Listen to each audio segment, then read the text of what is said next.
ice, and she's able to create plays for Bruno, the ability for him to put the ball away. She sets him up really well. I actually really love them as a team. That being said, I feel like Marie-Christine is just so good with like everyone that she plays. Like she's able to play that right-sided role.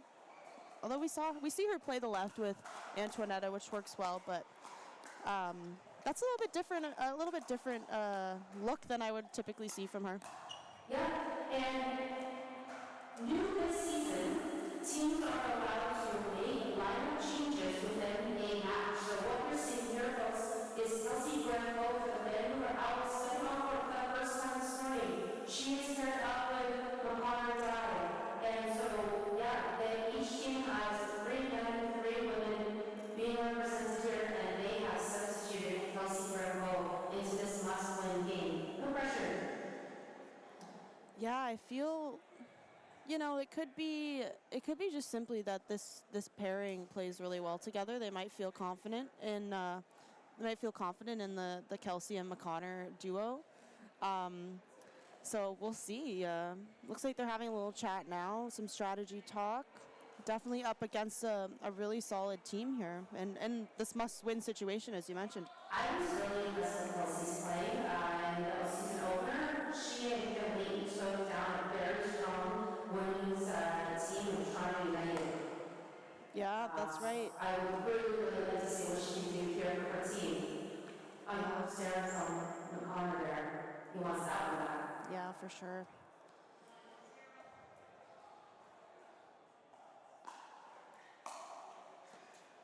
Two unforced errors from McConnor. And he has to catch that. They have just put their A on. This is what they feel is their strongest matchup right now. Yeah, we talked about coming out strong right off the bat, so hopefully he can clean this up a little bit. I'd like to see McConnor take that ball in the middle. And he immediately rolled that ball as a bit of an apology for not covering the middle while skating. So really, of course, you have to wonder what timeout's going to be called for. You don't want to sit in for else just slow down right here.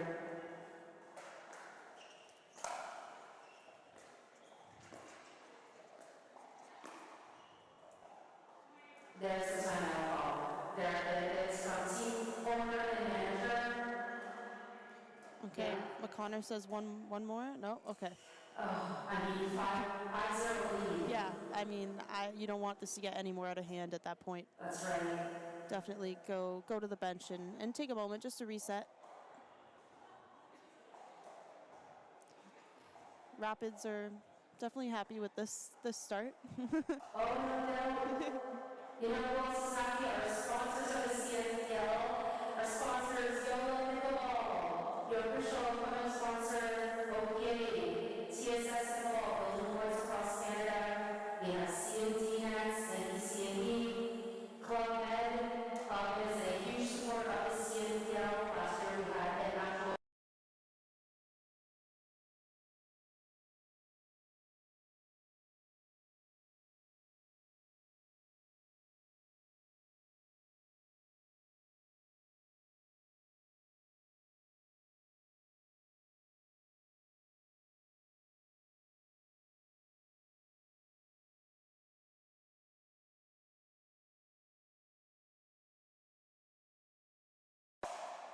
Wow.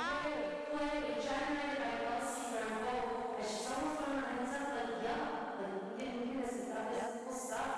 We can win plays. Yeah. Really great job from her.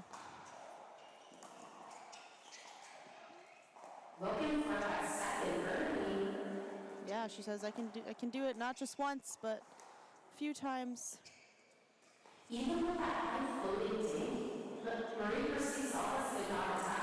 Yeah, we do see that a lot. We do see her prefer to reset, even when it is a ball that would typically be attacked. I mean, I have mixed feelings about that. I feel like at this level you see people attack that 10 out of 10 times. I mean, I myself find that I will reset some balls that I maybe should attack as well and have been trying to attack more, so.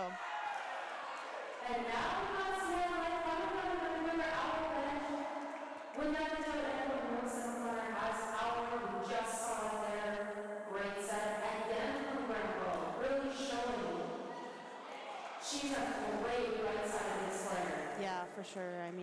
talked about Marie-Christine holding down that right side, and Kelsey's doing such a great job at picking her partner up, I mean, after having all those unforced errors at the beginning.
I mean, we saw with that angle she tried to kind of curve it in.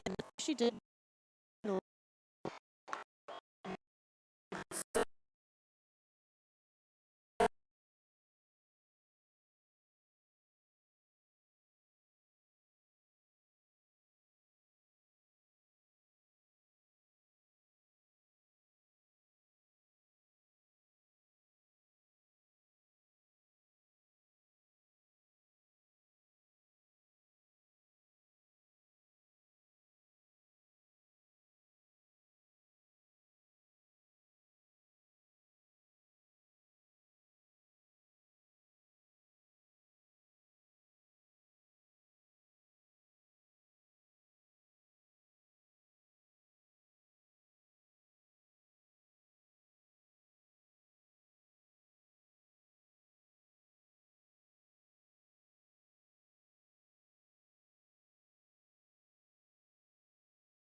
Well, not from a it's a little bit off base as well. I mean,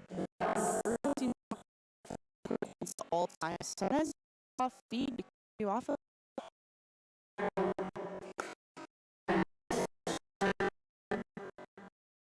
Oh, yeah.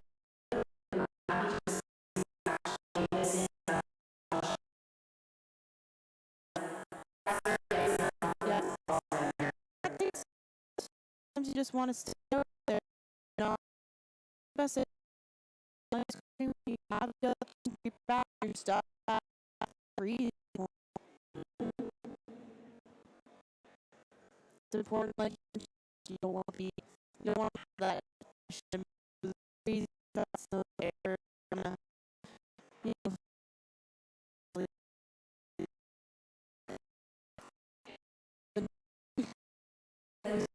basically everything there.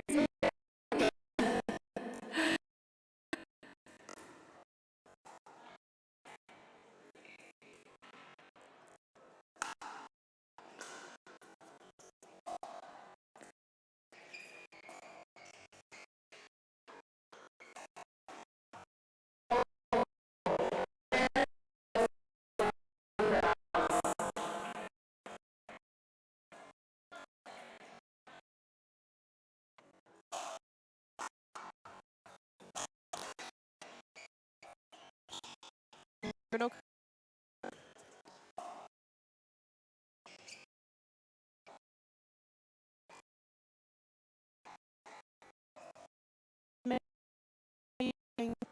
behind Bruno.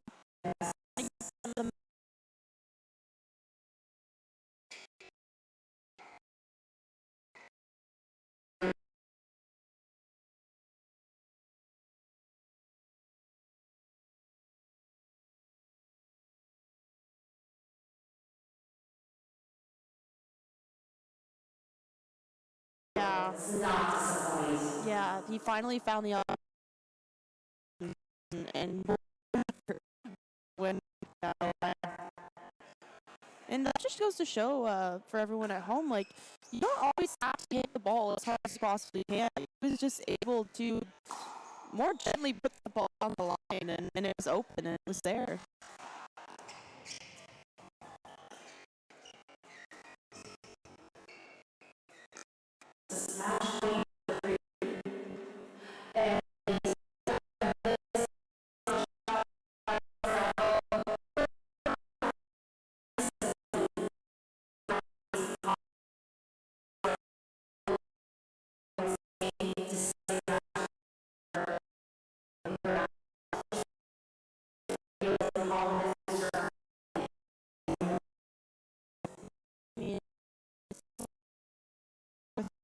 I mean, of course, all players look at their stats and want to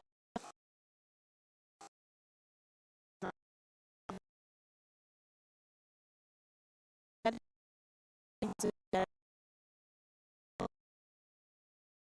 experience more and more.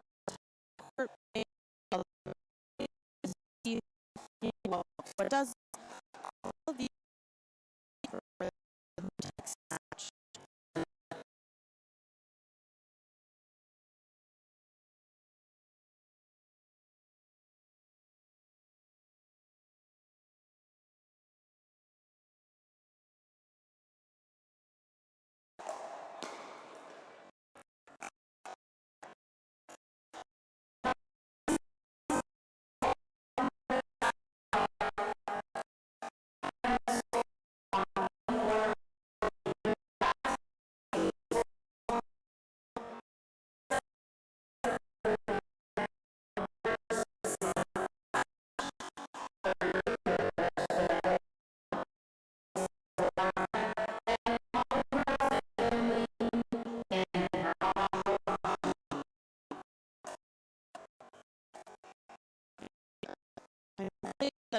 all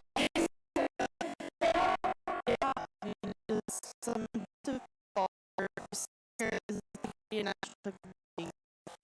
Thank you for joining us, watching. We will thank you for watching.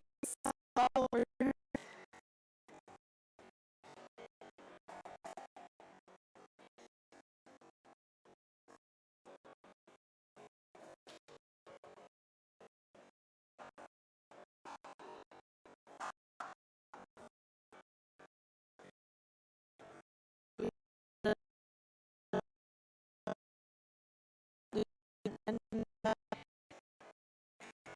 it's a whole sports, all players are competitive and not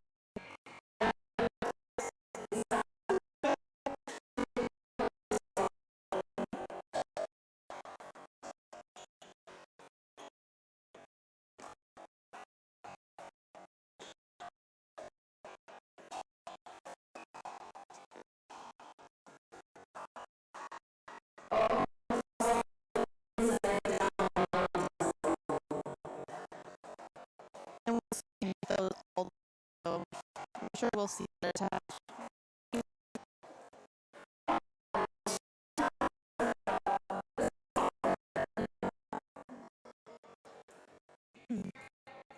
We're just have sometimes you need to just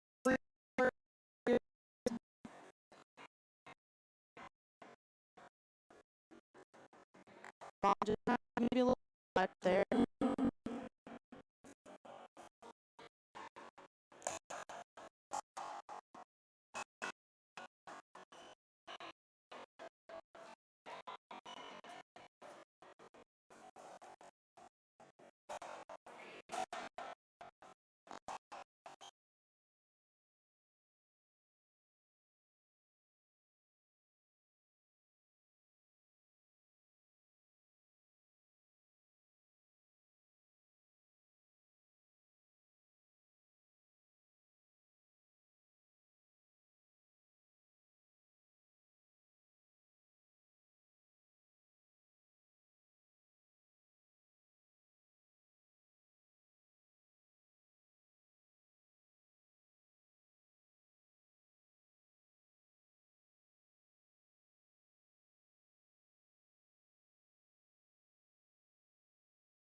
Yeah. Yeah, you're completely right. I mean, Armand has a lot of fancy shots in his arsenal and is able to, do all the precision, paint the lines. He does those where he hits the ball cross court on those angles, like we saw that attempt there. Unfortunately, we see that out of 10. We talk about how crafty of a player Armand is, and how if he can be. Really have to be on your toes when you're playing against him.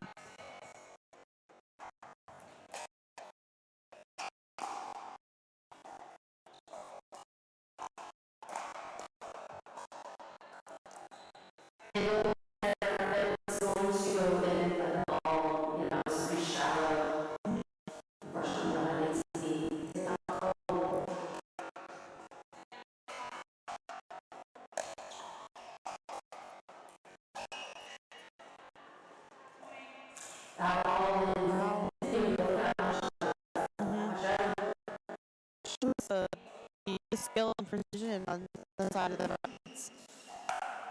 Sometimes you think in with the skill level, it's just you're calling that it does. A lot of users are hitting on fire.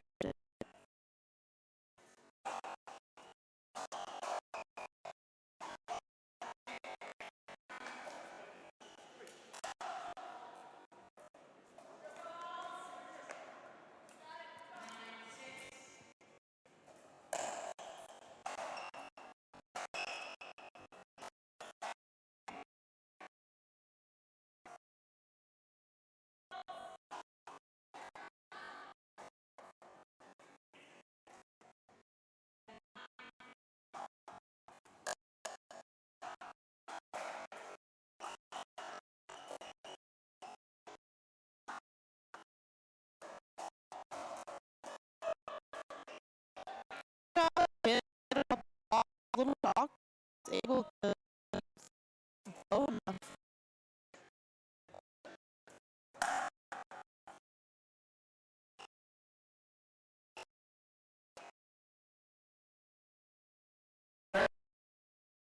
Yeah. But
right on the baseline.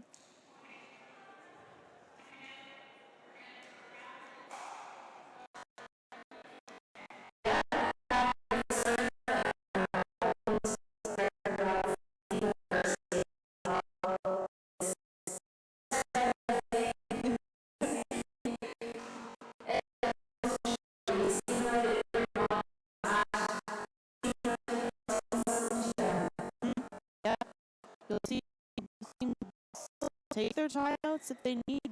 For everyone. Like we mentioned before, Rapids love game match.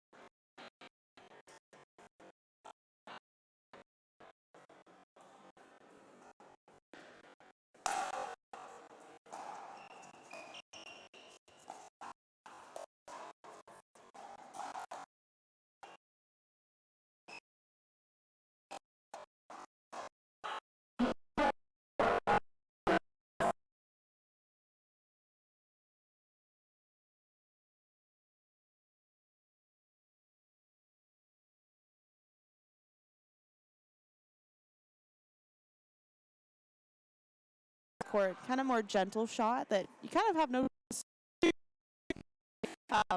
And yeah, Armand swooping in, kind of up.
clean up those errors. And the scores kind of wanted to get out of control, and the other team just once.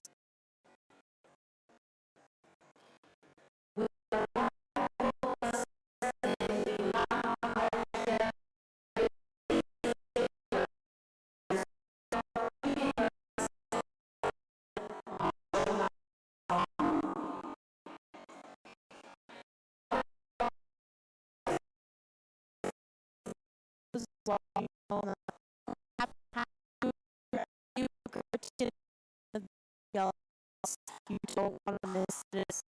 It's very just like watching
18-15 for the Grand River Rapids.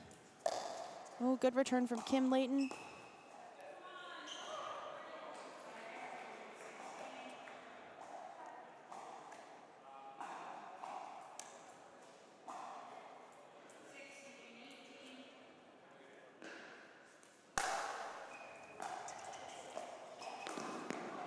Oh, love that creative moment from Armand.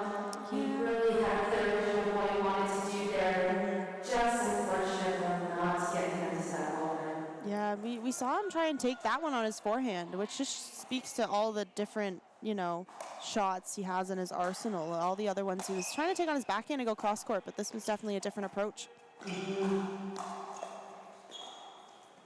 Wow, he generates so much power on his backhand there.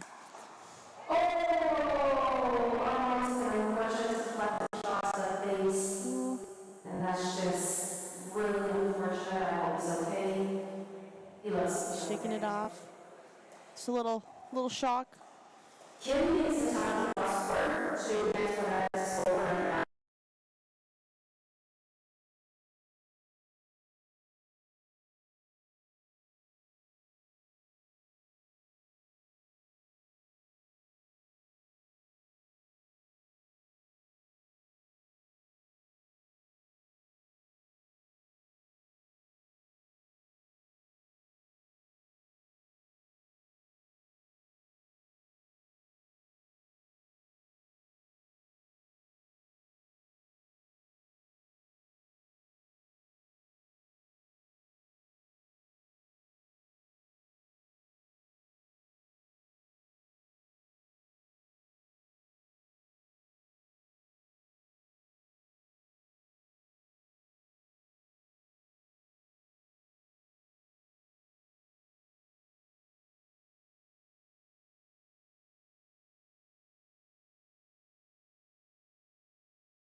Wow, and an emphatic way to end that match. You know, drive right to the, she was expecting backhand, brought it back forehand into the net, but what a match to start it off, you know, very close, you know, great rallies, great points. Great energy, and you know that the Northern Lights needed to come out with big energy, playing against the home team here.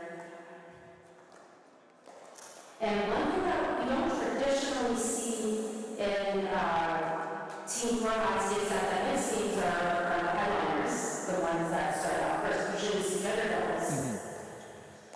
So this is likely a strategic move, right? Yeah, I believe so. I think the Windsor Drive had the choice of whether they want to do mixed or gendered first, and they saw something they liked. I guess they wanted to come out firing with their mixed teams, and it's definitely different from what you traditionally see. You know, so it's really it's a unique thing about this league that you know, I think is a really strategic element that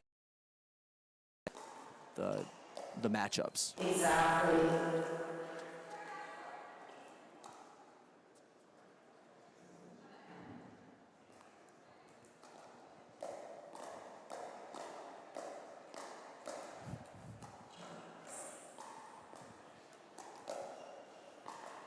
And representing the Northern Lights, we got Jessica Calvo formerly on the team of London Smash, playing with that player, Joel Gaultier, personal favorite of mine. I got to play with Joel season one. He's such a great player, great back off court as well. Representing the home team for Winter Tribe, we've got Lexi, playing with teammates. I believe he was a late addition. I believe Brad has an injury or something going on. So I'm not familiar with the gentleman who's be playing with Lexi today, but I do know that he was a last-second addition to the team. I believe on site today. Right. Wow. What a moment for this young player here, taking a shot at the pro league here in CNPL. Yeah, going to be an exciting matchup. Absolutely. You know, Lexi, very excited player. You know, always going to bring the emotion. So look forward to some fireworks and some intensity, which is exciting to watch. Exactly. She definitely is a fire player.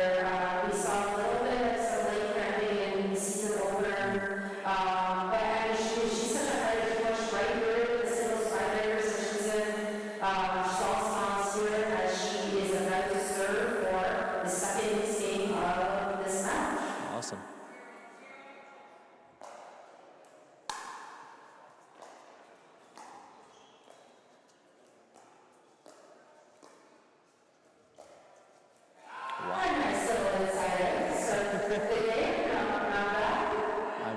That's a great shot to start off with. He's going to be, you know, keeping to his side a little bit, right? You know, you got to make sure that he's not able to come all the way over and play super big in the middle. So Lexi letting him know that she's here and she can hit that shot. So put that in the back of his mind maybe later in the match, you know.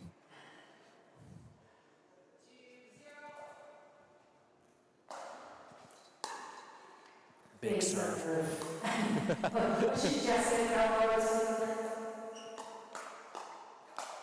Wow, great hands. Yes, they had the pressure from the start of that rally all the way to the end. And for those of you tuning into this game, you were seeing Jessica Calvo. Not been in touch with since season opener. Oh. Great recovery for both players, actually.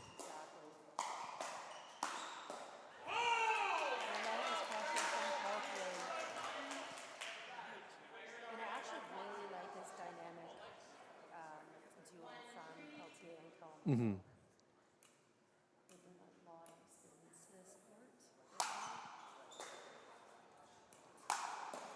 Wow, big drive. Huge drive. And even though you can see it, I drive from a mile away, it's just hard to handle. I mean, dipping maybe 2 inches over the net. I mean, even if you get to manage to get your paddle on and reset it, it's going to be a crash all day. Just big attack from him on the left. Yeah, and nice pressure from Lexi on that cross-court dink to Jessica Almoto.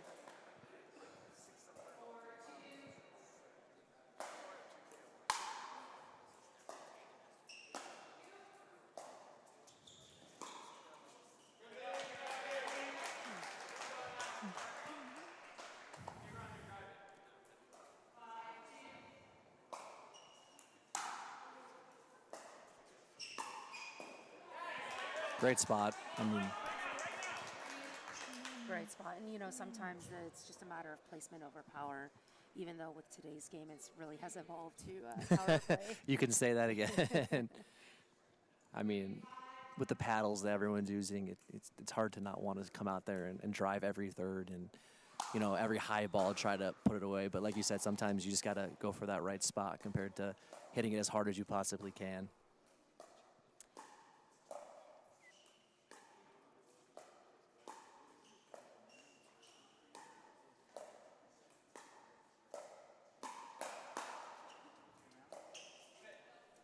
Oh.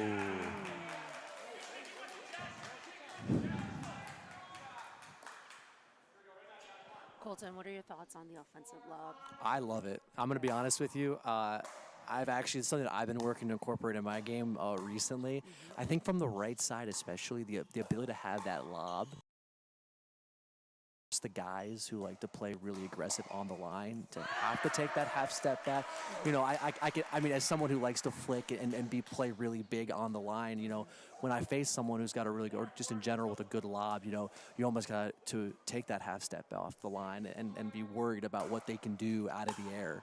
So I think that it's something that isn't being talked about as much, but, you know, on the pro scene, you see Anna Bright and some other players, Christian Alshon, starting to incorporate that lob out of the air. So I think that we're going to see it more and more as the game progresses. I absolutely love the offensive lob. I really, really do. I had that feeling from the way you asked that question. Yeah. Another big drive from Joel. He's not missing those. Mm-mm.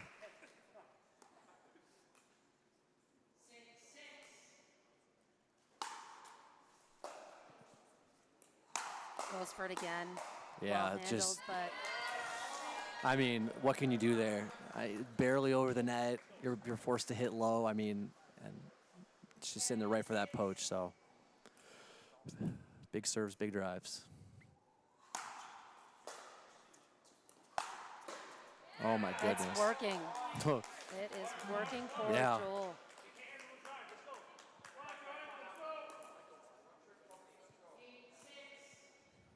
Some momentum really going the way of Northern Lights here. Joel loving those thirds. Yeah, I mean, he's not missing them right now.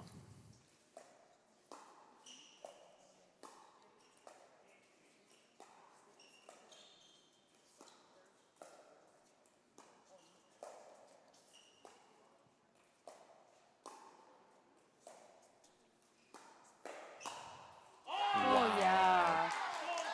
Joel's just staying on top of this ball. little chatter over there to Brandon, I think, on the sideline. He got something he liked and wanted to say something.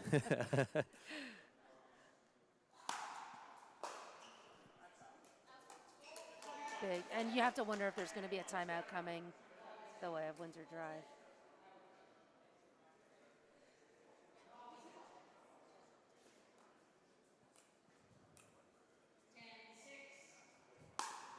Yeah, I think you got to call that timeout soon. You know, it was 6-6. They put about 4 points without a side out, you know. That's right, yeah. I mean, the Lights are just building confidence. No indication that a timeout's coming yet from Detroit Windsor Drive.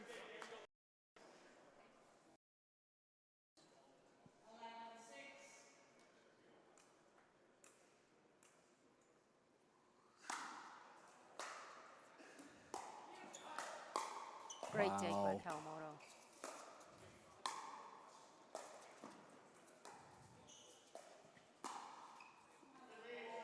Ooh, I like the decision. You know, a little off-speed flick out of the air, but I can't imagine that missed by much. Yes, and Detroit Windsor really needed that break.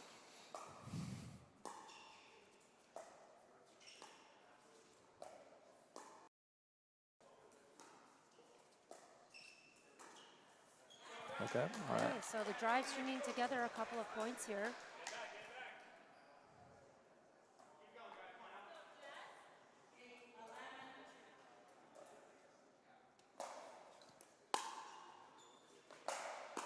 I mean, another big serve setting up a monstrous drive from Lexi. I'm actually surprised to see them take that first time out, but you know, a couple of points rally scoring. You don't want to turn that 2 points into what, 5, 6. It happened just like that. Exactly. Yeah, co-owner Michael Chow over there and team manager calling that timeout.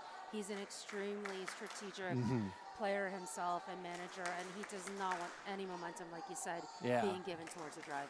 Completely understand. I think that, you know, timeouts are one of the most underutilized strategic pieces in pickleball, and not just in professional play, but I think tournament play too. I mean, you can't leave the court with them, right? Even if you're up 8-4, 8-5, and you stalled a couple of times, people don't want to use that timeout.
Jess has been in this game for such a long time. She's got so much experience.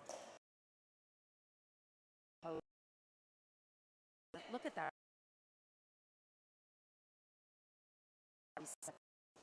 Making it look easy, Peltier. Yeah.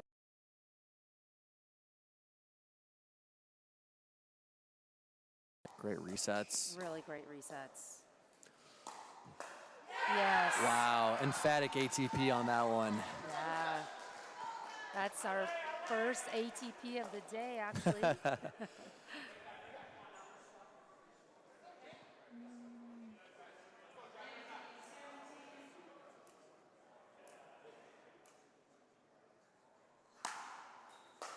Big serve. Wow, electing to drop it rather than the drives he's been hitting every time. I noticed in his footwork he was not setting up for the drive there, keeping an open stance. He just almost, going for that perfect drop. Yeah. Oh. And there we talk about those fundamental moments that can really hurt you in rally scoring. Yeah, it's that's not much you can do there, right? Just get that side out and you're still in it. So, all right. Oh. What do we talk about, right? First 4 shots. Yeah. It's crucial. That's 3 rallies in a row where we're not going past 2 shots. Mm-hmm.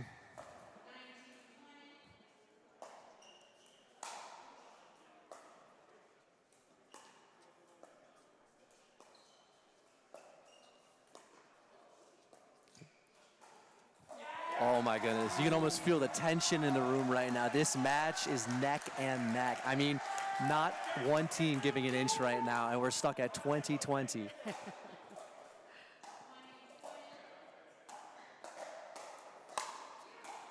Oh my goodness. Wow. And for it to end on a missed return. Oh, I mean, like we've been saying all night, or all morning, I guess, not all night. But first 4 shots, just missed serves, missed returns, and missed thirds. That's free points to your opponent.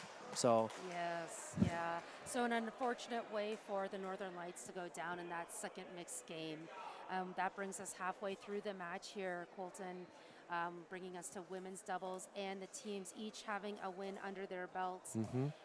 This is a best of really kind of 5 our matches, and should the teams be locked in a 2-2 situation, the match is determined by a singles tiebreaker.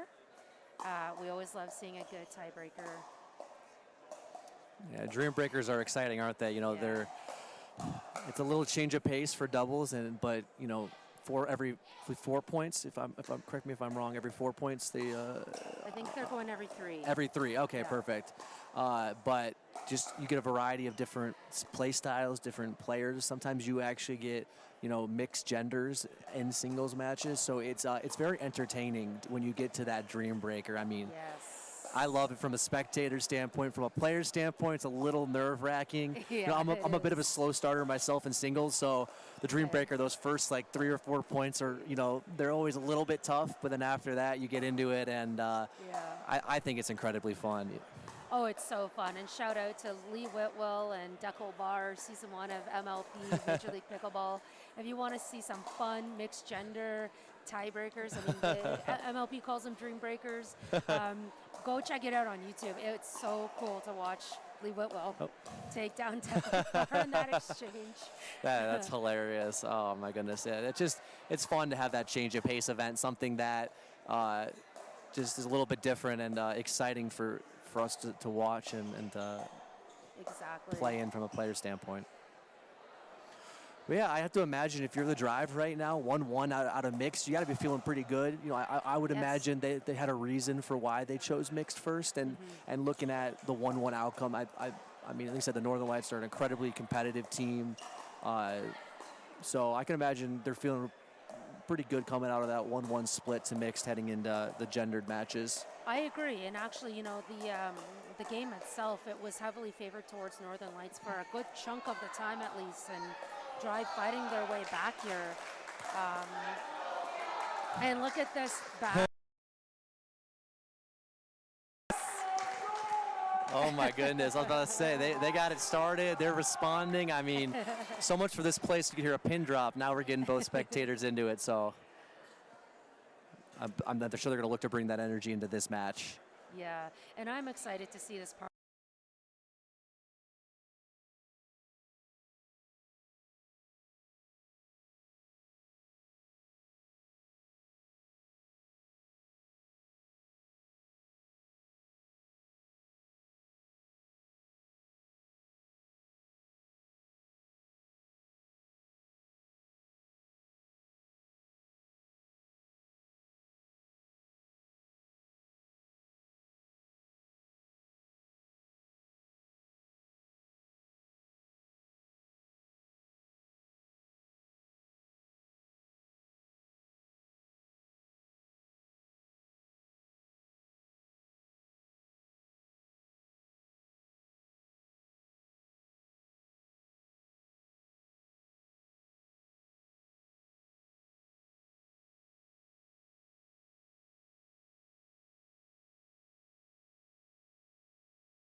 Events just didn't quite go their way, but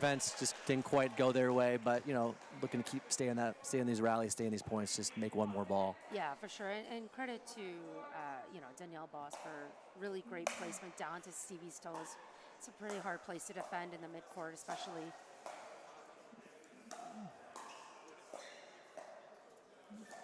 Way to earn their way up to the line at this point. Jess has really been going inside out down the line on her. Yeah. I mean, great lob retrieval. I mean, Lexi, she's got that offensive lob down, so great point. Great point. Yeah, what a finish by Stevie.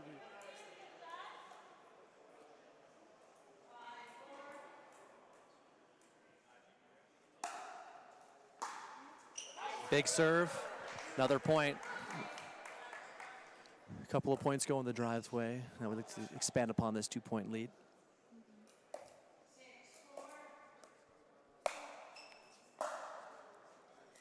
Yeah, drive going with these big serves for sure, paying dividends for them right now.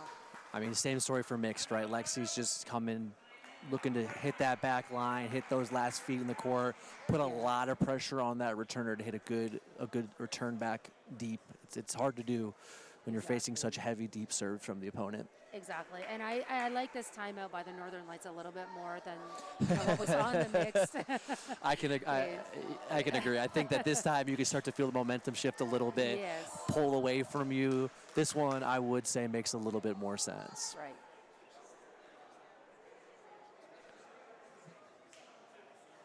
Shout out to our sponsors of the CNPL, Yola Pickleball, OPA, our official equipment sponsor, TSS Pickleball, building courts around Canada, C&D Nets. We've got Club Med and Owl Pickleball, the official ball of the Canadian National Pickleball League, and Game Plus TV, the channel that we are streaming live all weekend on. Of course, you can also catch us on YouTube.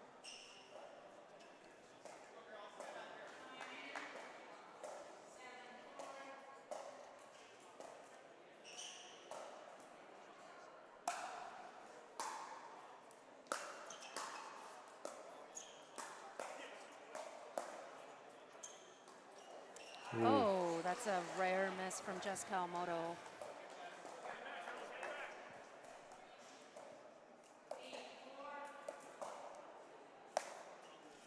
Okay, Colton, if you know you're the Northern Lights or the manager of the Northern Lights, what would you think needs to be done here to change momentum? I think the biggest thing right now is just a couple of loose errors, to be honest with you. I think that, 2 missed returns and a couple of dinks or drops into the net is kind of the story. I like the pressure that they're getting from the right side. A couple of really good early speed ups, kind of were setting the tone of the match.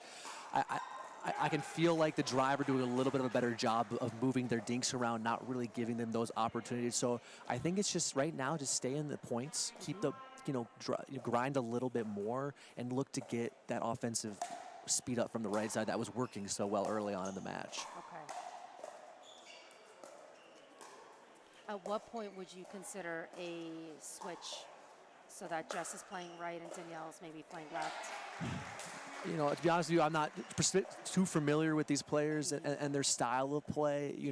From what I'm seeing right now, it doesn't seem to be a side error. I really like how both players are playing, but I think it's just, again, a couple of just maybe nervous errors that are just giving the Drive a couple of free points. So I think, again, it's just stay in the rallies, just keep making those balls. I mean, the resets on that side have been absolutely spectacular. So I'm just telling them, like, you guys are playing great. Let's move the ball around just a little bit more, and let's just clean up those errors a little bit. So.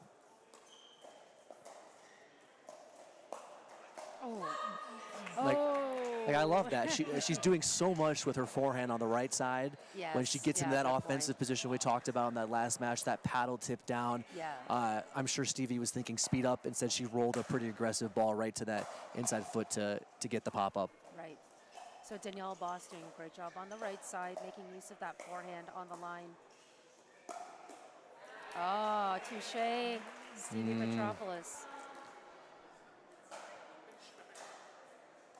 Yeah, great pressure from the Drive again. I think we talked about early on in this match. They're looking to set the tone and put a lot of pressure on the Northern Lights.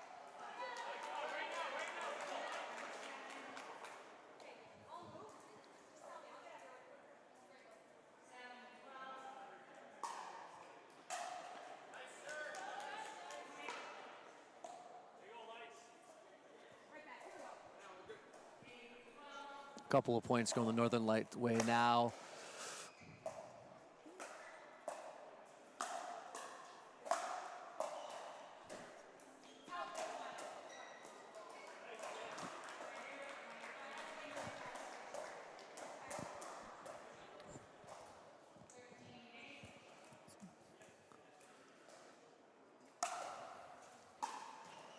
Another big serve resulting in a short return, and great shot from Lexi.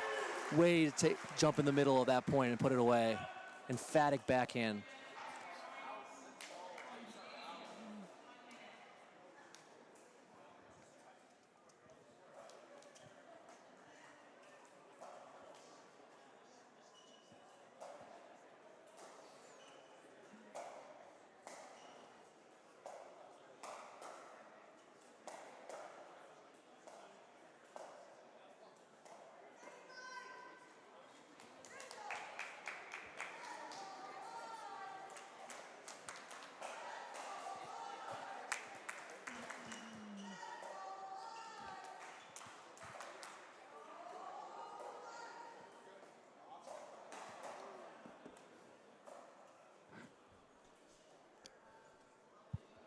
All right, welcome back. Thank you. You're welcome. Yeah, What I miss? not too much. Drive putting together a couple of great points. Lexi had just an absolute spectacular ball in the middle. She, again, big serve, great third, and then just put the ball emphatically away with her backhand. So Drive forced the second timeout of the match from the Northern Lights. So you can, Okay. it looks like they did the side switch like you were talking about. Okay, there we go. I was Okay. wondering if this is coming down the pipeline. I guess it was. I guess it was. I mean, you're down. Ooh, I would have liked to have seen Stevie take that one out of the air. Yeah. I mean, hard to judge in the middle of a point, but I mean, just a great point all around. Solid point. Okay, so the reason why I kind of like this composition right now is that Danielle's got such a long reach. True. And, Jess's two-hand backhand is great in the middle. Ooh. But I just think Danielle can maybe do a little bit more playing on the left. Yeah, like I said, like someone who's a little bit taller, has a very long reach. I mean, that's a huge advantage to playing the left side. Right. It requires a little bit less footwork, and you can get away with a little bit.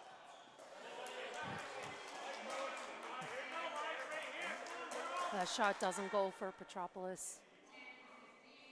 10-15, a little bit of work to do here, a little bit of a hill for the Northern Lights to climb. Not going to get it done with that missed third. That's the tough part about switching halfway through a match. You know, you've been hitting the same amount of shots for 7-8 minutes, you know, to go to the right side and now get that, you know, backhand drop. It's a little bit more difficult to make that transition. Yes, So such a good point that you make there. And that's the second time that Lexi's actually checked that ball, and her instincts are right.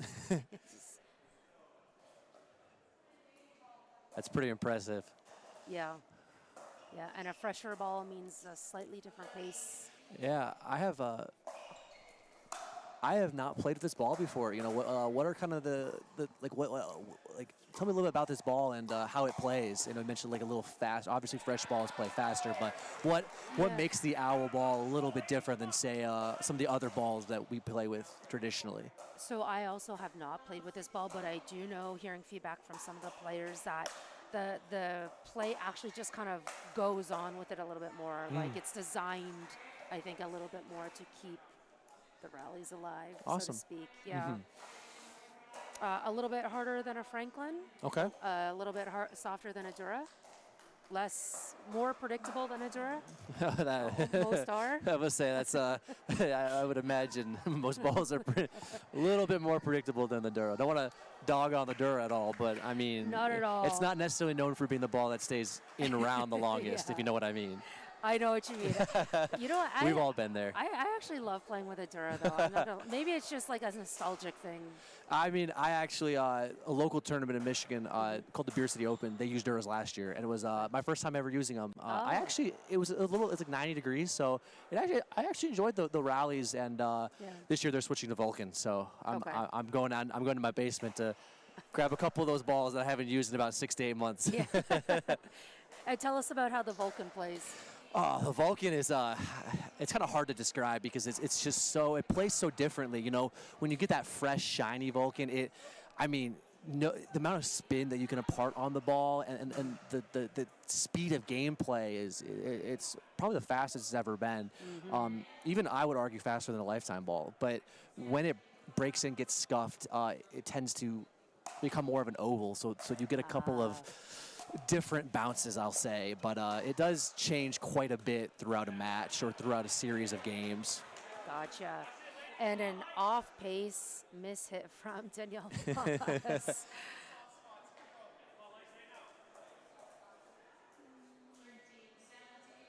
Oh, wow, they're starting to claw back just a little bit. So far, it seems to be a good strategic decision to switch sides. You know, you could feel the drive pulling away just a little bit, and now they seem to have closed that gap just enough to where I think if you're the drive, you're starting to feel the pressure just enough that maybe you're a little bit tighter in your shots, but not Lexi, right? I mean, that's right. I just want to point out the amount of work that just pulled from the right side, making it look easy, but she is resetting with both feet off the air, like incredible work on the right side. I mean, making it look easy to get that low consistently, to dig those balls. I mean, these women are putting a ton of pressure on her, and just to get it beautifully back into the kitchen like that is, I mean, that's very, very difficult to do. Extremely, and a little bit of a conversation about that ball being in or out. Looks like the call stands. Hard to tell from our vantage point, but it did look like that was in. Yeah. I'll be honest, it seems to be that she's responding to Lexi's offensive lobs by her own lobs. Yeah. So it seems to be a...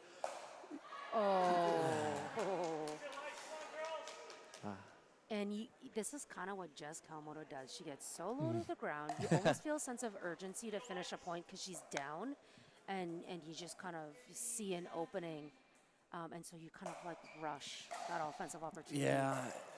I can feel that pressure sitting over here in the booth. I mean, just from how I know when I'm playing, the person who could just make one more ball I mean, they're almost deadlier than the person who can hit the ball as hard as possible, because it makes you feel like, I get that high ball, I got to put this away. Otherwise, they're going to get their way back into the kitchen, and I've completely lost my advantage. So I think good resets its own form of pressure. You know, people don't always think that pressure comes from the person who hits the ball the hardest, but Jess is putting a lot of pressure on them right now just by making balls. I love seeing Jess play the right side. Like, I've kind of come up through the last decade playing pickleball against her and her brother, and she's just learned so much playing beside Matt Kawamoto on that right side. Very nice overhead. You know, loose, small miss hit on that ball results in the ball in the net. That's a huge side out for the drive. I mean, you could feel the momentum mounting, you know, being down, I believe, 17-13, and to bring it all the way back. Right. They needed that side out. And there we see it again with another missed return. Wow. Another close one here, Colton.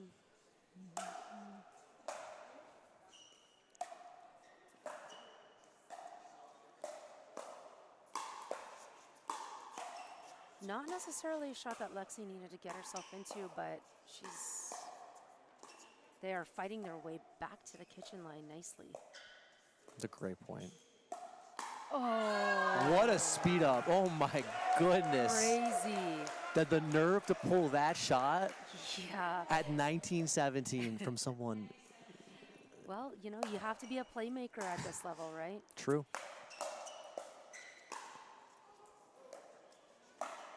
Yeah, a nice response from the Northern Lights. This is just swaying one way to the other.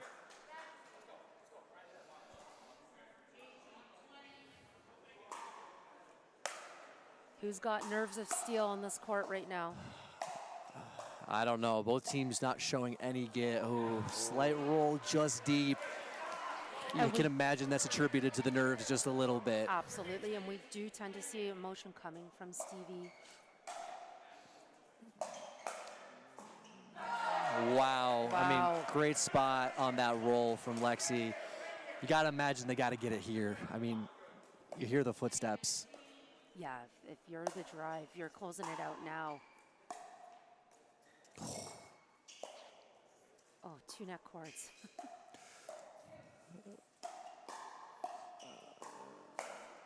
Wow, and there it is. There it is. What a way to come back. Detroit Windsor Drive taking a marginal lead, 2-1. Mixed match number 2 coming up. Or excuse me, gender, men's doubles. Yes. Woo! We're all good.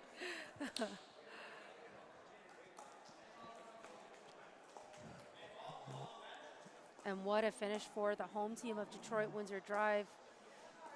I got to hand it to them. I mean, like you said, nerves of steel. To be up as much as they were, to have your opponent make such a strategic decision, and to have to be able to adapt when your patterns were working so well. Yeah. And, I mean, hats off to them in that match. The decision to make the switch when they did is the reason they were able to bring it back to, I believe, 21-17, if I'm not mistaken. Yeah, no, I think it was 21-19. Something, okay. Yeah. But either way, I mean, that is something for the Northern Lights to potentially lean on as the season unfolds. Yeah, I would be very happy with what I saw from them when they were in that formation. You know, it's like that reach allowed her to be a little bit more offensive, and then just resetting every single ball. I mean, kept them in almost every point. So you got to be happy with what you saw from them in that formation. I'm sure they'll look to build upon that moving forward in the season. Exactly.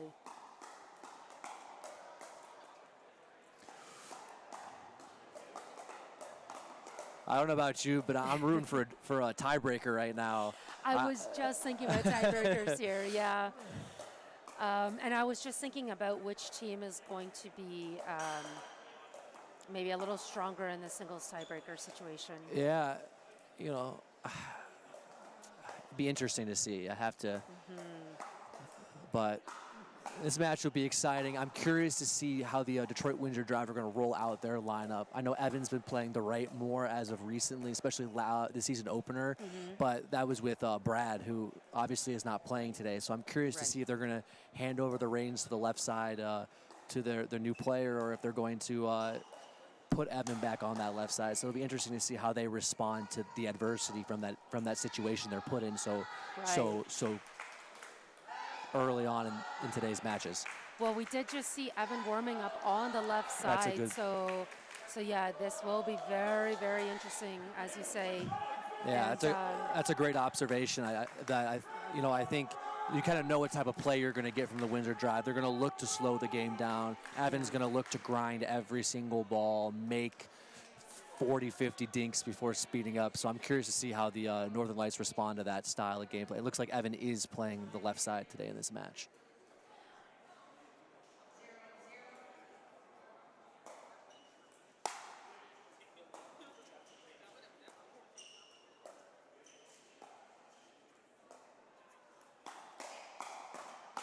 Oh yeah, oh yeah. And this is what we saw from Ben Davis in the or the season opener on the first day. Like, just incredibly compressed technique and fast hands.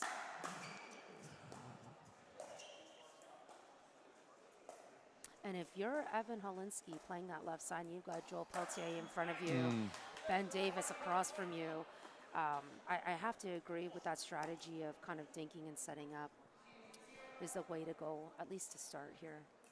I mean, incredibly fast hands all around. I mean, it's Yeah. really, really tough, especially nowadays in men's doubles. If you pull a second too early, you're going to get punished. So I think if you're Evan thinking about those two guys across the net from you, it's just really be selective and look to counter. Like, let them make that first speed up and counter the ball down as soon as you get that opportunity. Right, exactly.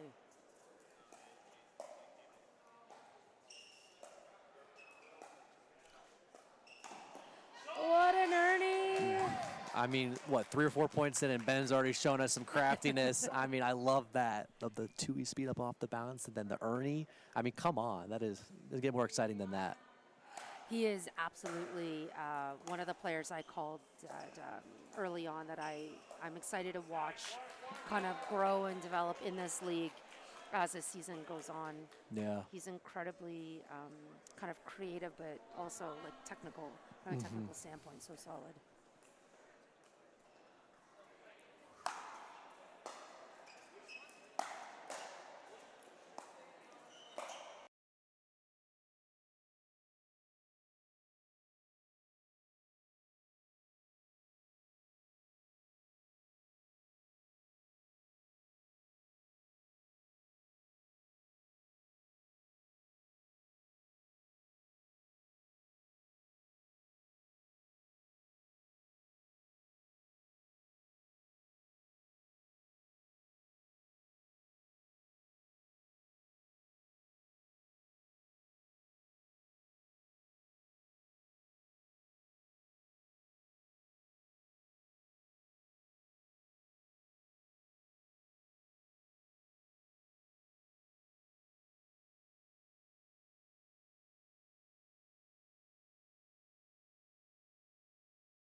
Phillips right now, you know, just making a lot of balls and giving Evan the chance to start setting some up for them. I loved it. I love what I'm seeing from a short term, like a quick partnership that I don't think they were obviously expecting.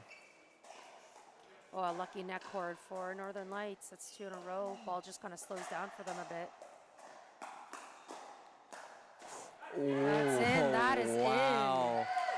Battle of the hands going on right now. Yeah, and I'm sure some people noticed that subtle movement he made when he knew that his dink was a little bit too high and saw his opponent reaching in for the flick. He took about a half step back and was ready for that backhand counter. I think that, again, that kind of what makes an advanced player is that anticipation to know, okay, I think an attack is coming and I'm going to set myself up to be in the best position possible. So maybe something that us amateurs can learn from, you know, just half a step back and just get ready for that counter.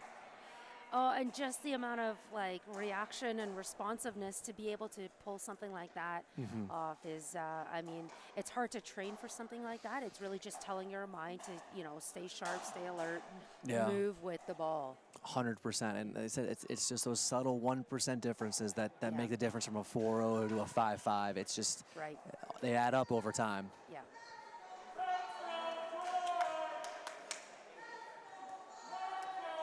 And both benches really engaged in this timeout. I mean, as we know, sitting here in this booth, Colton, it's easier to see the game unfold, the plays unfold, the deficiencies, and and also the strengths. Luckily, we got two very, you know, well experienced, very strategic thinkers in the sport of pickleball, coaching both sides. So you know that there's some serious strategic conversations happening in that quick 60 seconds. Exactly.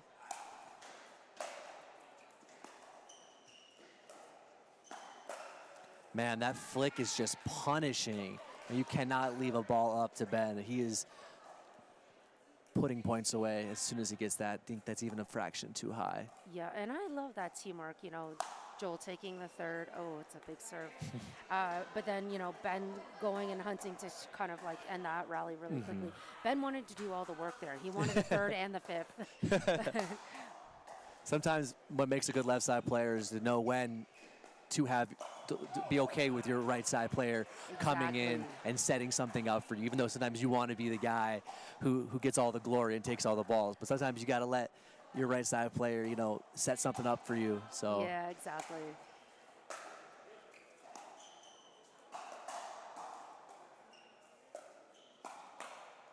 Whoa, and the stare down. And the finger wave. No, telling Ben not to go there. I mean, hey, I'm sure Detroit Windsor Drive would welcome that shot again. He's ready for it. Jordan definitely would. Yeah. So, okay, Ben's tested out the hands, and it hasn't always really swung his way.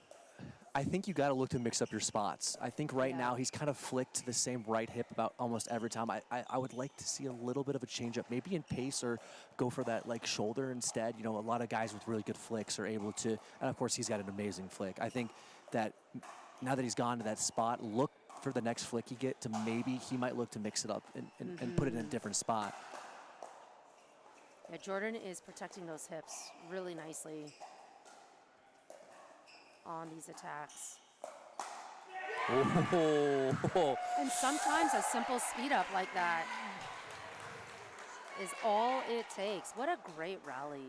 All four players really respecting the hands of one another. Yeah.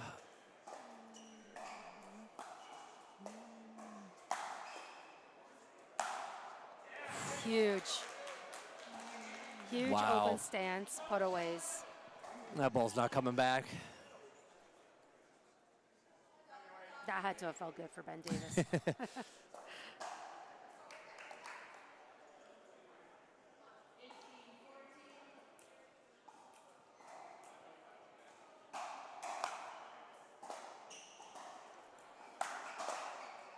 High return.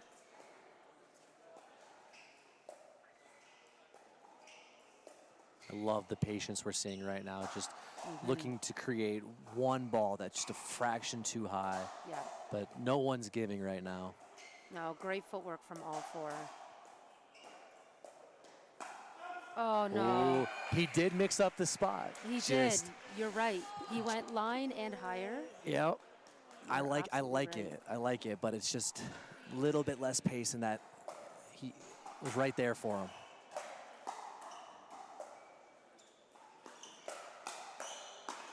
Wow. And I want to see a bit of problem solving, a bit of communication coming from the Northern Lights right now.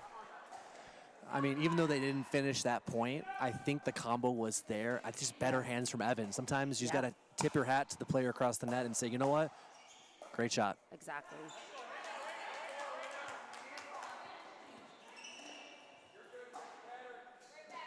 If you are the Detroit Windsor Drive, do you think about a timeout here? I believe it's 1907, 1916. Yeah, I wouldn't have minded a timeout there for sure from Detroit Windsor. I mean, I can almost imagine that if this point does not go their way, that I could see a timeout coming. Oh, yeah. Yeah, absolutely. They do not want the tiebreak. No. I don't think either team. I mean, obviously they do too, but. Oh, my gosh. I mean, was that ball staying in?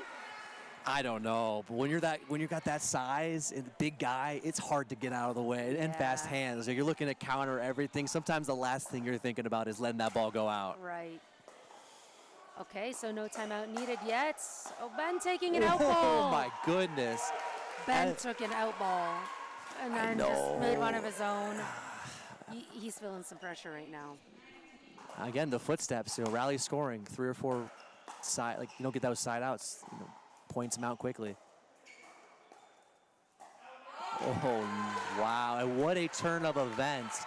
A couple of loose errors and some great hands by the Detroit Windsor Drive, and we're actually going to see that that timeout come from the Northern Lights instead. We really do, and we need to see Ben on that left side being a bit more of an anchor, not kind of like forcing that speed-up opportunity. These guys are sharp on the other side. They're expecting it from him. I'd almost like to just see him go against the grain.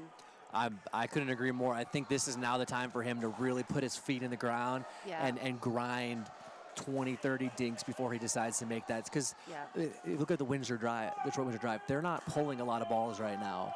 They're just sitting and countering. So if you're Ben, you just got to really hunker down and say, okay, it's time for me to go out here and win this game by dinking 20, 30 times before I make that decision to pull the ball. Exactly. And, the experience from Peltier, I'd love to see him just kind of say, listen, Ben, we've got this, stay patient with it. We're here as a team. We're going to pull through it together. Yeah, how do you handle when your teammate maybe is not struggling, but missed a couple of shots? What are you telling them? What are you saying to them to really lift them up and try to bring them back present to the match? Oh, and a missed dink from Joel, bringing us to match point. All right. I think the wording is like you don't have to worry about me. Just focus in on your own shots, one more shot at a time. But I'm here for you. You got this. Yeah. Kind of thing. I mean, what a response to that missed dink. Now I believe we're back. That's right.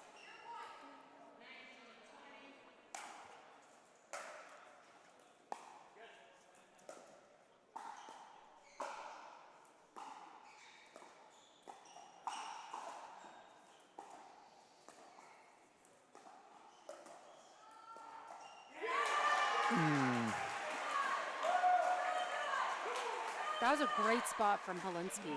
It was. I mean, they're moving the ball around very nicely at the kitchen line right now.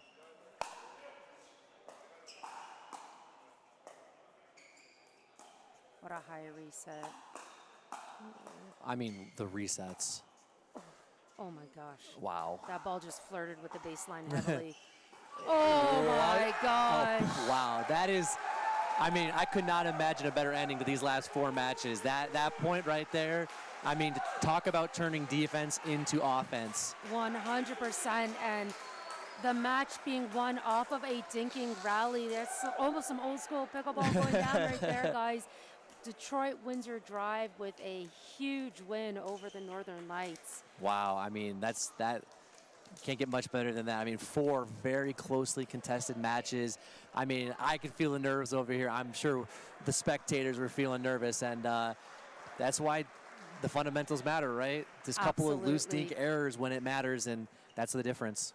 Absolutely. And so, what do you think the Detroit Windsor Drive really did after, they kind of fell in that first game and then just went undefeated there on after? I think part of it just comes from the strategy they came into the match with. I think that, again, they saw something they liked, and they attacked it. They wanted their gendered matches second. They might have felt that they could have won both of them, and I know they're exploring some new partnerships.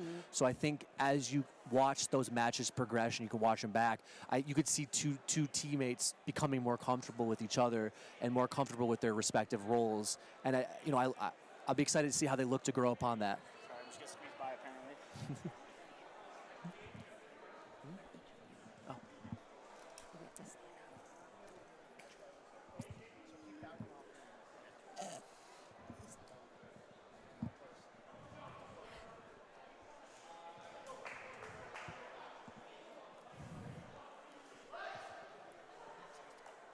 Which way? Oh, right here. I mean, there's camera right. Oh, it's right. No, this one. I can. Oh. Oh, you're good. Evan, congratulations on a massive win in that match. Detroit Windsor Drive taking the games decisively the last 3 games after losing the first one. What did you guys have to do to pull through to get that win? Take a breath, relax, be in the moment, because being at home feels really special. So it's really cool to have our home fans here cheering us on. So I think the support of them really helped. So we were able to cool down, play our game, and came through with the win. We were really talking about home court advantage and just kind of the angles of the courts and playing into that. So that was absolutely a factor, would you say? Oh, 100%, yeah. I don't mind it. Like, I find it fun when the other teams are, the other fans are cheering for the other teams. I find it really fun. But it's definitely really exciting when you got people cheering for your team, It's different. Yeah, Evan, I guess my question for you is, given the circumstances before the match, playing men's with someone who was not your original partner you practiced with the rest of the week, how do you go into a situation like that where, you might be familiar with the person, but you haven't really played in a professional setting or practiced with them? What is your mentality going into that match? How do you respond? Yeah, Jamie and I have played against each other in some tournaments. So he was definitely our first pick when we lost Brad. So we're like, who we're going to call up? And immediately, Brandon and I agreed, let's call it Jamie, because we know Jamie is a very steady player with unreal hands. So with me on the left and him on the right, we were able to mesh really well. Awesome. That was an exciting men's match for sure. And, Jamie did such a great job just kind of playing into that hand speed on the right side. So, what are you guys looking forward to for the rest of the weekend? Having some fun, playing in front of our crowd. We're going to play the lights again, so we're going to come out hot again. And let's go undefeated this weekend, huh? Awesome. Well, congratulations again, and best of luck the rest of the weekend. Thank you. Yeah, thanks, Evan. And that wraps up our second match of the day, guys. Don't go anywhere. We've got Vancouver Owls versus the Northern Lights. Going to be a great one, so stay tuned. Don't go anywhere. Thanks, sure we'll get Colton, started for being shortly. in the booth. Well, thank you for having me. I'll be back, I think, at 2:30. I'll be back later today for some more commentating, so I'm not going anywhere just yet. Awesome. All right, guys, we will be right back with our next match. Stay tuned.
Welcome back, everyone. We've got our next match underway.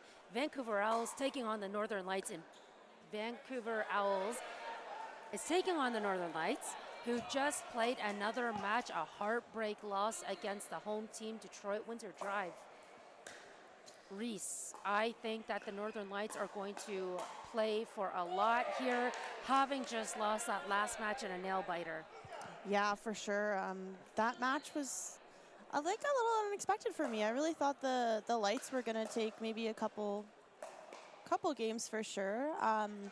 Again, that was their first match of the day, so it could be some nerves trying to settle in here. They have Jess Kawamoto joining them now at this event, so we're seeing Danny and Jess playing together now. Yeah, in that last match, Reese, Colton and I were talking about the composition of Danielle on the right and Jess starting on the left, and kind of wondering if that switch was going to happen midway through the game. It did, and it looks like that's a decision they decided to keep for this game as well. How do you feel about, Danielle on the left, Jess on the right? I feel good about it. I think, as far as I know, Danny likes to play on the right side. So maybe she's not as comfortable over there. I'm not sure. I think she's been practicing and playing on both sides. But I think both of them are pretty versatile players, and I think just whatever's working, like depending on the day or the team that you're playing against, that they're just going to go with that. I don't think they're like necessarily glued to certain sides. Mm-hmm. So I guess we'll see how this goes here. And that play of Jess attacking straight up into Daishenko's body, I wonder if we might not see that one again, or we will see that one again, because, Anna's great on her forehand, but Yeah. she got a bit jammed up and caught off guard. Yeah, she seems to prefer when her arm's like fully stretched when she's able to attack to the Yeah. ball. So maybe that is a spot to go at the body of her. Mm-hmm.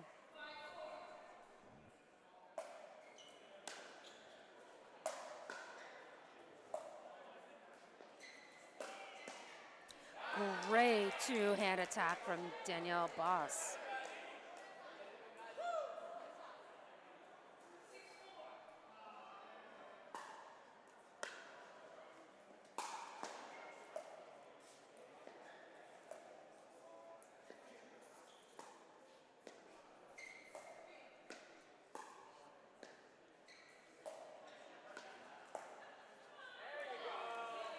Great pressure from Vancouver Owls. Northern Lights not really able to find their feet defensively there. Yeah, the Owls were able to move the Lights around quite a bit there, and they opened up a gap in the middle, and Kim chose to go kind of towards the feet of Jessica, which was a little bit more off speed. We talked about that earlier, how sometimes the off-pace shots can get you. Yeah, and that attack opportunity was there for Jess. I just think, a little bit more shape to the ball, as it was kind of below net height there. She's got that shot all day long, though.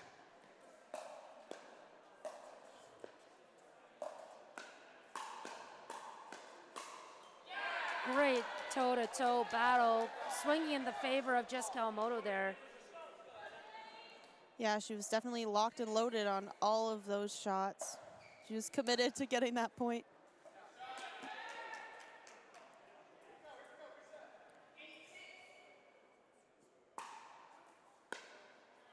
And if you're Vancouver, you do not want much more momentum going in favor of Northern Lights. Interesting, no one tucking down for that dig. Yeah.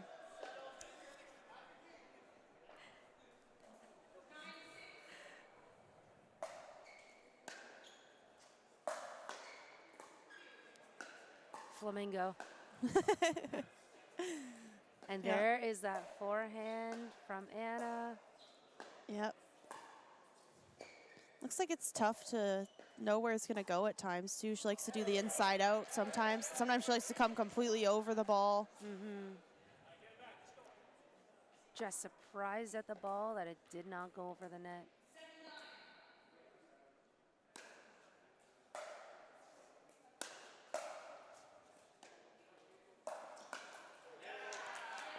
I like that from Danny. While Kim was making her way to the line, she attacked her, so she's a little bit off balance and not ready for that ball.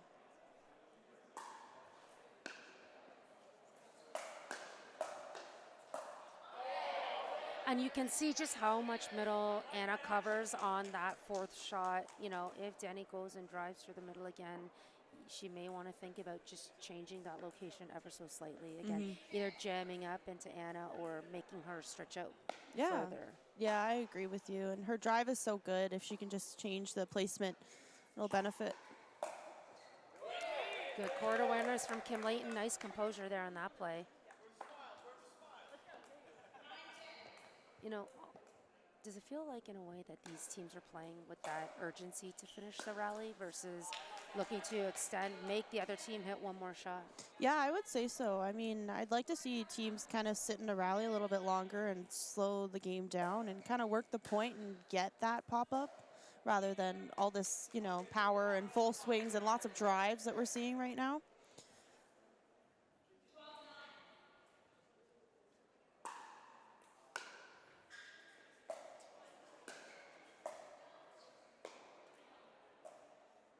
And an out call being made by Danielle Boss, saying that ball went deep at the baseline.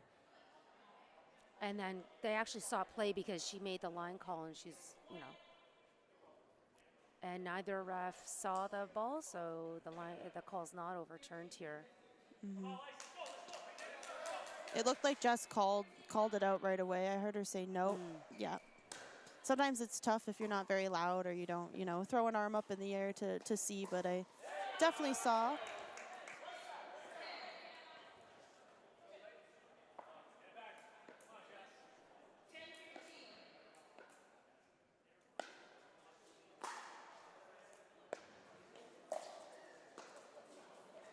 And again, there's that kind of urgency. There's nothing wrong with just kind of resetting that ball, putting yourself into a better, more balanced position for the next shot.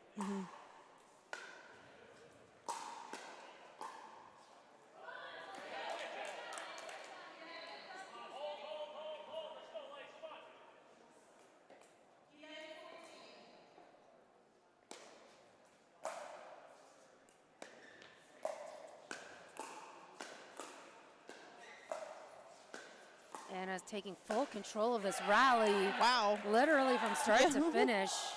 What a great put away on an ankle. Jess has got some really good defense, so you definitely got to use your ankles against her.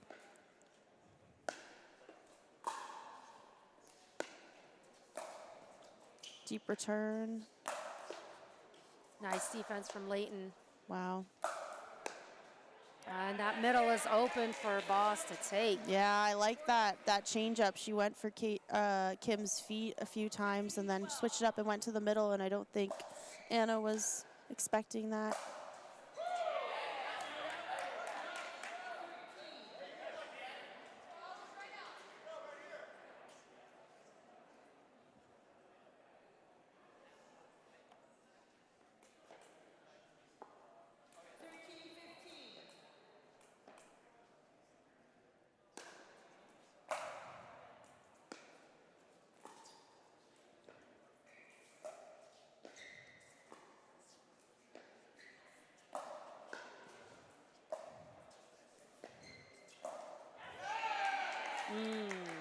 Interesting lob. I like that it was kind of going cross court. I mean, I wouldn't lob over Danny, especially being a volleyball player. I mean, she was even able to take that out of the air as an overhead, but it did work out well for them. They pulled Danny kind of to the middle and then had that side of the court to put the ball.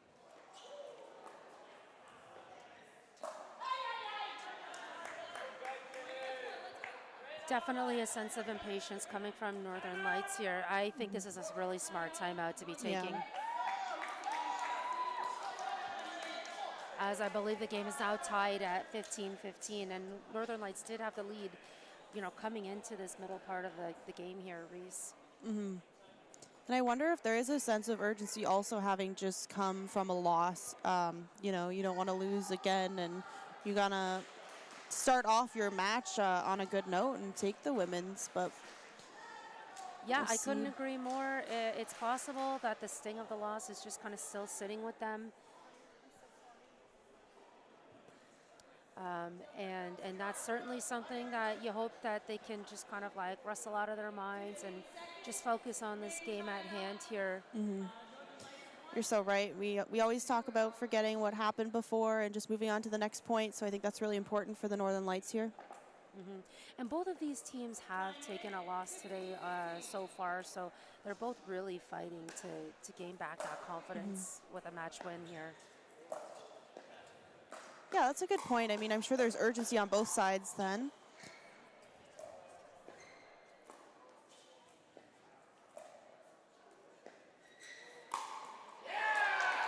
Body shot.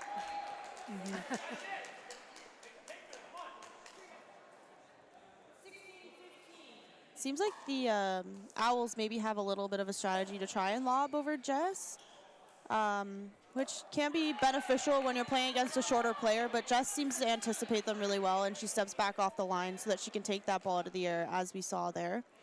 Yeah, Really great job by her to anticipate that. Oh, exactly. She's probably been in the game about over a decade now, and I'm sure she spent a decade learning how to, anticipate these lobs coming over her. Yep. I think a lot of people try to lob over her, and she's like, I'm just going to hang back a little bit and take that ball as a smash.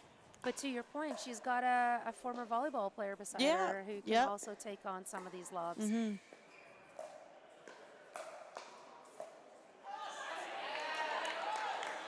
Danny's not looking too satisfied with, some of these unforced errors, like thinking, she probably has those shots 9 out of 10. Yeah. Yep.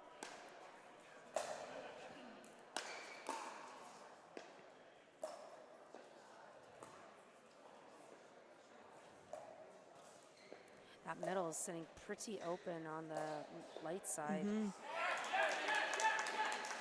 I am wondering if there is like a comfortability problem with Danny on the left. I'm not sure. Maybe she's not so comfortable there. That's maybe just a distracted play from Anna. Like, she just did not look like she was tracking that ball.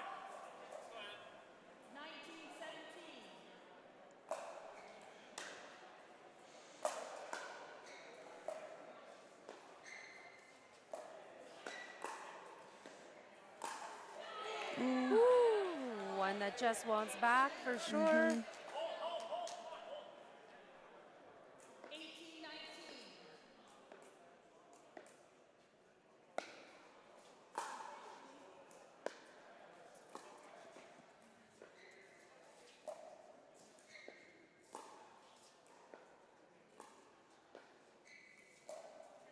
Great movement of the ball from all four here. And I like that play for Kim Layton. I like that play for her a lot. She's worked really hard on that combo, and it worked out great there.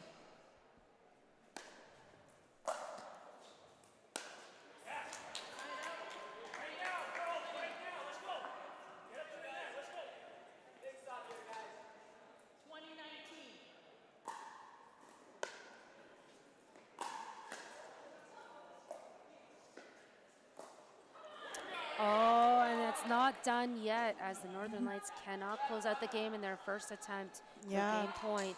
So we're in a double serving freeze. Yeah, this is exciting when we get in the double serving freeze. Definitely stressful for the teams involved.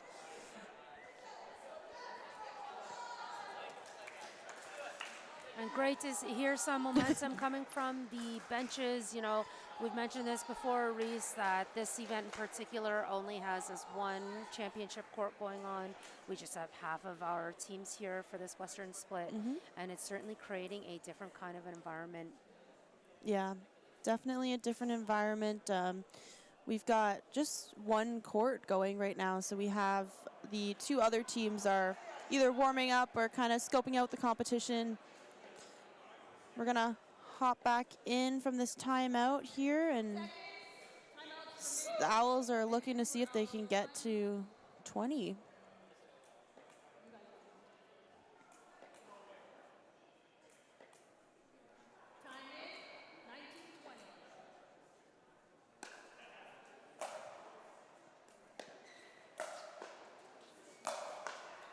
Great spot from Boss.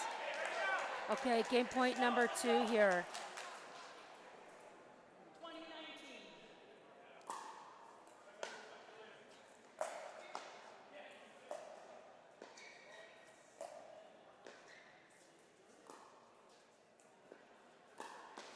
A smart play by Jessica Moto, and that does it. Northern Lights take the first game, 21-19. Great play from all 4 players. Yep, the score definitely shows it. Very close game. I like the Lights seem to hang in there. I mean, even when the momentum was shifting on the side of the Owls, they were able to hang in there, take some timeouts, and ultimately come out with the win. That's got to feel good for them after just coming off that loss. Absolutely, and if you're the Vancouver Owls, the riddle continues to lock down some wins here for their team. Can they get it done in men's doubles, or are they going to slip down into that 2-game deficit here? I expect a lot of momentum coming from Ben and Joel of the Northern Lights early on in this game. You know, they are coming off the bench a little bit hotter than Vancouver Owls, having just taken a 90-minute break, Reese. That said, we've got some really young legs coming from the Vancouver Owls here. Yeah, yes, we do. Lots of youth on this side for sure. Lots of energy. They're definitely gonna come out swinging, literally. Yeah, I'm always excited to see Armand and McConnor play. And yeah, I think on the side of the Lights, Ben and Joel are gonna look to make sure that they don't gain any momentum, because they get so fired up and definitely thrive off of the pace and the energy. So we'll see. The Lights can take the second game here. Yes. And if you're just joining us, folks, welcome and thanks for being here with us. My name is Sarah McInnes. I'm in the booth with Reese George all weekend long. You're probably watching us from the Game Plus TV YouTube channel. You will also catch our matches on CNPL, Canadian National Pickleball League's YouTube channels. We are coming to you live from Pickleplex in Windsor. Yeah, and if you aren't able to join us or you missed some, feel free to check out our YouTube CNPL, Canadian National Pickleball League. You can catch our videos uploaded there. Here we go.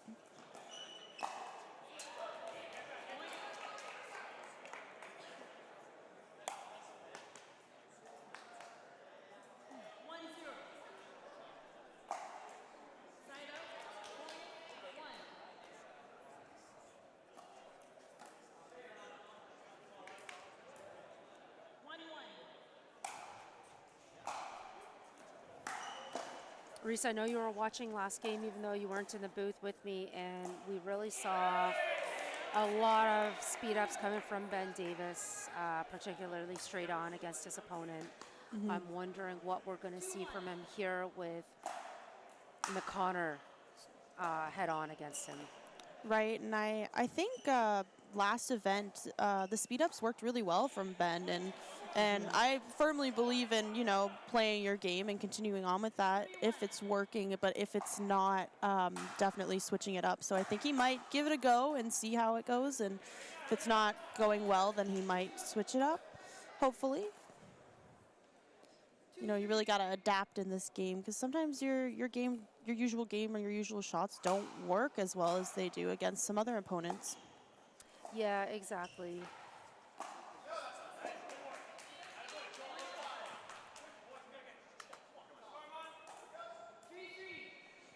And so far, you know, all 4 players just kind of feeling each other out, testing each other's defense, responding to their offense.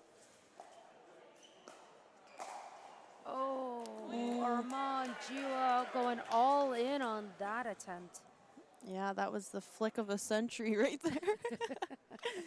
It doesn't miss those often, but it happens. He's not happy with himself on that one. Like, that's a routine shot for him, Yeah. for sure.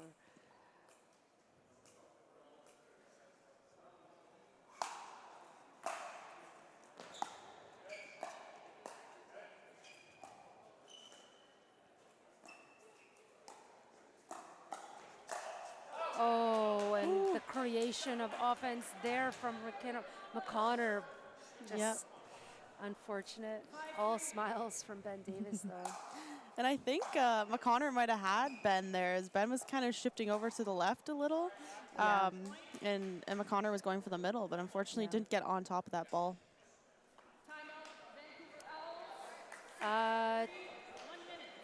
Timeout being called by Vancouver Owls. Good idea. Momentum kind of swinging towards Joel and Ben, and they look very relaxed Yeah, out there yeah. right now. Yeah, definitely the two of them look relaxed. I would say 95% of the time. Yeah, even when they're playing, it's like how they just generate so much power from just being so chill is just, you know, very impressive. But I guess it's good. I mean, if you can keep your composure and just, you know, play as you do in practice and do well, then that's great. Everyone has their different way of you know, different mentality and mindset when they're competing. I need to be a little bit more like them when I compete, just a little more chill.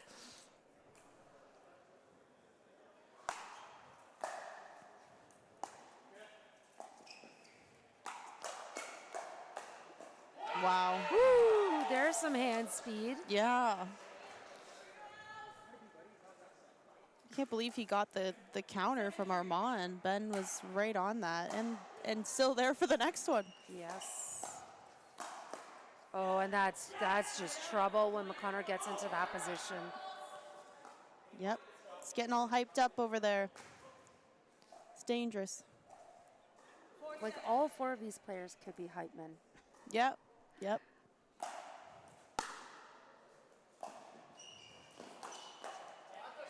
Wow, Armand. I'm wondering if maybe Armand thought that Joel was going to go down the line for just a second there. He did hold it a little bit longer on his paddle, so good deception.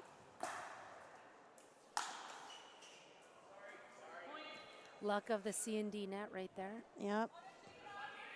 Joel says thank you, C&D Nets, and as do we.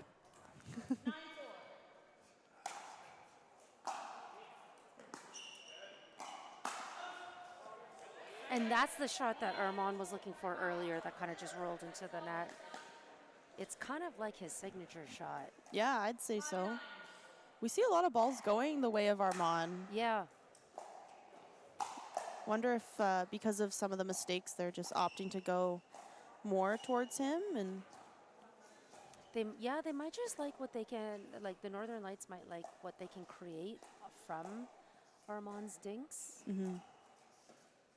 ooh, a lot of net cords. versus maybe McConnor's dinks are putting them more under pressure.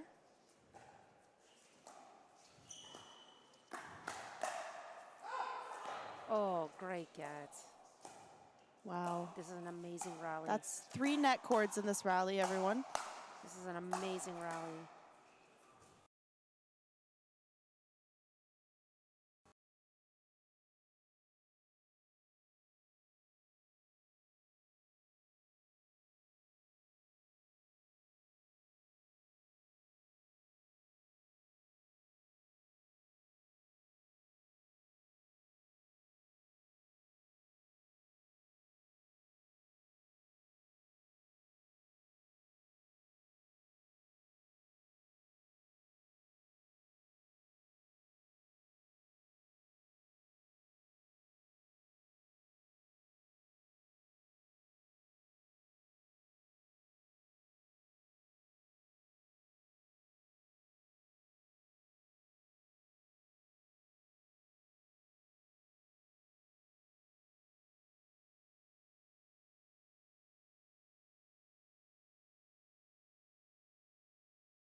Really good.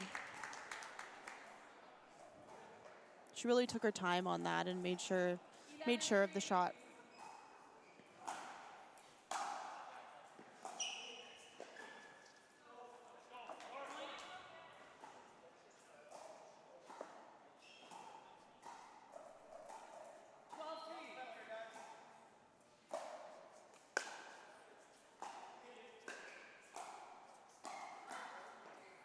Oh, what a Wow. get. Yeah. Ben's really proving to get those like hip height Yeah. extended volleys. Yeah. Really well. Like it's the Owls are making a shot where you would just expect it not to come back, and if it does come back, to be a pop-up, and Ben's just there every time. He's like throwing his arm across his body to his backhand and somehow covering that line. Oops. Ouch. Coming out of the season opener, Vancouver Owls walked away with 3 wins and 2 losses, putting them in 5th place. And the Northern Lights walked away with just 1 match win and 4 losses to put them into 7 of 8th place, 7 of 8 spots. 7th place. And, oh, that ball does land. I can't tell if Ben was leaving it because he thought it was going out or leaving it for Danny. I'm not sure. Yeah, I don't know. It's kind of an awkward ball.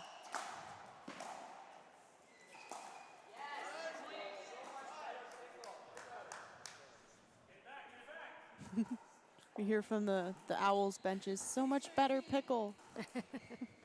It is. Yeah, yeah. Some words of encouragement.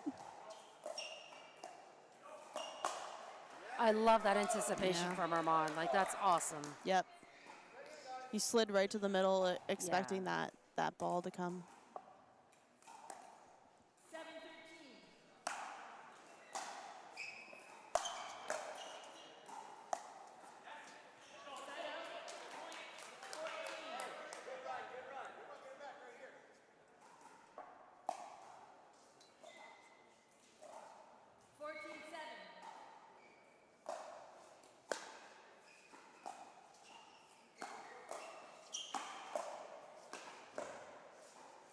And that's just a lot of pressure on Lexi, or Danielle. That's 3 shots in a row. She's trying to defend there.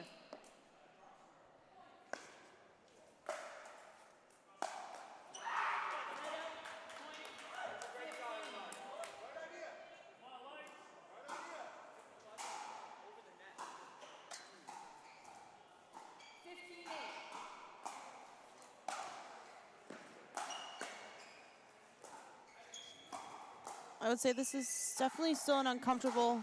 Oh, I love all of that. Wow. I love all that play. Wow. That was an amazing Bert. Yeah, he had so much time because he got that ball behind Armand, and Armand took his time to kind of float it back. So, wow, really, really fancy shot from Ben. Really great shot. And I think he kind of has observed that Armand does do a one-hand slice when the ball's kind of behind. I mean, as you do need to wrap your paddle around the ball a bit more when it's getting behind you. But, wow, what a heads-up play. We don't see too many Berts. That was nice. And for everyone at home, a Bert is when it's like an Ernie, but when you cross to the other side of the court and cross the kitchen on the other side of the court to hit the ball. Obviously takes some anticipation and some athleticism, and you got to time it properly. It's not easy at all, and that's why we don't see many of them. But thank you, Ben, for showing us a beautiful one. Yes, exactly. For all the viewers at home. That's got to be, you got to feel good after that. Like, so there's got to be a lot of confidence, more of a confidence booster after something like that. Ooh. There's just a little bit of heat behind that shot. A little spicy.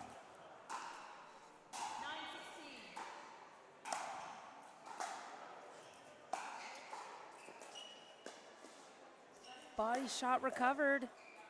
Oh, went off his belly. Nice of him to say, yeah, hey, that hit a bit of my shirt. It was a good shot by Anna. Oh, the neck cord. Going the way of the Vancouver Owls.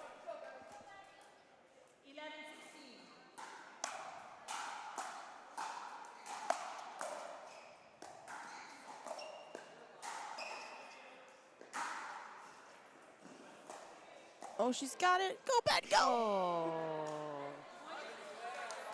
Woo. Yeah, that's tough because Ben would have had that if he hadn't gone for the lob over Danny. But Danny's quick. I mean, she's got long legs. She covers the court really well. So she was able to get that ball. I think maybe if they would have communicated that a little bit sooner, then Ben wouldn't have been all the way on the other side and able to get that. Well, and it's also that there was a confusion in the earlier lob where they let the lob go. And so this time they both committed to chase it down. You're right. So that's something they probably should have figured out after that first one for sure. Yeah. And it's true because after that first, lob went by them, they didn't actually talk about, Yeah. I didn't really see them come together and, Yeah. and communicate really about who's going to take that next one. Yep. I don't know about you, but when there's a lob, I'm like immediately like yours or mine. I'm like, oh my gosh. It's like some panic sets in for a second. I kind of like chasing down the lobs when I've been lobbed. Yeah. Yeah. Chasing down your own lob.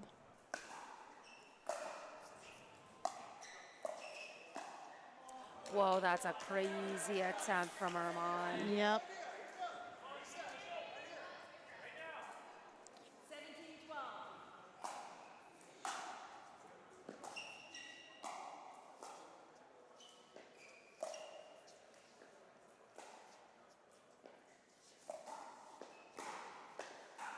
All day, Anna Dayshenko. Really picking on Great the play. backhand of Ben there. Yeah. Saying, you stay out of the middle. Watch your line. And the Owls are really doing a great job staying in this game. What a reset. There's that lob again. Dipping into the well again. And it goes. That's 3 for 3 on the lob Yep. over Danny. Yep. Wow, great lobs from Anna too. All of them have landed right in the corner behind Yeah. Danny. I do like to see at least the lights figured out who was going to get it that time. Yes, they had it figured out. That's a smart pull from Ben Davis. They needed that offensive moment right there. I agree, and I don't think Ben sped the ball up there much at all, so just throwing in something different caught her off guard.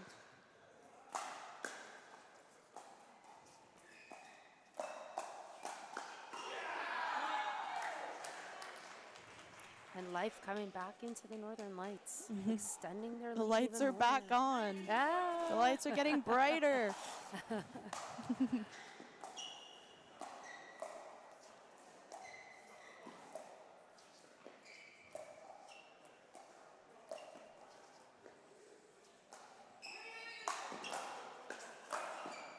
Oh, bit of eye formation. Yeah, that was wild. I like that the lights throw up the lob too. They say we can lob too. Yeah. That's awesome.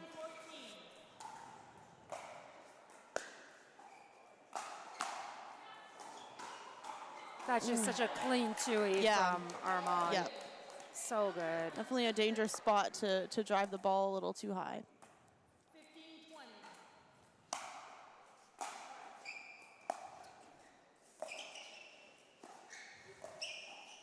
Oh, nice from Danny. Oh, Just gets a piece of it. oh yeah. And all clean there. Yeah. No faults. Yeah.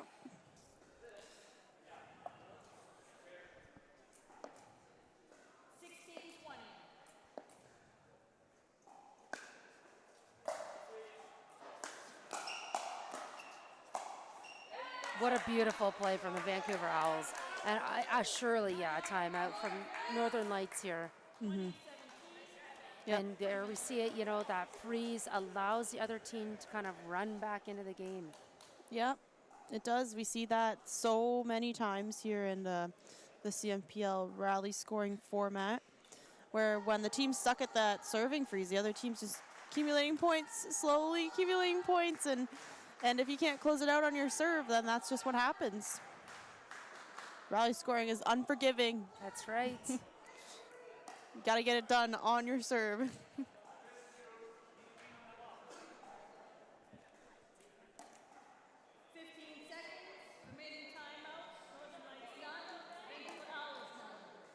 One. All right, let's see. Who's going to take the timeout here? Oh, some miscommunication in the middle. Sorted out nicely by the lights.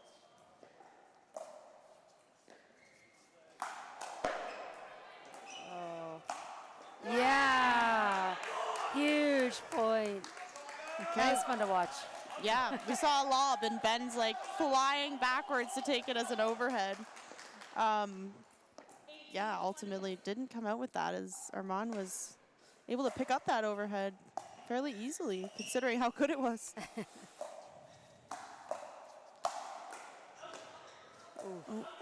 Okay. Armand making sure he called the first one out, making sure the second one's out twice, out, out. It's good communication.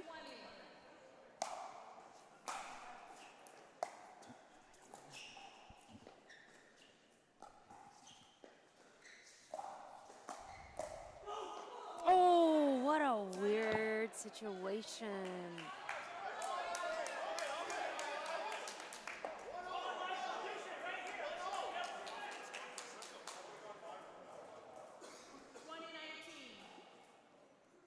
All right, both teams at the freeze. Northern Lights looking to take this game. And there it is. Win for Northern Lights. That is a huge, huge win. Oh, what a climb back for the Vancouver Owls. Wow. And Dashenko not looking so happy on that one. Yeah, I think that was such a great performance from both teams. I mean, the score reflects that, but I think we had a momentum shift at the beginning. It was looking more like it was going on the side of the Owls, and then shifted over to the Lights. And we saw Danny play that role that we expected, and she set up Ben really, really well, set herself up for some great offense as well. And I think she might have just played that right side role just a little bit better than Anna did, and that might have been the deal breaker there. Yeah, it's a game of margins, and like you said, it kind of did come down to some unforced errors, giving the Northern Lights a slight lead here. Okay, we see Kelsey back in here. I guess they must really like that Kelsey-McConnor combination. Yes. As they did this previously in the first match that we watched against the Rapids. Which is nice to see when you have that confidence in a pairing on your team. It's good when you're not still kind of looking who you want to play together, or to have that kind of figured out this early on in the season is an advantage for sure. So the teams that are not present this weekend, Montreal Lions, who went undefeated in the season opener. London Smash not far behind, only losing to the Montreal Lions. And Toronto United Pickleball Club taking 3 wins and 2 losses. They are not here this weekend. And in 8th place with no wins so far yet is the York Yeti. Those teams will face off in the Eastern Split happening early June in PEI, the first time CNPL is going East Coast. Yep, I'm sure. I wonder if the other 4 teams are watching right now, kind of watching what's going on and keeping an eye on the teams. Who isn't watching, huh? Yeah, that's right. Everyone should be watching. If you're not watching, and there's nothing else to do on a Saturday other than watch pickleball, in my opinion. Unless you're playing, then I guess we forgive you. Yeah, true. But if all you do is play outdoor pickleball and you live in Ontario, I'm pretty sure you're inside today. Yeah, so that's a good point. No excuses.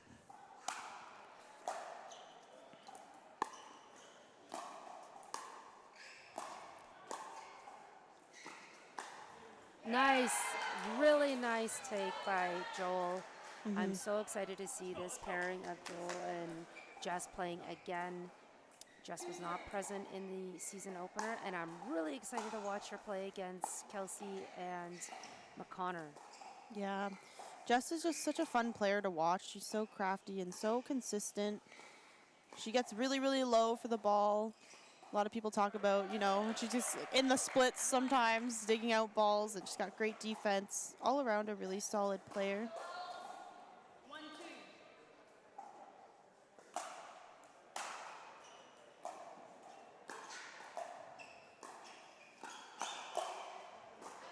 Wow. Good hands, great hands, nice court awareness.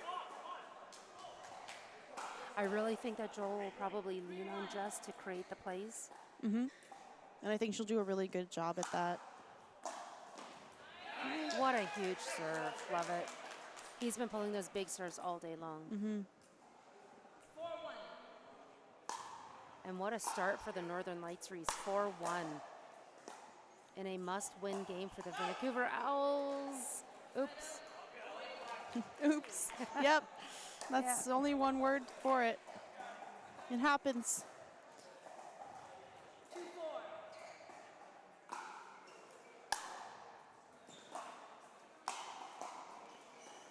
Out. But I like the idea of Kelsey forcing Joel to move back over to the left side of the court. And Joel made it back over there. I mean, I'm assuming he's happy that it went out, but I think he was there. Okay, rolls, flicks, punches not going the way of the Vancouver Owls, and yet again they have to kind of fight an uphill battle just to stay in this game, but Reese also to stay in this match.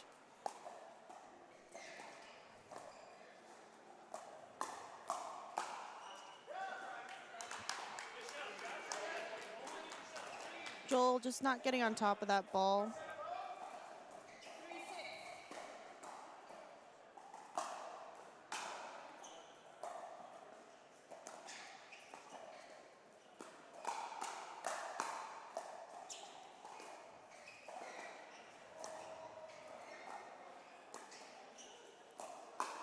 Oh yeah, wow.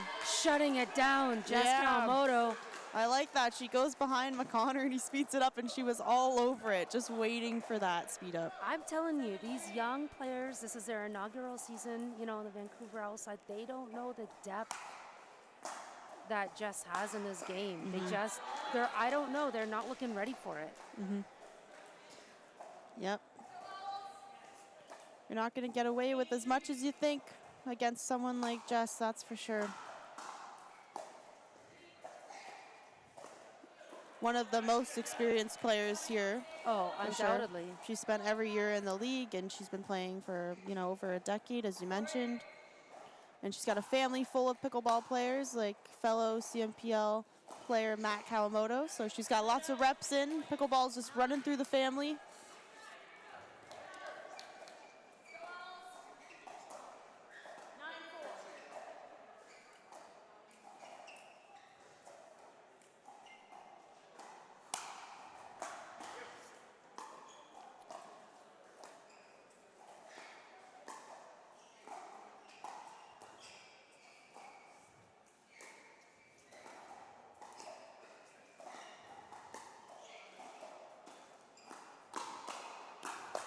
Amazing dig. Wow. Oh, Jess, one more reset, please. One more. That was such a great That get. was so good. We see how low she gets there to get some of these balls. Exactly. I noticed Kelsey's standing off the line quite a bit when she's dinking with Jess cross court. Yeah. I'm wondering if she just prefers to take the ball off the bounce and give herself a little bit more time. Well, Jess can really push the pace in a dinking rally. So it could just be buying her, some more time. Oh, Jess. Just Yeah. out. Okay, so we mentioned that the Northern Lights are in their back-to-back kind of game right now. And the Vancouver Owls are the next up to play back-to-back. So And I Owls think lost their first match of the day. The Lights just lost their last match. This is just interesting dynamics.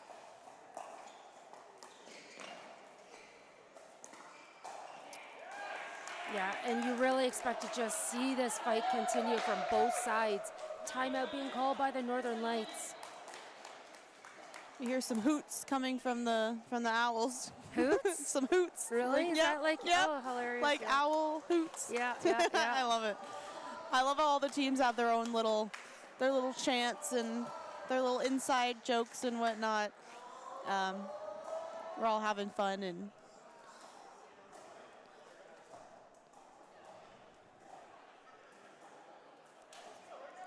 okay, so the Owls are feeling some momentum, feeling some fire. they're already back on the court and ready to go.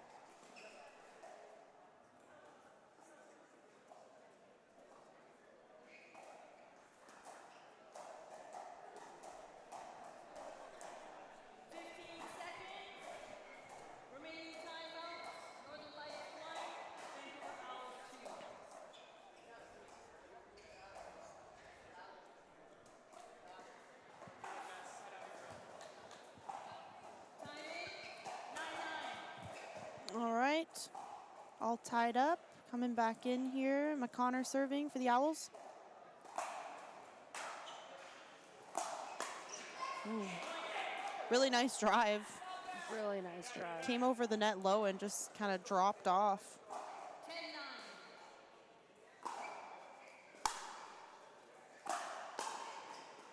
He Jess drives it to the same spot, the exact same spot.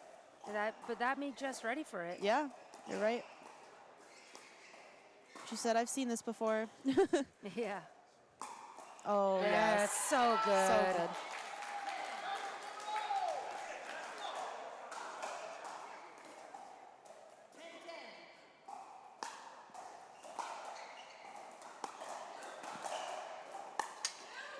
Ooh.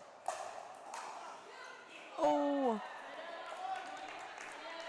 Great defense from the Northern Lights there. Mm-hmm.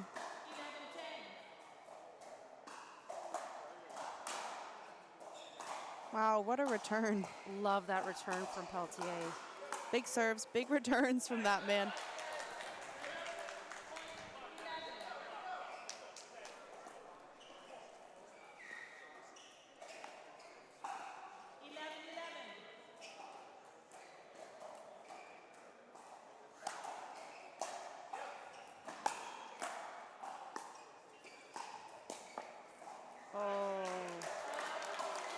I think I would have liked to see Joel take that ball there. Yeah, I think Jess wanted to see Joel take that ball too. Yep, I think she's on the same page. And this is definitely the time for one team to kind of pull forward, you know, if they don't want to get it to go down to the wire. Yep. Great dig. Okay, big overhead from McConnor.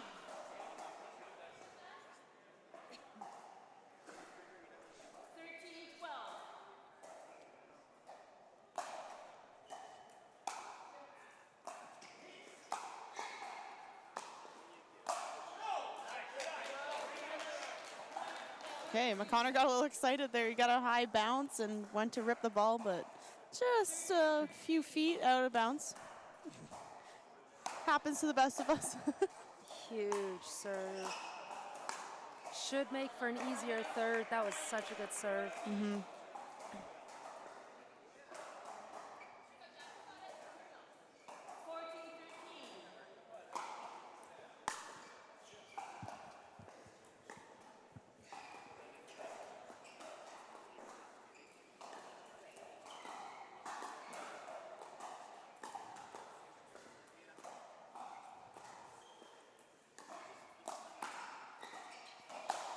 Wow. Great cover in the middle.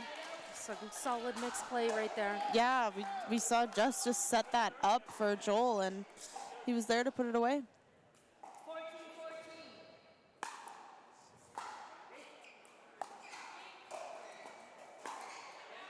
Ooh. Jess has done that. She's kind of forced to speed up around her knees. Mm-hmm.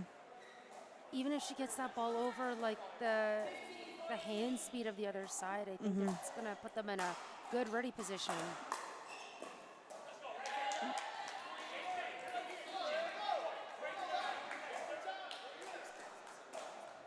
I like that from the Owls bench. Take your time. Mm-hmm. It's really important, especially nearing the latter half of the game. It's, you know, you get even more kind of antsy and the urgency to get to 21 before the other team, but it's important to still take your time and make sure of your shots.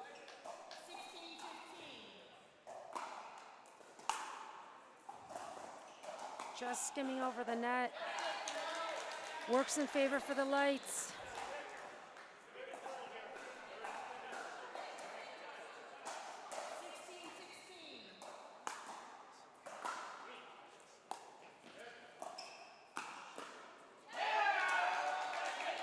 I see signs of defeat coming from the Vancouver Owls bench, and I'm seeing confidence coming up from the Northern Lights side. Yep.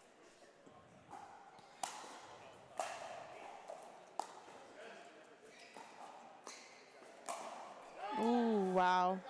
Yeah, great cover on the line from McConnor.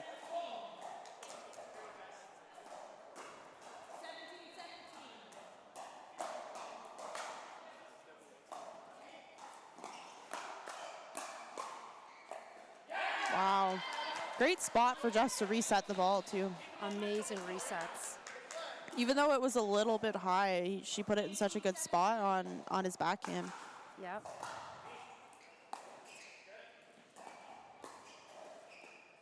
Love the pace that's going on here. What a reset.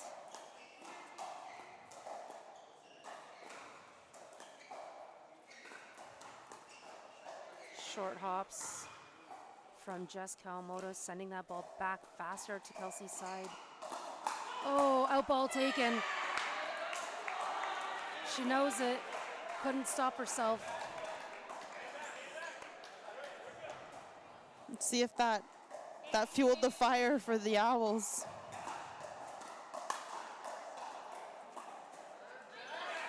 Ooh. Definitely not the time to miss a third shot.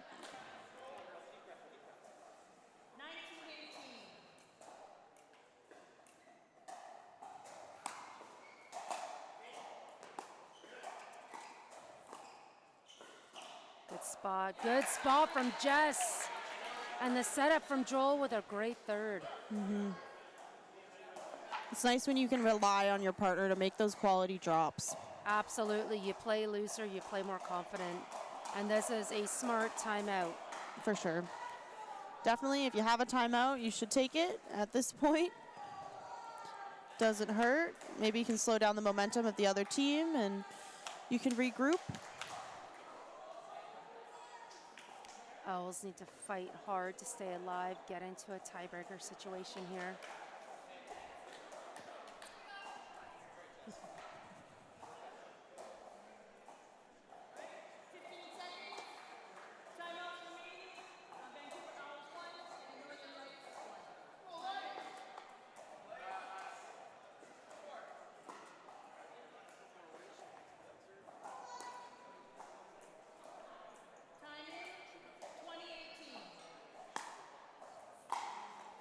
Oh, and with that timeout and a missed return, Oh, it's that so hard. is the match.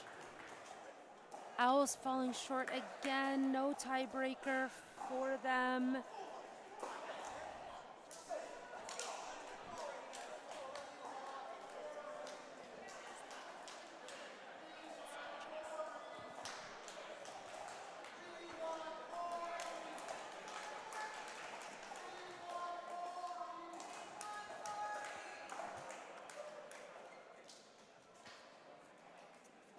Vancouver Owls with another heartbreak loss here. Tough weekend for them so far. They do have a back-to-back match situation ship coming up again. That's my new favorite word, Reese, by the way. Situationship? Okay. Situationship. I might get behind that. I might start using that also. Yeah, I actually can't take full credit. Shout out to my friend Helen for situationships all over the place. And speaking of which, we've got our post-game interview about to take place with none other than Jessica Kawamoto. Jessica, welcome back to CNPL. You are not here for our season opener. You're fitting into this new team, Northern Lights, really, really well. How did it feel? It was great. It's my first event back, but we did an escape room as a team yesterday, and we're all in an Airbnb together, so the chemistry, I think, is really good, and it was showing on the court, and hopefully we only go up from here. One of the things that I was really excited to watch was the veteran experience that you and Joel bring to the table, playing against some inaugural players into the league. Did you two have a very specific game plan going into this particular mixed game? We had some things that we wanted to do against opponents, but he was clutch because I got a little tight in that.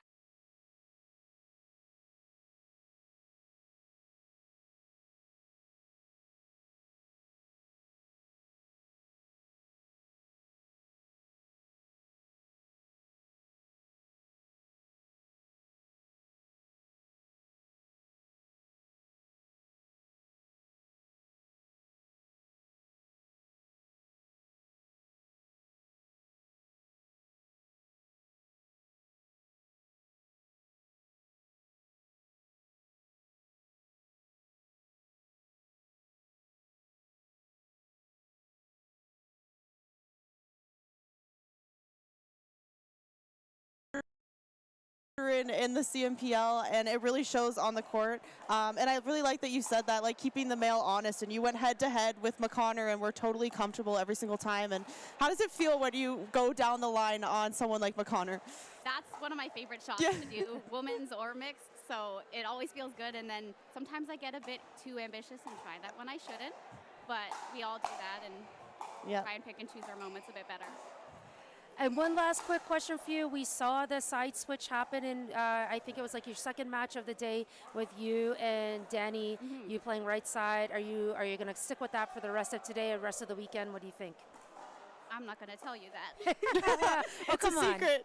Honestly, I'm not sure, but also I wouldn't say so just so that opponents can't scout us out a little bit. Yeah, well, we tried. All right, Jess, thank you very much and congratulations again. Great Thanks to so see much. you back. You too. And that's a wrap on our match. Vancouver Owls playing the Northern Lights. We don't have much more of our day, but it's still going. Vancouver Owls about to play the Grand River Rapids, guys. Don't go anywhere. We will be right back.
This isn't your grandma's pickleball game. This isn't a social event we do for fun. This is where champions are made. Get ready for the Canadian National Pickleball League's most explosive season ever. C4. It's gonna be a blast. Let's go!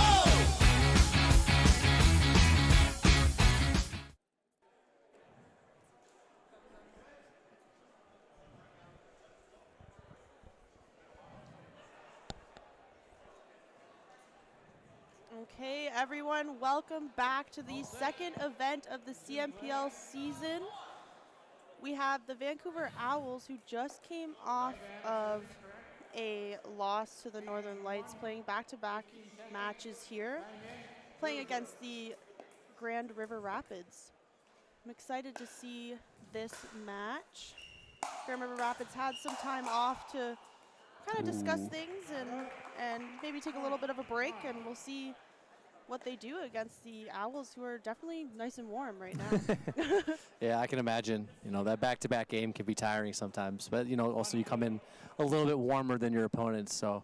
Yeah, there's definitely pros and cons for sure to both.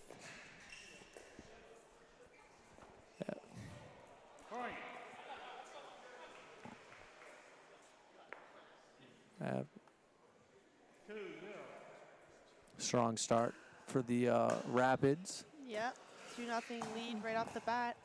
Yeah, a little bit of a miscommunication start things out in the middle, but you know, nice side out there. 1-2.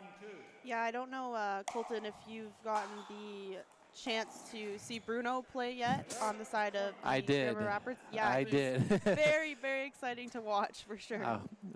Yeah, I've been kind of watching the first few matches today, Yeah. and you know, big personalities on both sides. A lot of emotion, a lot of Yes.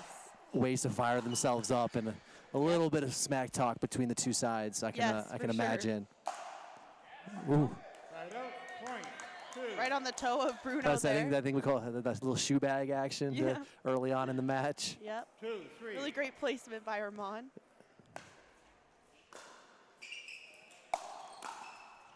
I mean, Armand's coming out firing right now. Huge drives on his thirds, putting a lot of pressure. Right out. Point. 4. That was the strangest overhead I've seen. On his back foot, kind of partially in the air.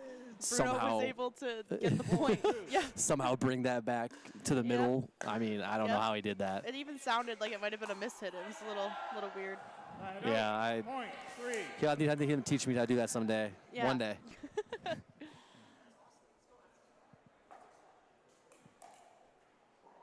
3-4. All right, we're keeping a tight game so far. Neither of these teams want there to be much of a lead, not in their favor. Point. Great speed up.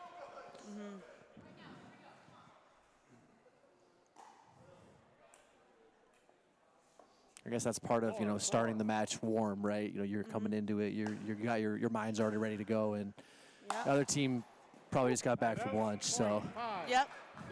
They're definitely fueling up before this. 5-4.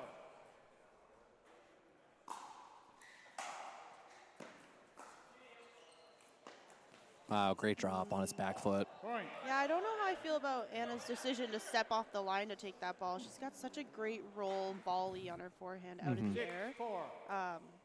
But I think she is thinking the same thing.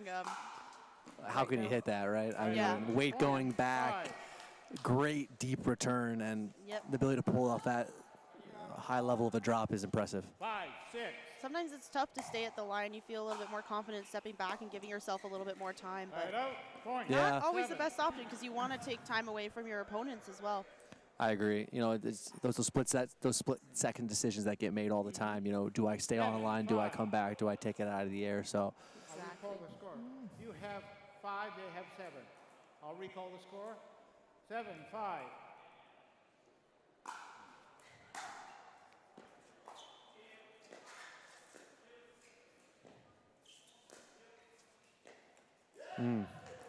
Point. I like the pattern she was going for, you know, starting to get to those cross-court rolls going, but 8-5. it's tough when your opponent can keep that dink so low to the net to get enough height on your rolls to clear it consistently. I mean, you have Point. both ladies. You got two completely different players. You have Anna, who's very offensive. She 9-5. likes that roll, loves that roll. She'll do that cross-court roll all day. And then you have Marie-Christine, who is the opposite, who she likes to play more defensive, likes to slice the ball. You'll see slice after slice after slice. So I think it's an interesting combination of the ladies dinking back and forth, where you have one slice and one Point. top spin. Yeah, it's definitely, you know, one person just get every ball back, and 6-9. it'll be an entertaining cross-court battle to watch for the remainder of the match for sure. Well, great drive, Anna. Point.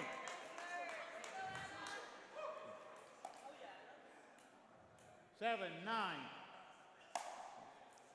Still keeping the game pretty close here. Right out. Hey, Point. there's the roar 10. from Bruno. Yep, he's fired up. Really, really quick hands at the net there. Great exchange from both players. Yeah. 10-7.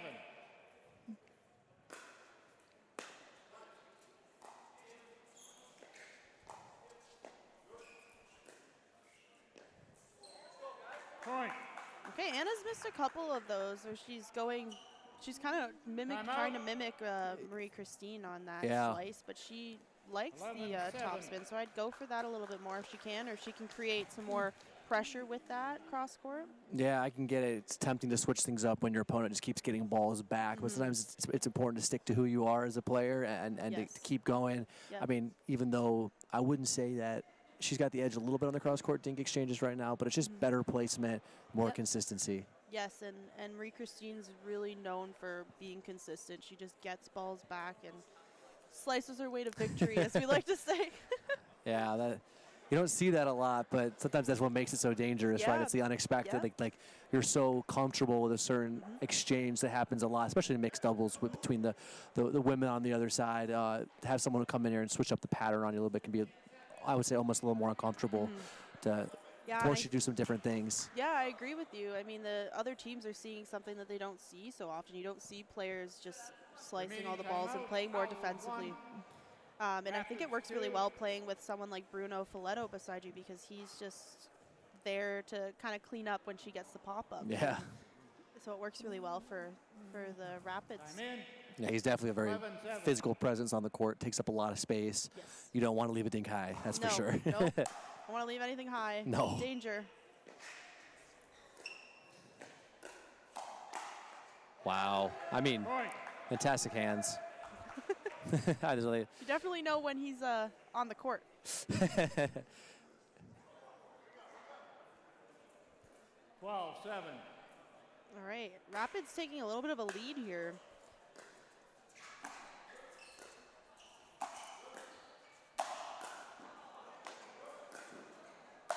Wow, great resets, but offense a little too much for them on that possession. Yep. Armand really has this like fully outstretched arm swing, and he really gets over top of the ball and produces a lot of pace as well. Yeah. A couple of miscommunications right now in the middle, trying to figure out who takes what ball. I'm not too familiar with the players, but you can see that they're looking to exploit that that middle ball a little bit right now. There it is again. Yep. Point. I mean, you left a ball a little bit too high in the middle there, and Bruno says, "I'm coming in to take that." Yep. He likes to take the middle. He'll even go right over in front of his partner if he feels that that's a ball that he wants. And he's, you know, like you said, got a big physical presence on the court. I'm thinking about golf right now in the back of my head. The weather's been so nice recently. I mean, obviously today we had a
and they know how to fix them and what they need to do better next time. Absolutely. I mean, we've all been there. We missed that one forehand dink that we're like, oh my goodness, how could I miss that? And you want to just do it a couple times over to reaffirm that muscle memory. Yeah.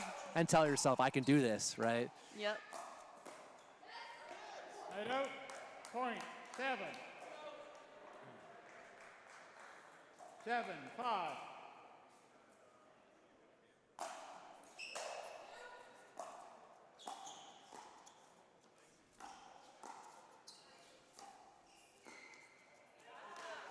A lot of pressure. That's that heavy forehand you were talking about. I mean, those Lots of dinks are very aggressive, 6, 7. placed very well. Yep. She really gets behind the ball and forces it across court. Lots of pace, lots of topspin. Wow. And sets up her partner Lucas so well. Yeah, I mean, it's got to feel good when you have your partner feeding you high forehand from the middle of the court. You could do a lot with that ball. Yep, definitely can't complain. 7, 7.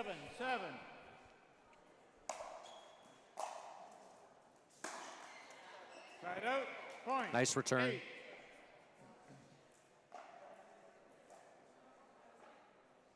8, 7.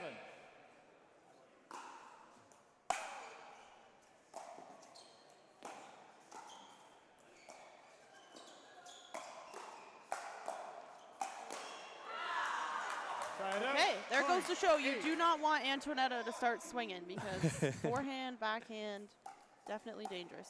8, Yeah. 8.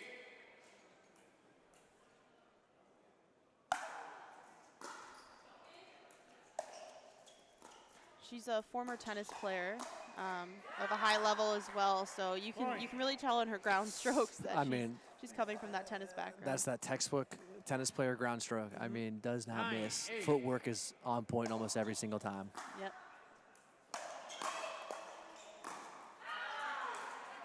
Point. McConnor maybe coming over just a little bit too far there. Kelsey was ready for the switch, though. It's almost like you just want to make up for hitting that out ball. You know, you're a little frustrated yourself in the moment, and you try to do a little bit too much to make up for it. Wonderful, Tui. Okay, Kelsey got all of that ball. I think she might have been in the air when she hit that. 9, 10. All right, we're keeping a close game here. Point. 10, 10. Yeah, neither side wants to give an inch right now, you know. They're kind of both going back and forth with dishing pressure and trying to handle it. So we'll see who keeps on the foot on the gas pedal for the rest of the match. Yeah, I'm 11, curious 10. to see if they'll just keep exchanging points or if one of the teams will kind of gain them a little bit more momentum than the other. Ooh, she's so good at that shot, and she hits that 9.5 times out of 10. So, like I said, she loves to paint those lines. And I've seen so many of those go past the male player and land on the line. She definitely wants that back. Even if she misses, that's still got to be in the back of his head a little bit, right? Just knowing that she can hit that, and she's going to go for it without fear. So sometimes a miss can't always be a negative thing. Sometimes it puts a little bit of thought back in your opponent's mind. Yeah, exactly.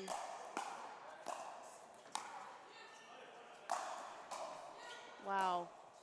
Great defense from the Rapids.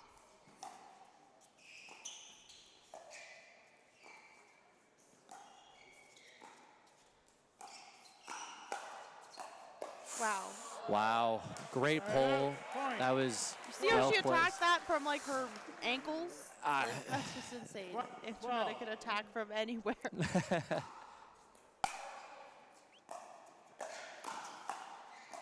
Well, great spot.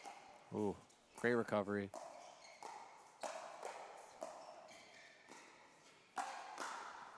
There's that forehand. I mean, wow. Side out, point. 13. 13, 12.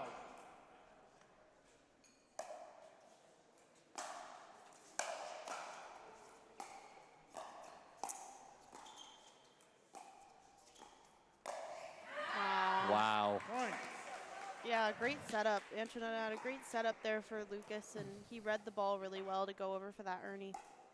Yeah, 14-12. she's putting a lot of pressure on right now with that forehand dink. I mean, out of the air, off the bounce, doesn't really matter. She's going and attacking that cross-court spot. Yep. There it is again. I mean, she may not have made that drop, but she's got something in her mind, and she's not afraid to sit there and just go to that spot over and over again. And you're right. There's like 90% of the balls are going over there until there's a pop-up.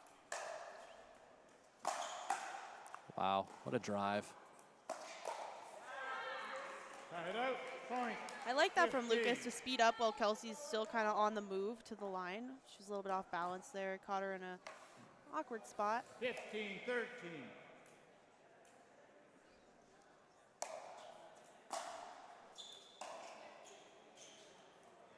Tied out, point. 14. 14-15.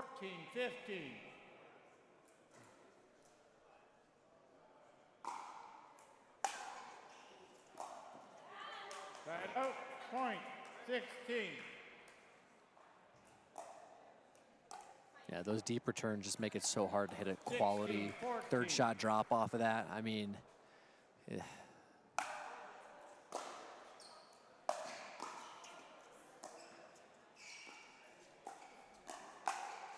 oh, she is all over that flick.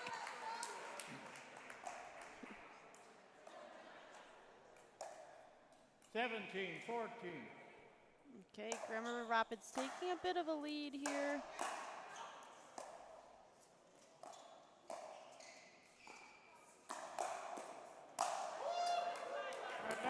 Point. Great hands from O'Connor.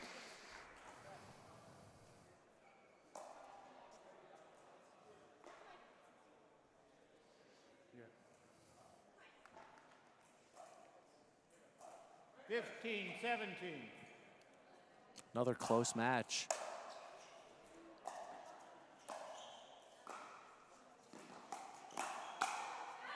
Oh, Tied out.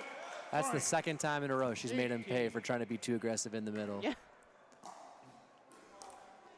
Yeah, she's definitely not afraid to go toe-to-toe with the male 18-15. player in front of her. Not at all.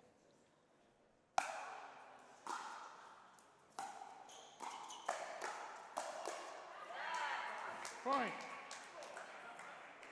Timeout. Owls. 19-15.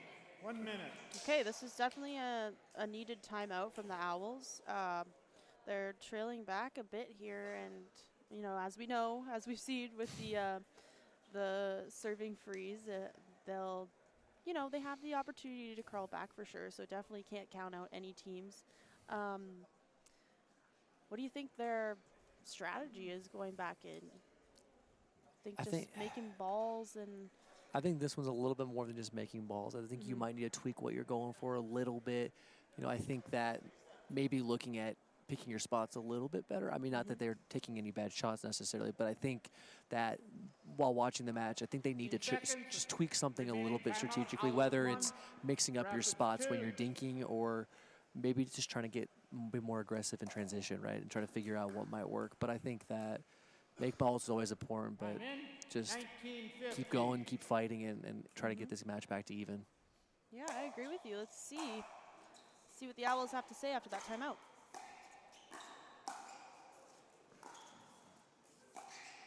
Oh, there it is. Yeah, I told you it was coming. It was gonna happen.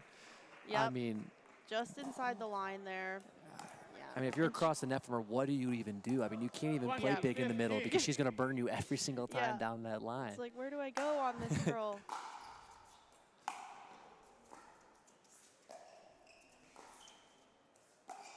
Oh, she goes for it again. Oh, she's got it.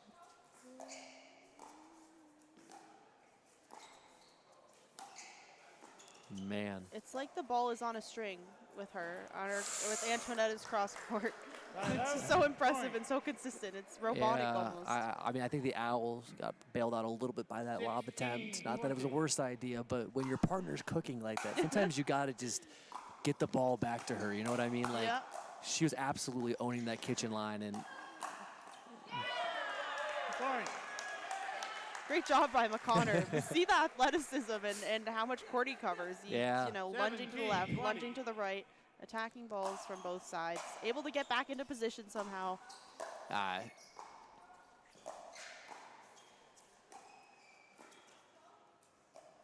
just sneaks over. Ooh, way to be on that. Right up. Wow, great get from Kelsey. That was such an awkward spot, and she was able to get a piece of it and get that ball back over. She recovered really well. Yeah, one more ball, right? Just keep making those resets. Just keep getting them over and give yourself the best opportunity to win the point. 20-17.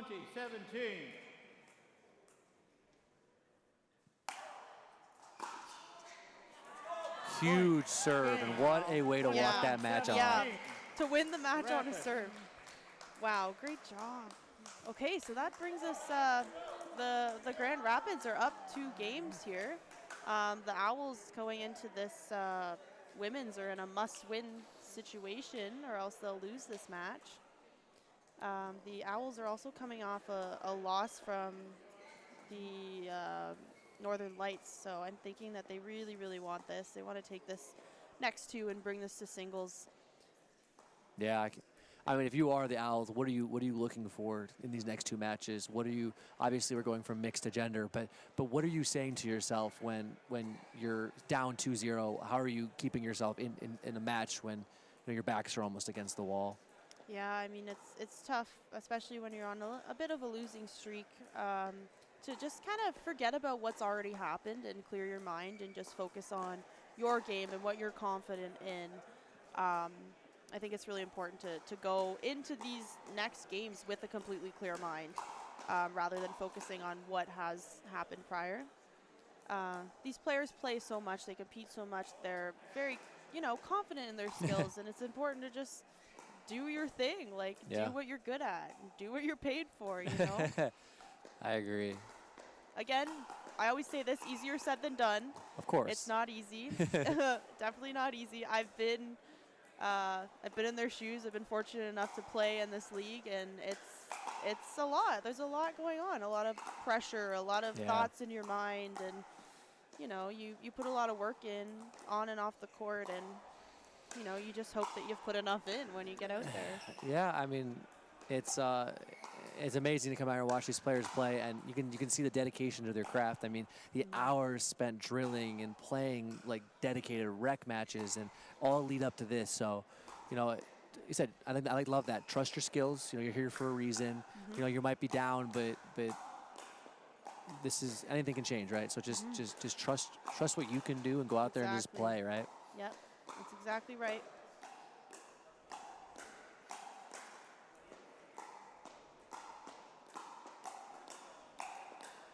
I don't know about you, but I would love to see a singles tiebreaker.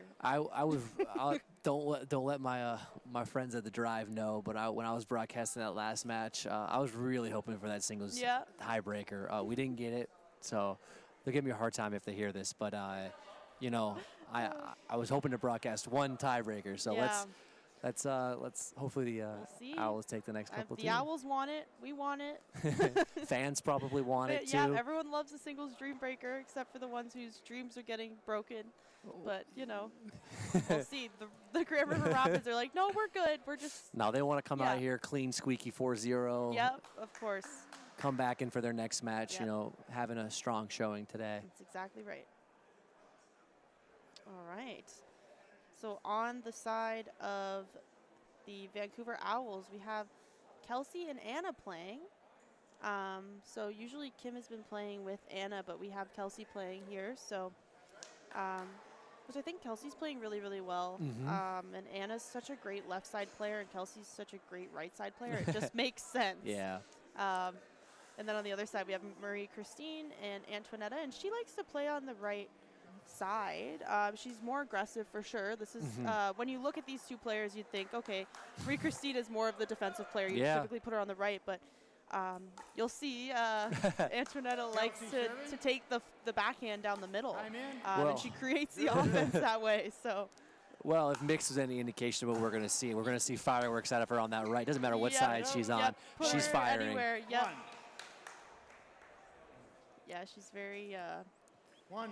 She's very versatile for sure. Oh, it helps to have one of the steadiest players in the league on your left side who Yes. will just make balls, and you can sit there and have the green light to fire. So it's an extra boost of confidence that maybe you might pull that one that maybe you shouldn't have, and your partner's going to bail you out every time. So that only helps your confidence. Yep. Yeah, for sure. It helps your confidence just to trust in your partner and know that they're going to be there, even if, you do hang a ball up a little bit too high. Yeah. 2-1.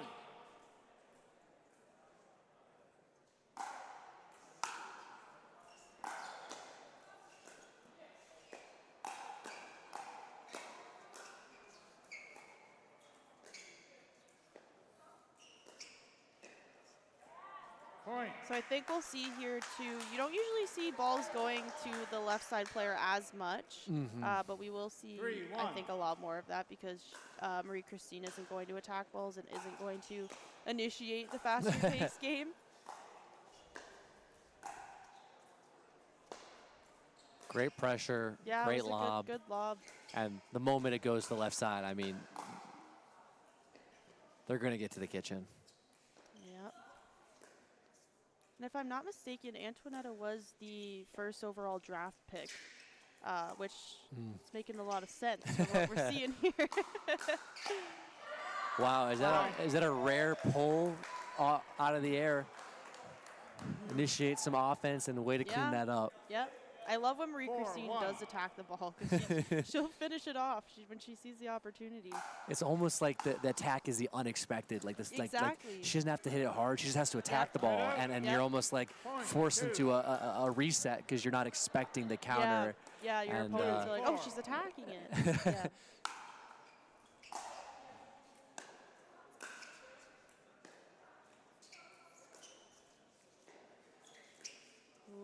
Great backhand dink from Anna.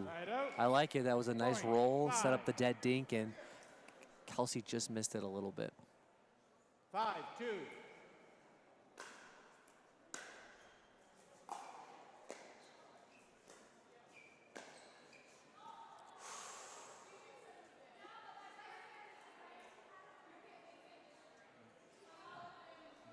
Okay, so if I'm not Antoinetta maybe showing that the ball was in, and then Marie Christine saying that it was out. If I'm not mistaken, I thought if one person calls it in, that call stands. I believe you are right. Looks like the refs are going to have a little bit of a discussion, but I'm not sure Antoinetta actually called it in. I think she might have just like done the hand movement. I don't know if that makes a difference. We will see. Okay. Okay. Yeah, so I think you're right. I think they decided that the call was made already and that you can't go back on your call, even if it's your partner.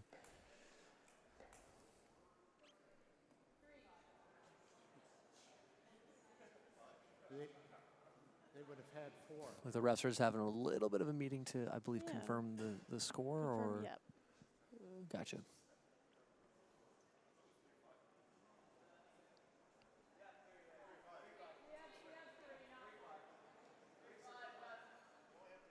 Okay, we're just confirming the score. A little bit of a mix-up. Sometimes this happens when, we're having a little discussion here.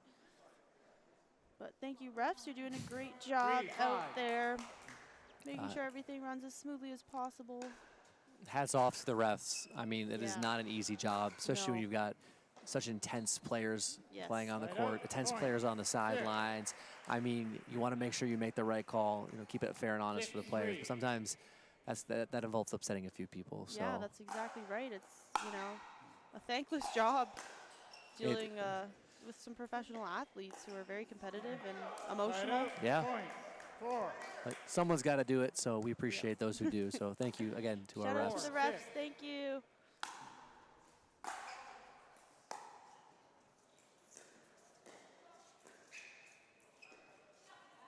Side out, point, 7.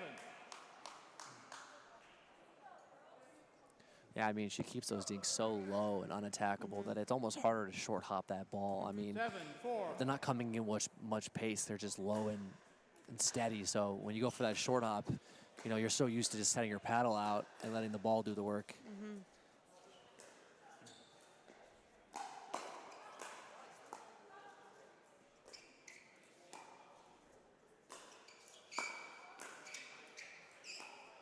Marie-Christine resets the ball literally from her ankles with ease. Oh.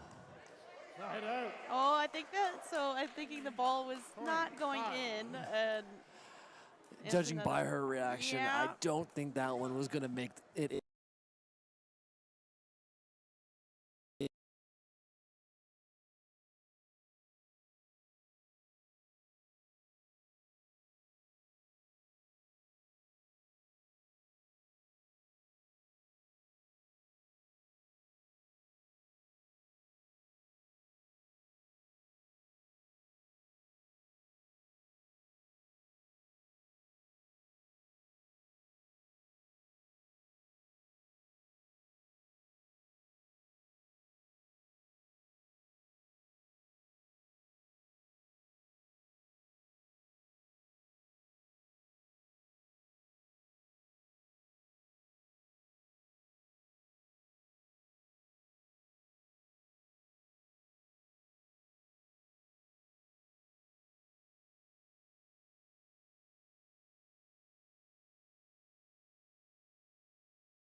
court movement, Point. that awareness to be able to come up while she's resetting and putting pressure on people. It's 29. So I think that's 3 missed returns from Kelsey in a row. in a row. In a row. I, That's tough. yeah. Must be feeling some pressure here. She's no stranger to competition, though. She's definitely just Point. Game. okay. 21. Yeah, There I it mean- is for the Grand River Rapids. That means that they take this match as they have won 3 of the games out of 4. We are, of course, going to play a 4th one, as all the stats are important to all the players here. Obviously, everyone wants to win. The Owls would be more than happy to take this game as well in the men's doubles. Ooh, Okay, we see Eugene warming up here. I'm not sure if he's going to be playing or not, but we have not seen Eugene play yet today.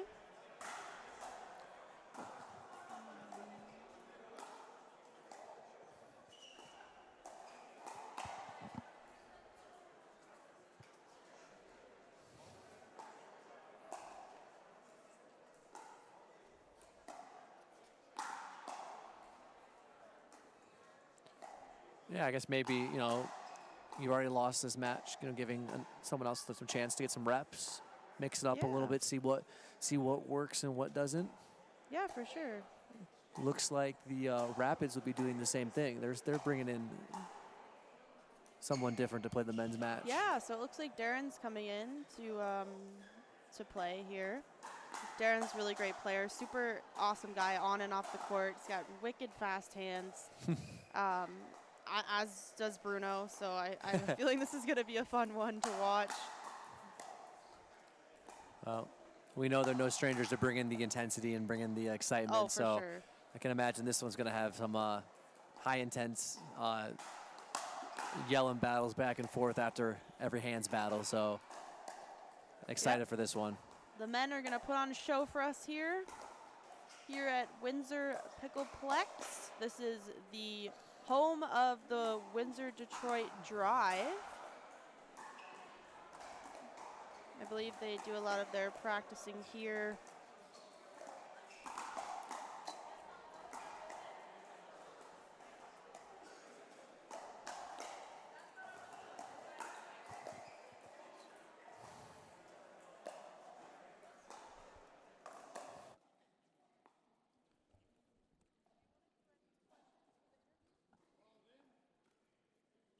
You got it. I could try. I'm not as familiar with these players. I could do the drive questions because I know them. Good questions. All right, looks like the boys are all warmed up here. We have, on the side of the Grand River Rapids, we have Bruno and Darren stepping in to this match. And on the side of the Vancouver Owls, we have Armand and Eugene stepping. We see Bruno on the ground alive his body for a point, and I like the extra little roll he did there, a little extra drama we add. Gotta Nice keep to it exciting, yeah, right? I was gonna say, nice to see the players having lots of fun. Yeah, it's always good. You know, a lot of pressure, a lot of, you know, let loose a little bit, have some fun in the middle of a match. So you love to see it. Really great hands from Darren. He's just so quick and produces a lot of power from tight into his body around his hip area. 2, 3.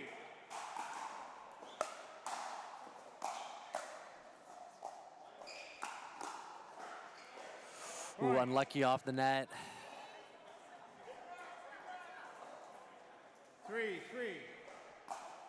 Yep, sometimes the net is not very forgiving. Shout out to one of our sponsors of the CNPL, C&D Pickleball Nets. We are using one of those here today, and we really appreciate you. We couldn't do this without you. Thank you, C&D Pickleball Nets. Side out. Also like to shout out a Point couple other 4. sponsors as well. 4, 3. Yola for being the official paddle sponsor of the Canadian National Pickleball League.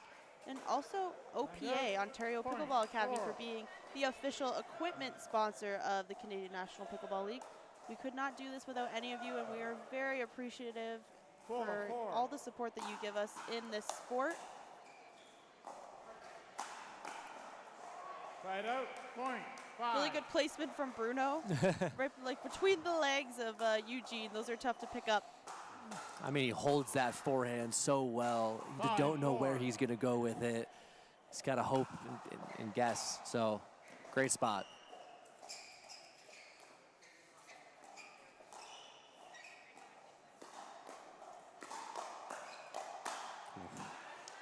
Right out, point, 5.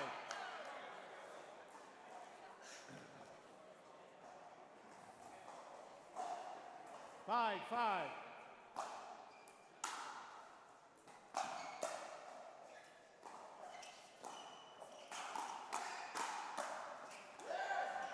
Right out. I mean, point, you weren't, 6. those hands are wicked fast I on that know. side of that. I mean, oh my goodness.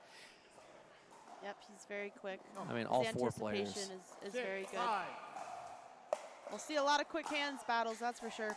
Yeah, these guys they're not looking to dink, I can tell you that much right now. They're trying to get this ball sped up as quickly as possible. Yep. There you go. Point. Great pull from Bruno right at that left hip kind of middle crossbody spot.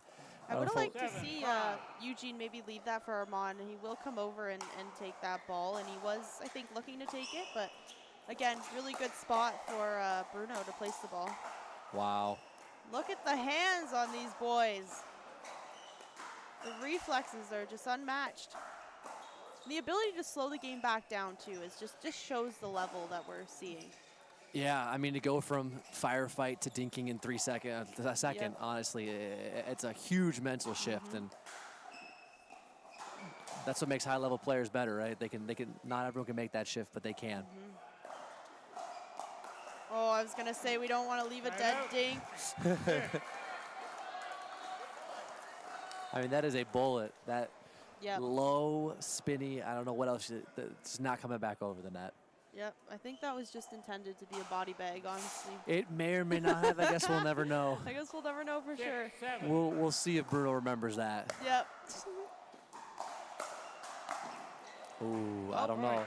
Yeah, little smirk, little head shrug. I think he knows where he's aiming right now. Armand's still, good sportsmanship, making sure, 7, hey, sorry, 7. bud, you Yeah. okay? Sorry I hit you, even though I may or may not have meant to. Sorry I hit you twice in a row. But I'll do it again. Yep. Okay, Armand with behind the back. Darren says, I don't care how fancy you are, I'm getting this point. 8, 7. Definitely impressive, though. I mean, it wasn't even like a bad counter or anything. That was a pretty good counter. Yeah. Bruno let him hear it after those last 2 body bags. I think he's gotten a little bit louder since that moment. 9, So 7. we'll see later in the match if he has a comeback of his own.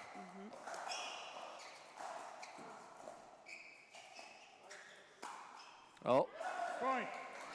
Got him would you back. look at that? Yep, we're trading body bags here. And the celebration to follow it up, Yep. You see Armand smiling. saying mine was better. I don't know if you guys could hear that, but Yeah, Armand says his body bags were 1 better. minute. Yep. great display of sportsmanship. It's easy to get angry, but when you're having fun with it, that's all that Yep, matters. This is why we do this at the end of the day, is because we want to have fun. We enjoy the sport. We enjoy the competition. You know, Absolutely. whenever you get frustrated or down on yourself, it's important to remind yourself why we do this at the end of the day. I say we because I've been there and I'm like, gotta tell myself, I love pickleball. This is why I play this game. Yeah, everyone's been there. Anyone who's played pickleball at any level, from our season tournament players to pros to the open play rec session. It's easy to get frustrated with yourself, but at the end of the day, we do this for fun. Sure. Most of us aren't making any money off of this, and it's sometimes it's hard to remember, but when you can really bring yourself back and say, you know what, okay, I had a bad day today, but you know what, a bad day on a pickleball court is a pretty good day in a lot of people's books. So yeah, how bad of a day can it be, really, if you get to hit the ball? I don't know. Some days I've had out there where I'm like, I can't even get the ball over the net. It's pretty bad. So Point. 8. Like that ATP from Darren. Armand was able to get that back down the middle, and Bruno wasn't there to cover, unfortunately. Right out. Ball's just long. Point. 9. Correction. 11. 11-8. All right, 11-8 for Grand River Rapids here. Owls are keeping it pretty close. They would really love to take this game. Right out. Point. 9.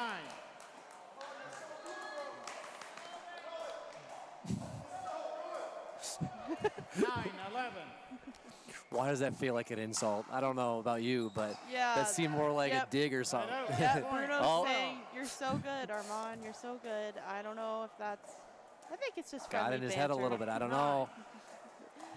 They're smiling.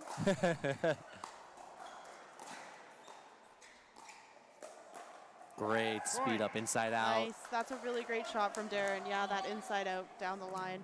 Really good. 13-9. I'm wondering if there's a little bit of the mental game being played right now. 13. I'll recall the score. I would say 13-9. there is. I think there's a little bit of Bruno's dishing it, and Armand's taking it, dishing it back too. So, and the other two guys in the corner, they're having fun. Wow. Oh. Wow, what Right a out, point. pickup from Darren on his backhand back here. mean- That was an absolute bullet, and he picked that up, and it was a great shot on top of it. Just amazing.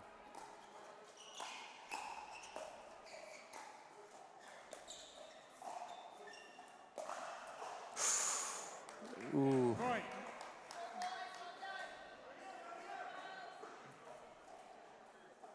Eleven, 13.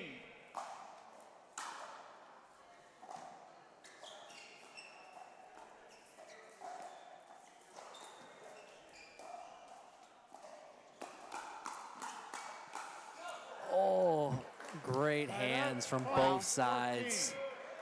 Great speed up combo, but great recovery on the other side from the Owls. Just missing that last counter long.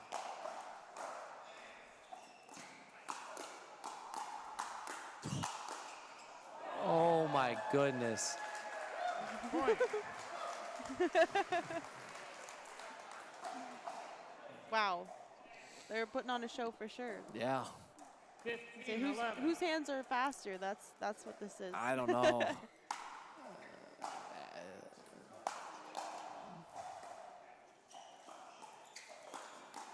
Great. I mean, that court awareness and court movement to be able to take that ball. All right. Owls. Vancouver Owls taking a 16, timeout here. 11. 1 minute. Seems like things are getting maybe a little bit out of control. The Grand River Rapids have a lot of momentum, a lot of fire going on their Yeah. side.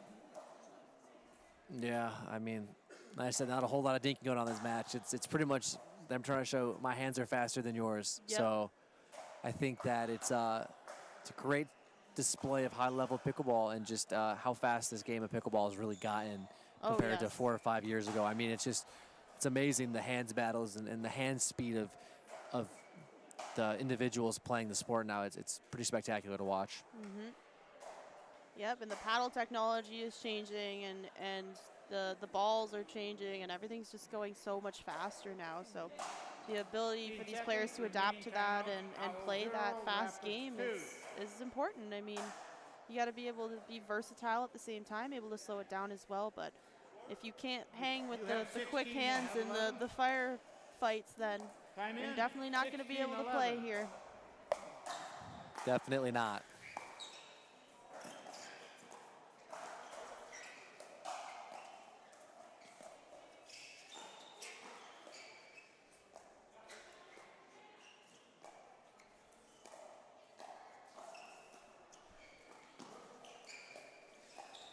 As we say that, we see a nice dink exchange going on. And there's There's Bruno on the ground Ground for the again. second time this 12. game. Can't say he's not putting any effort in, that's for sure. No, you cannot. He's leaving it all on the line. 12-16. 12-16. Not too much of a point deficit. Oh my goodness, Wow. a vicious Okay. forehand counter. 17. Yep. Darren cleaned that right up. Nice setup from Bruno with that flick. And then 17, night-night from 12. there.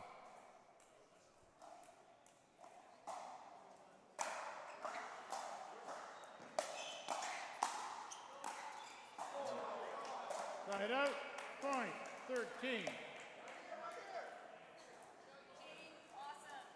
13-17.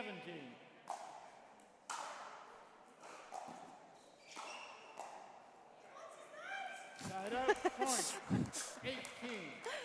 We hear Armand saying, "What is that?" He's not sure 18-13. why he made the mistake he did, but I'm sure he's going to fix it.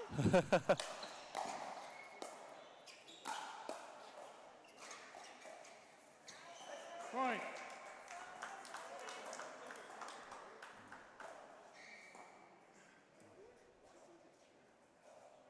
$19-13. Okay, Grand River Rapids 19-13, looking to get to 20 here. Game point, serving freeze.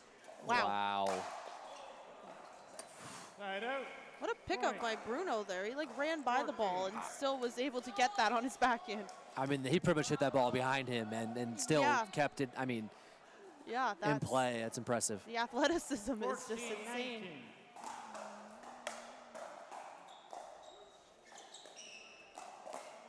Wow. I mean, that's at his, I would dare say, feet almost. And to be able to get that in such a good spot is impressive.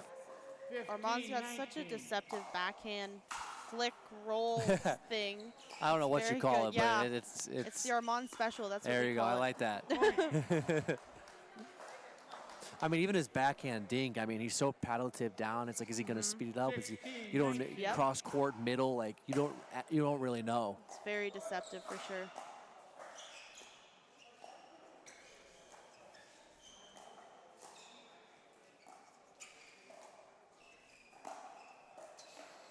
Side out.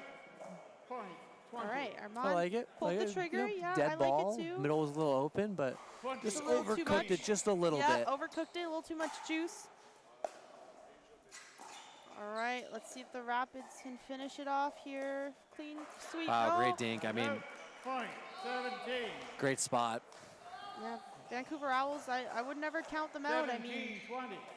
they're at 17. They're almost there. You can creep back on the serving freeze.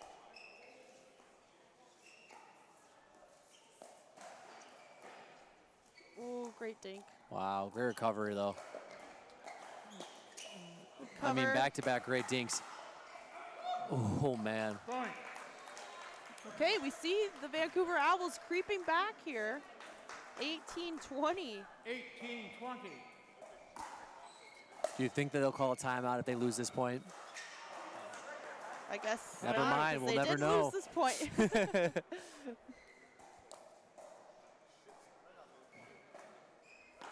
All right, you hear Bruno saying right now they want to finish 20-18. this off. Clean sweep. And there it is. Point. Game. There it Big is. serve to finish it off. All right, so the Grand River Rapids clean swept the Vancouver Owls. And that was just a dominating performance by them. Yeah, I mean, they came in with a plan. You know, they knew what they wanted to do, and they took care of business. I mean, they looked really good, brought a lot of heat, you know, didn't make too many unforced errors, and, you know, completed that 4-0 sweep, so, Yep. which is not easy to do. No, not easy at all, especially at this level. We see all players' smiles on their faces, shaking hands with their opponents. We're all friends here at the end of the day, and a little friendly competition never hurt anybody.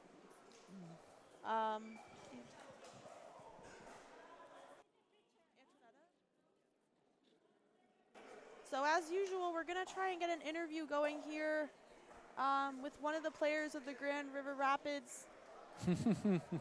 Okay, we have Antoinetta coming to join us here from the Grand River Rapids. Hi, Antoinetta. I can't still hear you. You won't be able I can't hear you.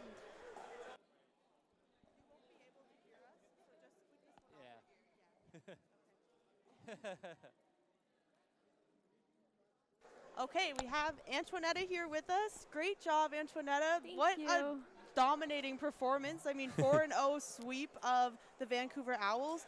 So I'm just wondering, do you think you guys were at a disadvantage because they had just come off playing? I mean, it didn't look like it. Did you feel nervous about that? Honestly, a little, because the 3-hour break, it's a long break. So we made sure to like rest well after our first game, and then we made sure to really warm up well because we knew like that they were going to be pretty warm. So yeah, I feel like it is a bit of a disadvantage. Yeah, for sure. I was definitely thinking that, but it didn't look like it at all. You guys got your warm-up in, and you did so well. Thank you. I also was wondering, how confident do you feel when you're playing alongside your team? Like, does that build your confidence playing against such amazing players? 100%. I think everybody on my team is an amazing player, amazing people. We get, super, like, I feel like with each event and each game, we get stronger together as a team. So that definitely boosts up the confidence. Yeah, for sure. And you can see it. I mean, you're playing amazing as usual. The rest of your team's playing so great. You guys just had such a great performance on the court. Thank you so much. I'm also wondering, you guys came into this day 3rd place on the leaderboards. How confident are you that you're going to stay up there in the rankings going forward? I think we have an amazing team, so I'm pretty confident that we're hopefully going to be able to stay in those top teams. Yeah. But yeah, no, like with today's performance, it just gives us a little bit more confidence to keep moving forward. Yeah, I think you guys are doing great, and I think there's great things to come ahead of you. Great Thank job. you. Congratulations Thank today. you so much. Safe travels home. Thank you. Well, we have tomorrow. You have tomorrow. Oh, yeah, you have tomorrow. Okay, they have tomorrow. All right. So we're going to be looking at the camera. Yeah, so we're just going to wrap it up here. But good luck tomorrow. Thank we'll you see you so tomorrow. much. Thank you. See you You're tomorrow. welcome. Thank you.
This isn't your grandma's pickleball game. This isn't a social event we do for fun. This is where champions are made. Get ready for the Canadian National Pickleball League's most explosive season ever. C4. It's gonna be a blast. Let's go!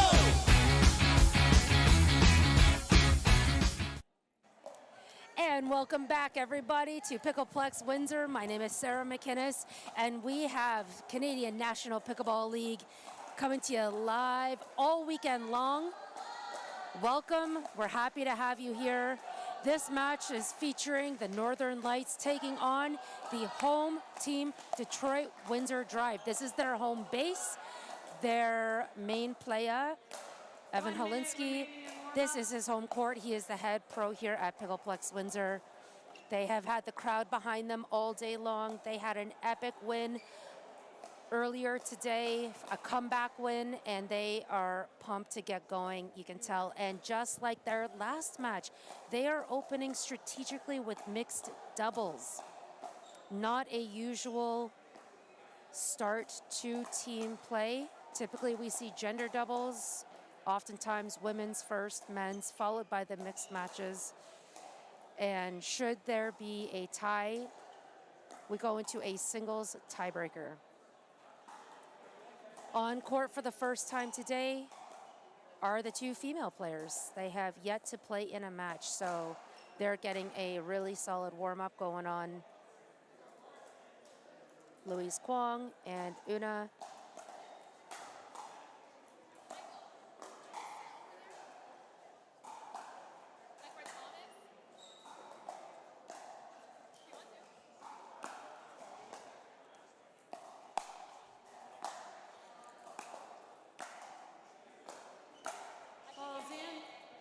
All right, we are about to get going, guys.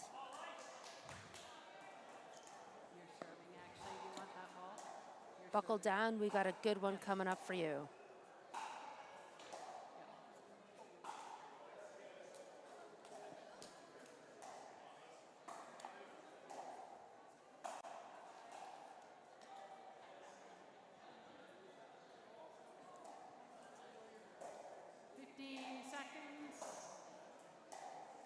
Northern Lights serving on my left, Detroit Windsor Drive. As I mentioned, this is the first match that we are seeing Una Pendurovic play.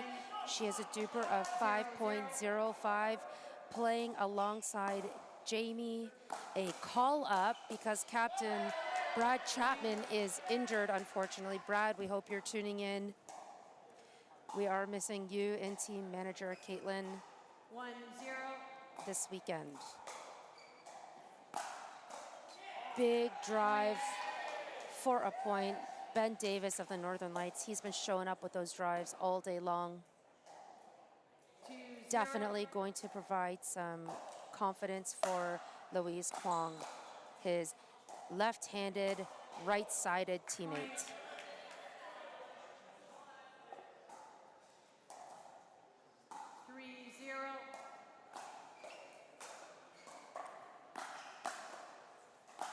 Another big drive, and he is just going with hard with those drives, looking for the drop. It goes, and we've got ourselves a rally. Oh,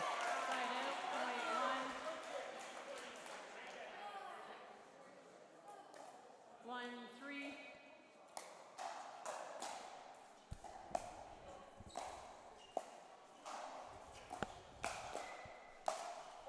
oh, maybe Una took an out ball.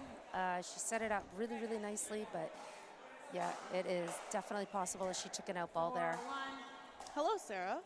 Hey, welcome back, Reese. I've got Reese George in the booth alongside me. We have been calling these matches for the Canadian National Pickleball League for a few seasons.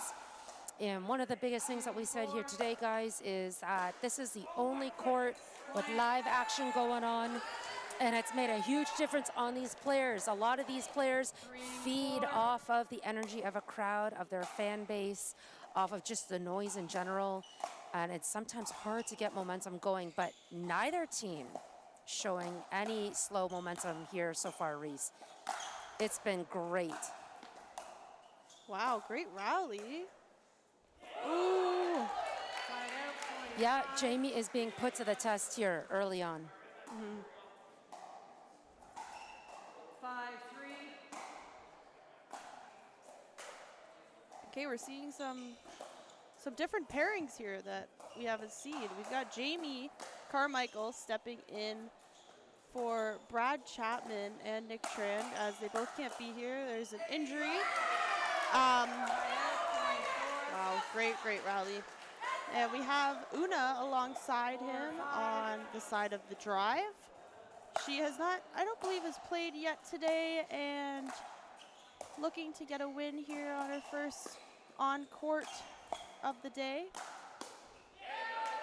Then we have Louise and Ben on the side of the Northern Lights, and I believe Louise was playing with Joelle the last event that we watched. So Yes. also her first game of the day as well. Yeah, that's right. Yeah.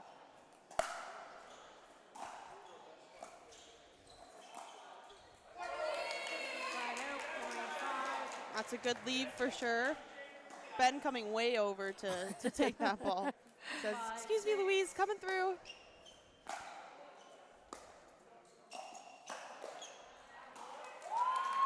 Way to stay out of the kitchen.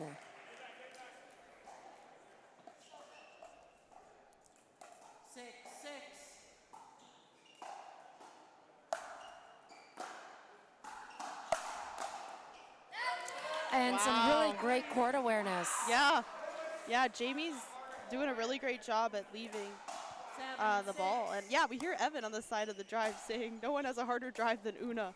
And she does really rip that ball. I'm assuming that comes from her tennis ground strokes.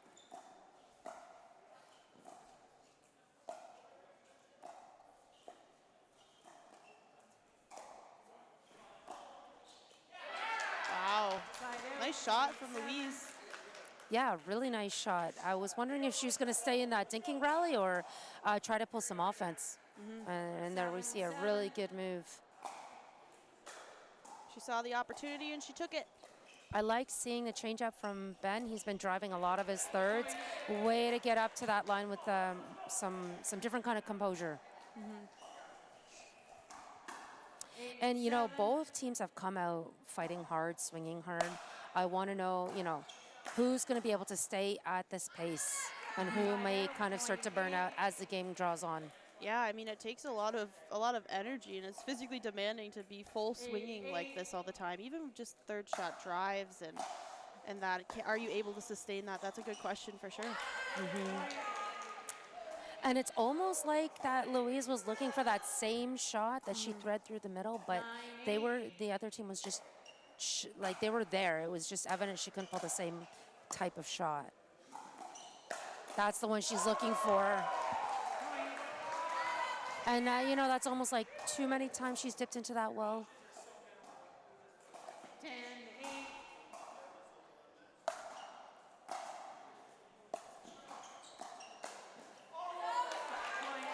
All right, Jamie was there. Una got the pop-up, and Jamie literally hops in to put that ball away. And this is a tough position for anyone coming in for that first match of the day. This is also our last match of the day. So it's not as if they can build momentum off of this necessarily. They would have to carry that into tomorrow's matches. So a really tough position that both Una and Louise are faced with. I completely agree with you. I mean, they're fresh. They haven't played yet today.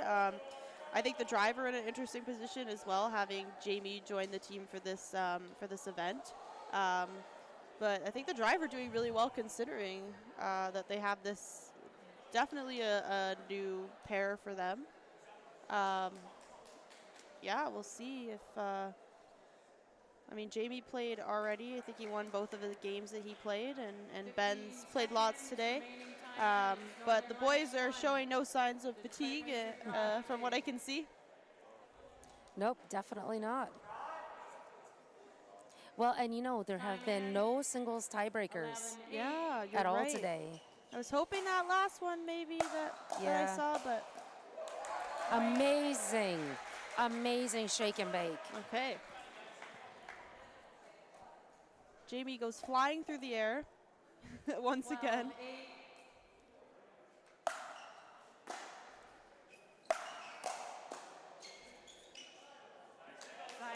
Okay, so the drive clearly have a shake and bake mentality going here. Una's got such a great drive, and Jamie's crashing the net, hoping to finish that. But And Louise responds with one of her own. Yep, exactly. She says, I can do that too. 10, 12.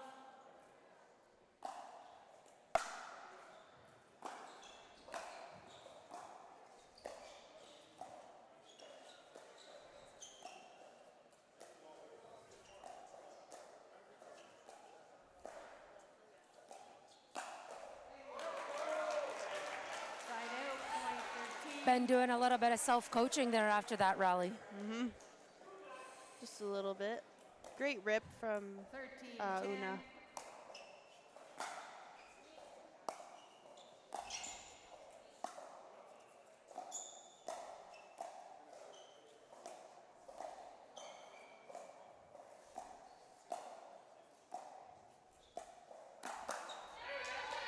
Side out, point 11. Louise looks maybe a little bit more comfortable staying in the dinking rally, at least in that last one. Yeah, I agree with you. Even just more 11, comfortable than the 13. last event that we Yeah. watched.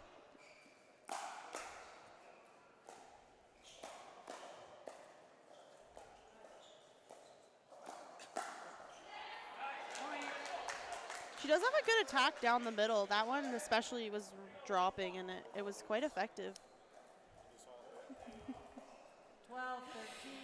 Yeah, and this could be one of the advantages to being a left-handed player, right? Yeah. Is that the other players have become attuned to just predicting the right-handed players, and yeah, so they're just misreading her shots just a little bit more. Timeout being called. 14, 12. 1 Big thank you to our sponsors of the Canadian National Pickleball League, Yola Pickleball, OPA, the official equipment sponsor, TSS Pickleball. And we have C&D Nets, Pickleball Nets, thank you. We also have Club Med, thank you so much for supporting Canadian professional pickleball. And the official ball of the CMPL is the Owl Ball. We are using that here today. And we are also streaming on Game Plus TV YouTube right now and tomorrow as well. So tune in and join us here at 15 Pickleplex Windsor. seconds. Remaining timeouts. Detroit Windsor Drive 1, Northern Lights 1.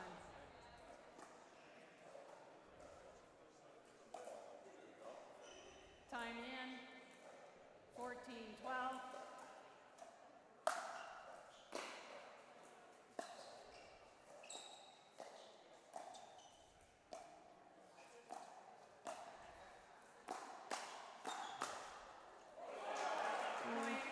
Tough net cord, but we see that attack down the middle from Louise once again.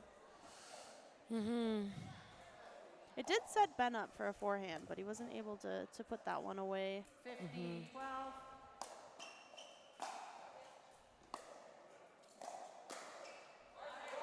Point. Really quick moving, quick hands from Jamie here. Very quick hands. 16, 12.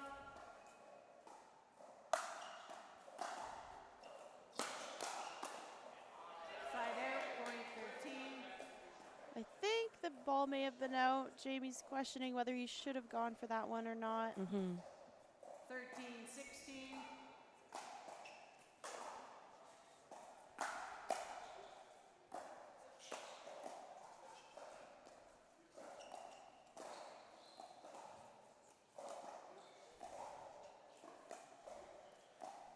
Ben looking to insert himself. Both of, oh man, a lot of these dinks sitting pretty high. Side out, point 17. I've noticed we haven't seen Una try to go down the line on Ben yet, even when he is in the middle, and she hasn't really had to. I mean, this is working out for her and the pattern that she has. I would totally agree. She hasn't had to really test that area of the court. And when she is doing it, she's making him pay for cheating into that middle just a little bit too much.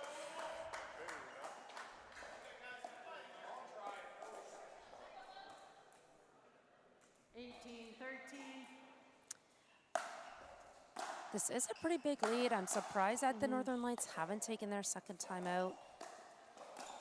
Wonderful. Okay. Whoa. Side out, point 14. We got all of that one, I'd say.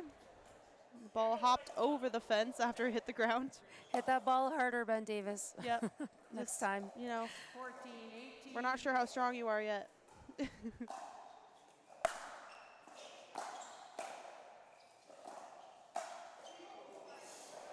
Oh, man. A bit of a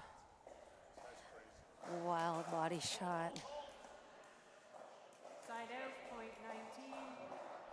19, 14. Again, where's that timeout? Yeah, that's begs the question.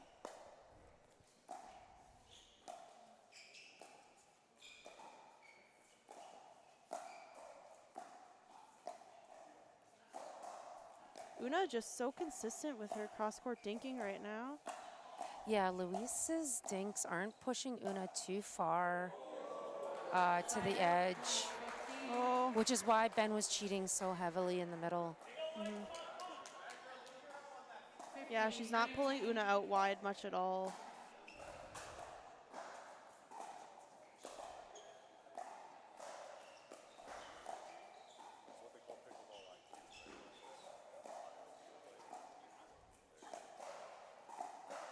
Again, see, Louise is keeping Una pretty tight to the middle.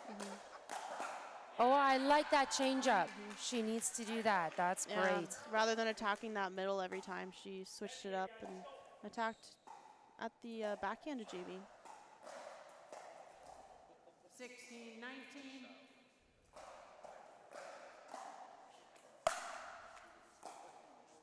Oh, dribbler.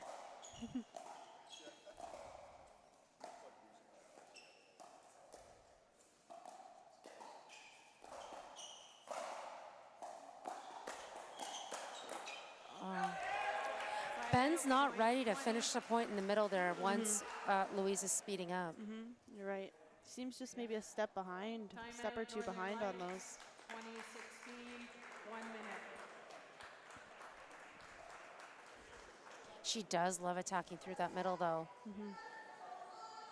Okay, we do have a timeout called from the Northern Lights. Better late than never, I suppose. Absolutely.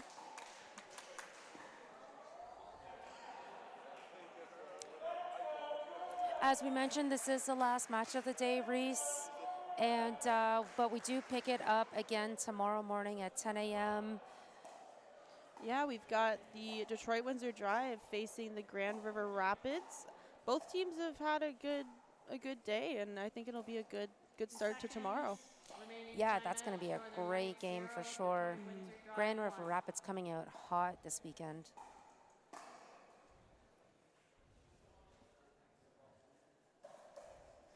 Timeout, Detroit Windsor Drive. 1 minute. Oh, Oh, we have a double timeout situation called. We do know that the Detroit Windsor Drive like to call their offensive timeouts, and I guess might as well call it right after the other team's timeout.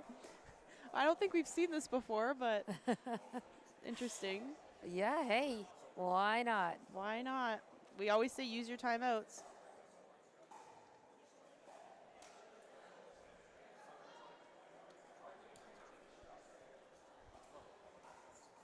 15 seconds, remaining timeouts. Detroit Windsor Drive, 0. Northern Lights, 0. Can the Northern Lights come back, cut down this tiny lead just a little bit? 2016. You never know. We've seen it just- before. We've yeah. seen bigger leads. Teams come back.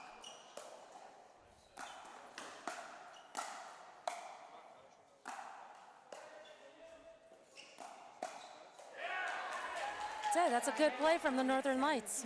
Yeah, they put on lots of pressure, and Ben attacked that ball really low, right in the middle of the court. 17, Una wasn't 20. able to pick that up.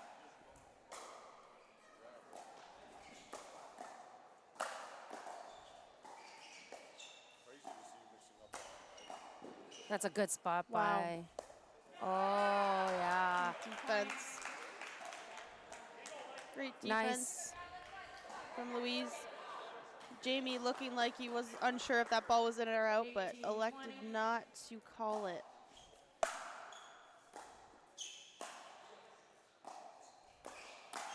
Side out.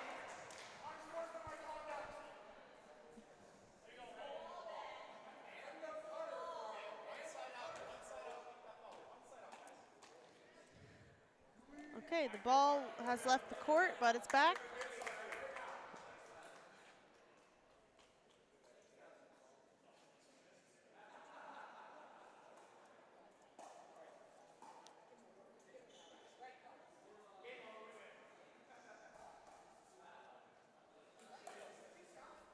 Resume play, 2018.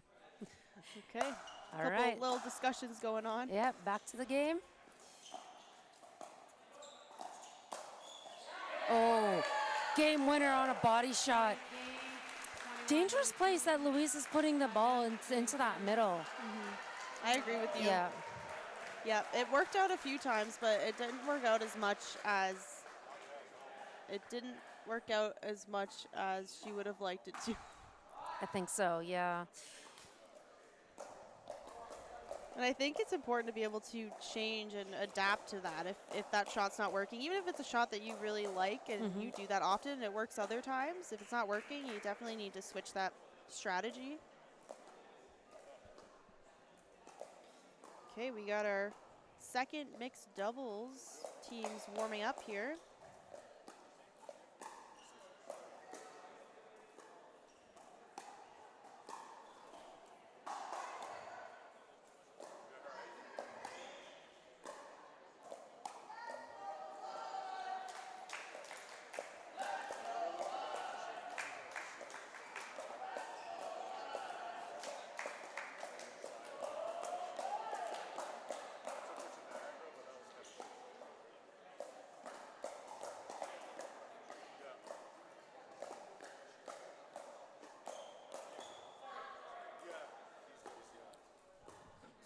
Well, I'm really looking forward to seeing Joel Peltier and Jessica Kawamoto match up again. They played really well so far today together.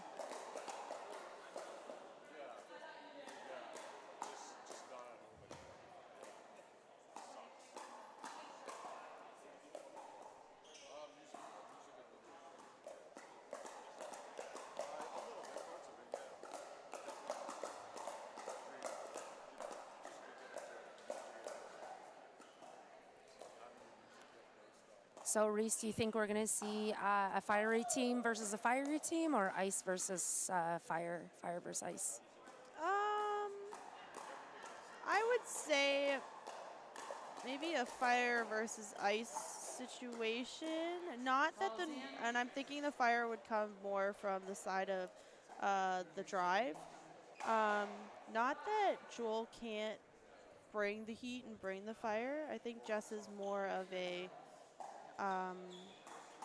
like she's very consistent and won't force any balls, but she also counters really well. But I think that the drive are going to look to just outpower and outplay them right off the bat, especially since they're so comfortable playing together. Evan and Lexi play together all the time and have so much experience. And I think that they prefer to play that way, very fiery and, you know, lots of drives. You might see some crashing into the net.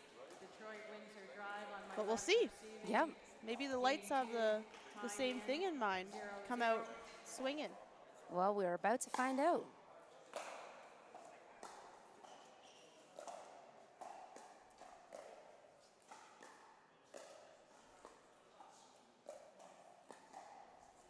Early on, all balls going to Jess. She has no problems playing both players of the other side. There we see that lob that we often see over Jess, but Jess says, I know what to do on these guys. I don't know why you all keep lobbing over me. I can do it, okay?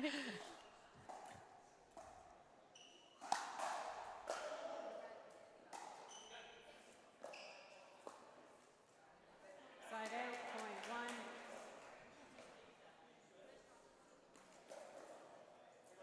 One.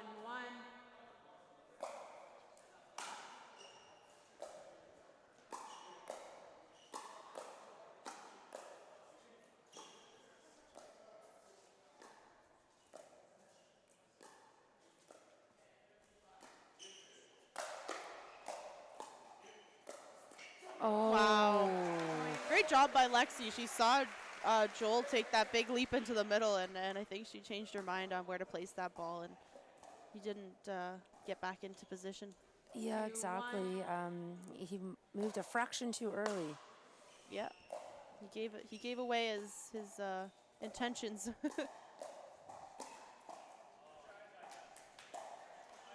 I like the pressure from Jess. I like the Yes. combination Yeah. to go down the line and then switch up the next attack. 3-1.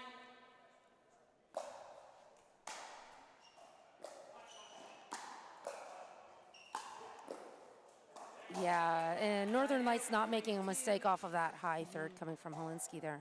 Yep, in the perfect spot, right at the feet of Lexi.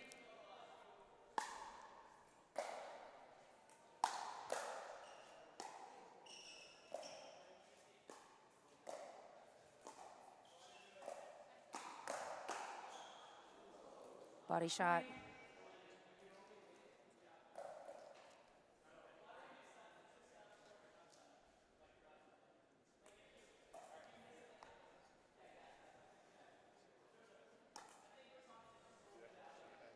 All right. Close game so far.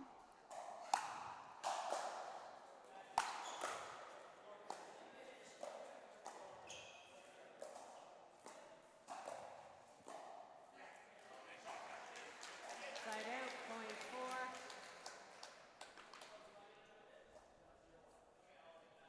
4-3.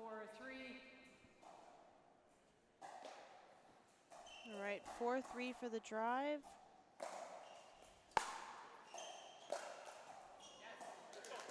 Side out, point 4. Speaking of drives, one from Evan Helinski unfortunately goes into the tape 4-4. there.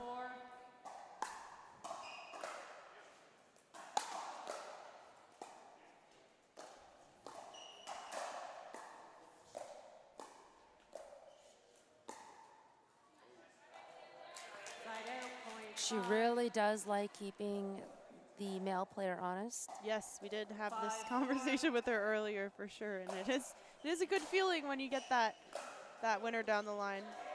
Oh yeah, that ball sinks in.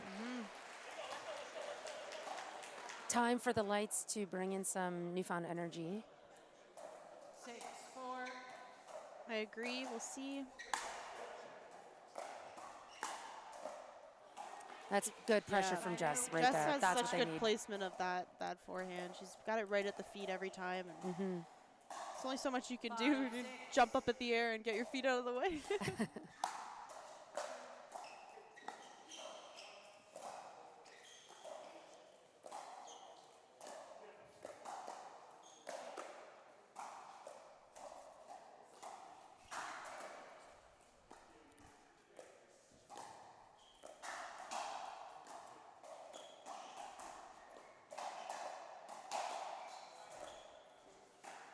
Great rally going. Oh! Point. Evan looking for the scorpion. Sarah, can you Yeah. explain what the scorpion is?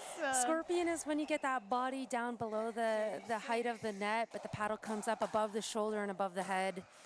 And you basically are creating a mini overhead smash situation. Yeah, that's what we just saw there. Unfortunately, wasn't able to get that over, but I like the idea. Yep, It was absolutely. definitely there. I think that was the only move he was left with at that point.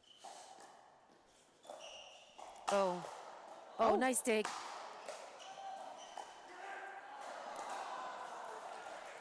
Okay, I love the confidence of Joel. He turned around before that play was actually officially dead. Yeah, and some great gets from Lexi. I mean, Joel hit those balls as hard as he possibly could, and then you hear Evan say, "You're there," when he drops that volley. So I like the positivity from the team as well.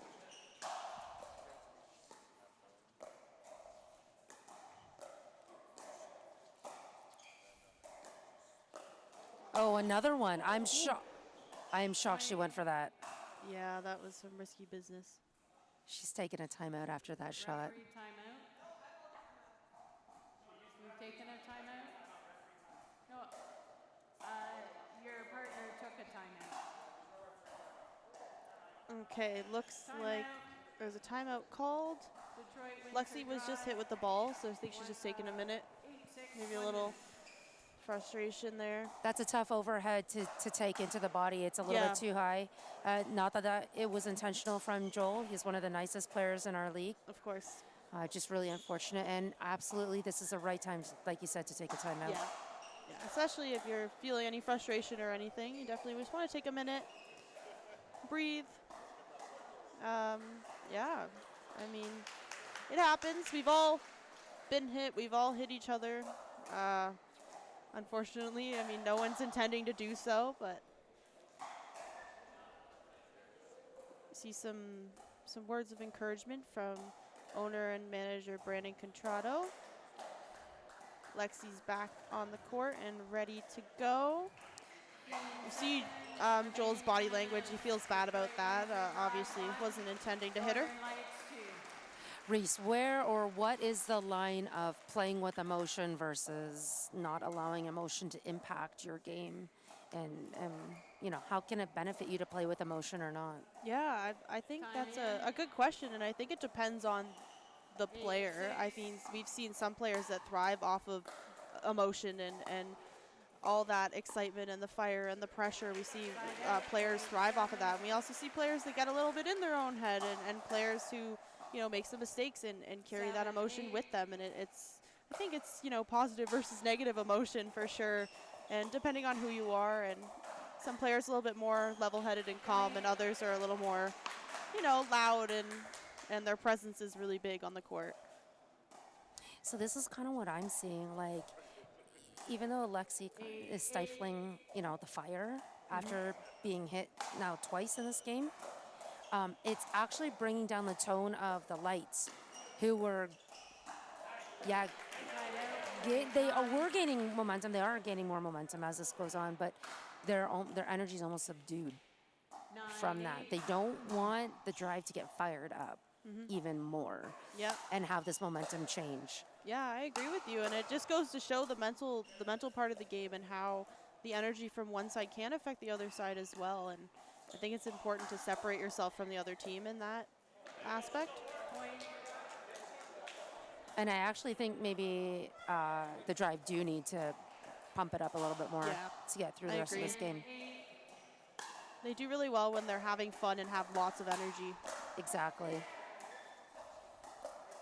As someone who's played some tournaments with Lexi, she really likes to, she plays her best when she's having fun, and it's something we would always say when we're playing together, like, we're having fun, like, even if think we're not for a second, like, we're having fun.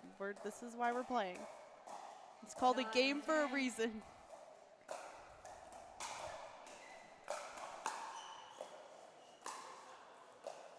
I like just going back to the same spot kind of twice there. Another drop.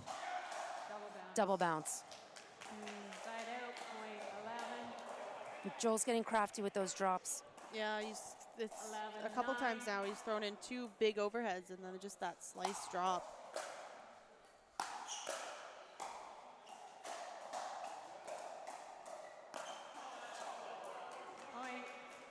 Yeah, there's some underlying emotion going on here from both sides.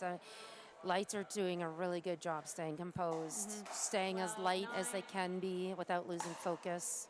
As light as they can. Yeah. That was a good one, Sarah.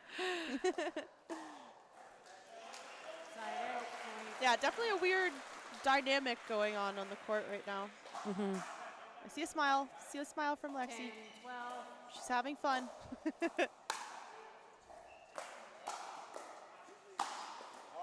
That's not coming back. No. Side out, Nope. point 13. I think it left the building. It went out a window somewhere. There's like no windows really, but it's in the bathroom. It's in the hallway. It's somewhere.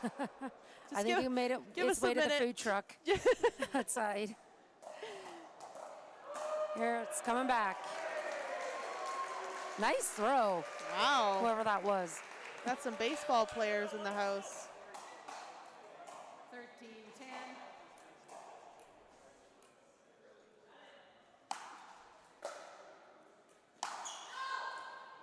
Side out. Okay, Lexi making sure Evan does not hit that ball. Yeah. Pretty sure he was sure anyway. Give up. It's just 11, 13. sometimes it feels good to just yell. It sure does. We're still talking about pickleball, right? Yeah. Point.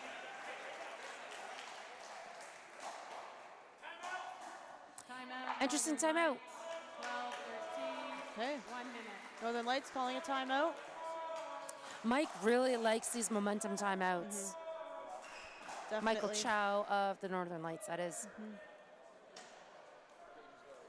So I think they have the same thing in mind. They definitely don't want to let this get out of control and let the drive get momentum, because they thrive so much off of that, and they're just as aware of that as we are.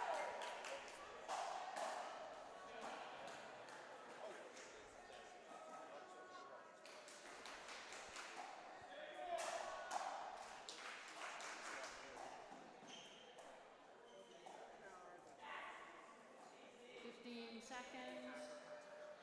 Remaining timeouts. Northern Lights 1. Detroit Windsor Drive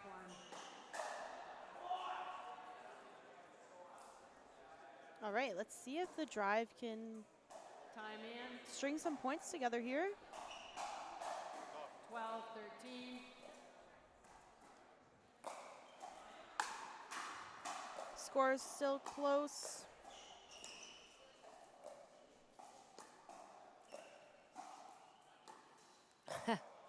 Oh, yeah. Nice roll by Evan Holinsky. That took some self-discipline for Jess to not try and go around the post there. I think she was thinking about it. She's like, nope, not quite there. It's not easy after you contemplate it to not go for it. So that's. Couldn't agree more. Yep. Oh, there's the drop, but Evan's going to get there this Wow. time. Out ball taken.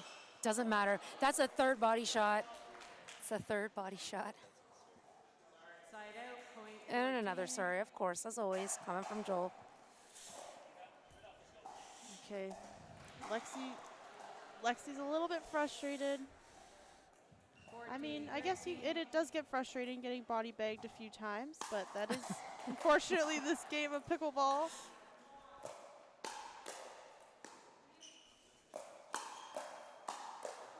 Wow.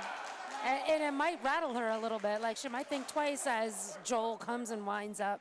Yeah. And he just has to take pace off that shot. Yeah. It's gonna break the ball. This poor owl ball is taking a beating.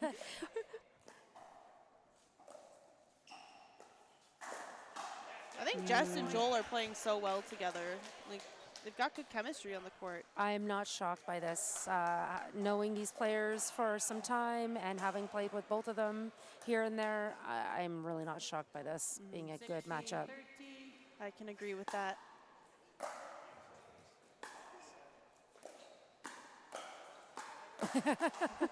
He's not there, but Jess is. He says I can't. He says I can't reach it, but Jess is like, I got it. Don't worry. It's always good to have your partner's back. 14-16.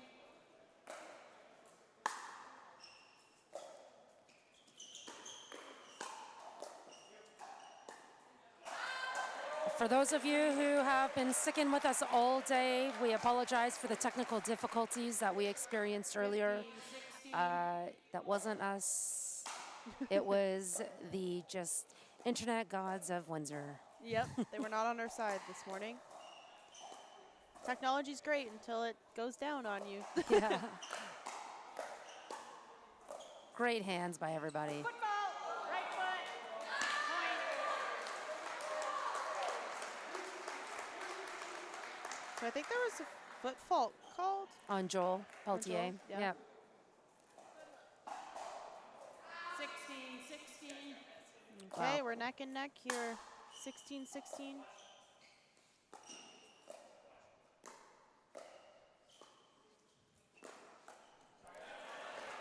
Point.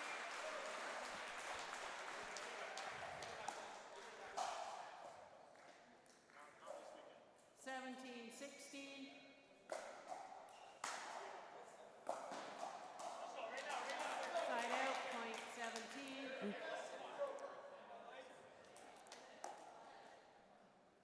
17-17. All right, they're just trading points back and forth here. Mm-hmm.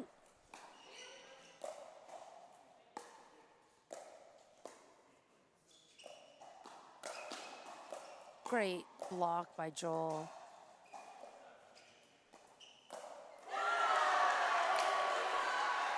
Hey, Great shot. great shot. That feels good for Yeah. Lexi for sure. Yep, you see she gave Joel a little stare down after that shot. 17. One hand slice return from Jess. Loads up on the 2E on the 4th.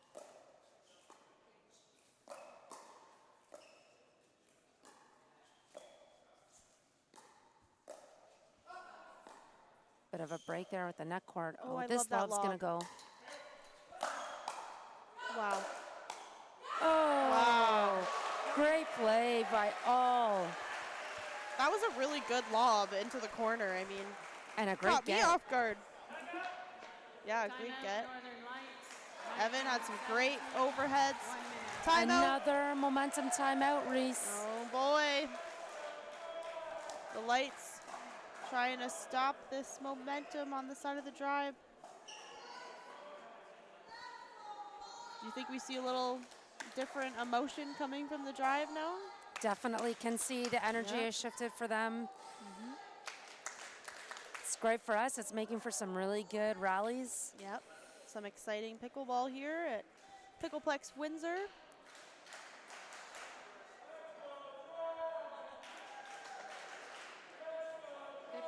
Seconds remaining timeouts. Northern Lights 0. Detroit Windsor Drive 1.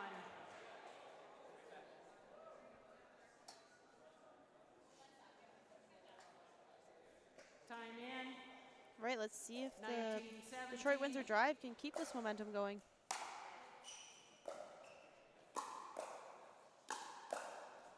Nice get. That was a great get. It was at her feet, too. Good pickup from Lexi. 20-17.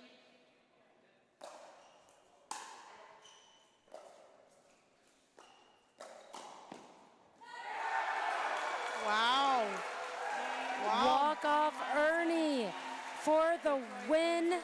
Wow.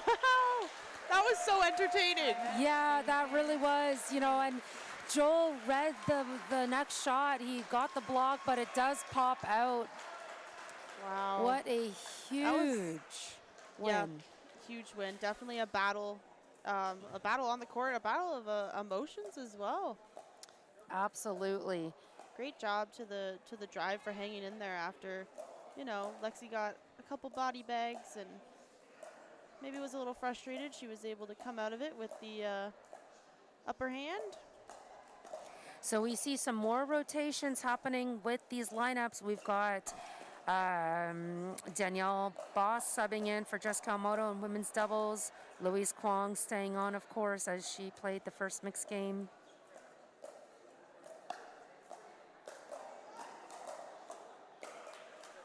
For the Detroit Windsor Drive, we see a rotation with Stevie Petropoulos taking place for Una.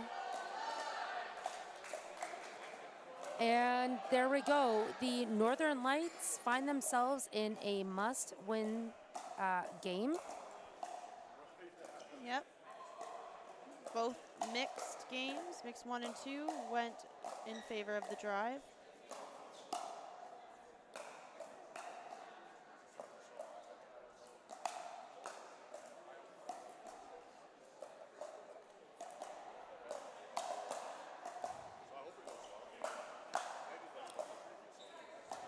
This is our second stop of the season.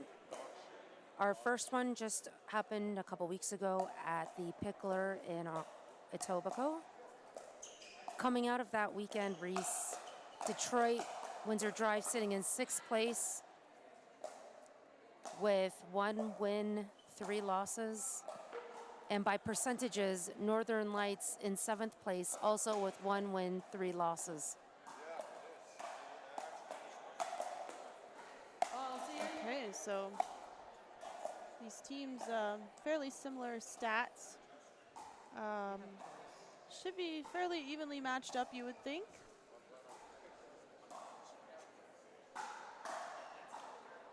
Serving on my left, we have And again, it comes down to just margins with Detroit Windsor Drive having one more game win over the Northern Lights. Not match win, game win. Okay. And that's the difference right there. Yep, just one game. That's why all these games matter. Yes, they do. That's why we play all 4, even when a team takes the first 3. And speaking of games, are we going to see a tiebreaker game? I don't know. I think this could be the first in CNPL history if we don't see a tiebreaker. Time in. 0-0.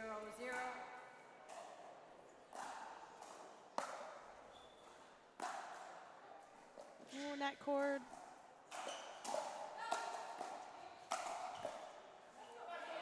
Really good energy coming out of that first rally. Yeah, for sure. 1-0.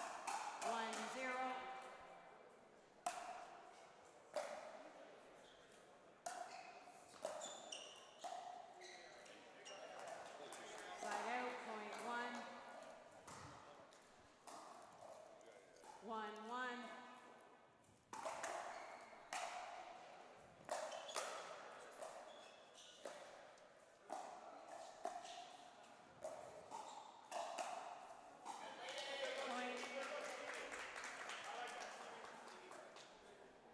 Good luck from Stevie, just a little long. 1.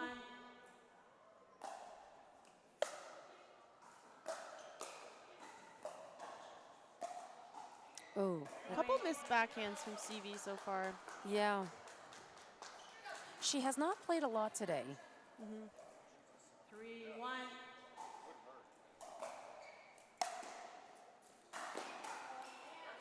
Side out. Louise Kwong would like that shot back, I Yeah. think. She doesn't miss that one often. Likes her drives. 2-3.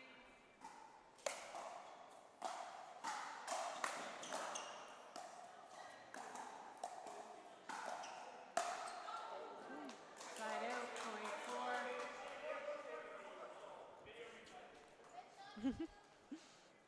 You hear the side of the bench making a couple jokes, just trying to lighten the mood over here on the side of the drive.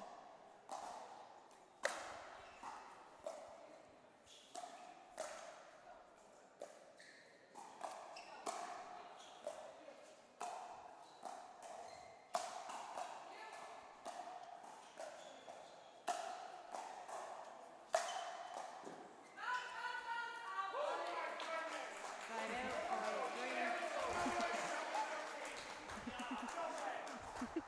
3-4.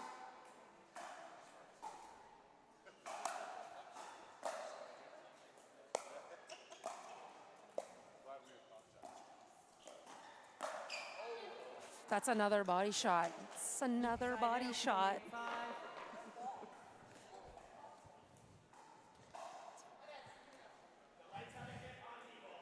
Five, 3.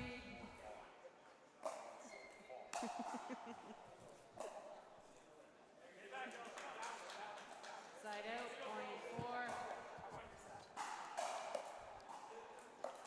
4-5. Okay, score staying close here.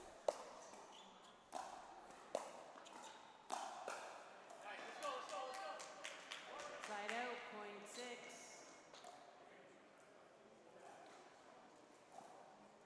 6-4.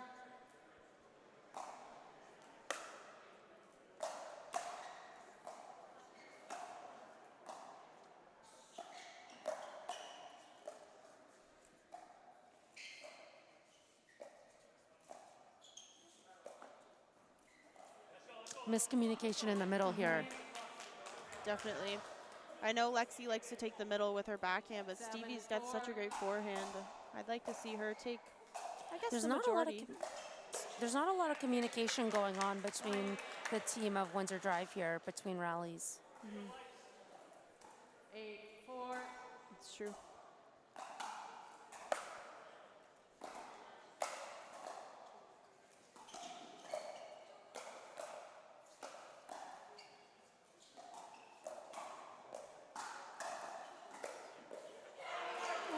That's a miss that Danielle wants back. Oh, yep.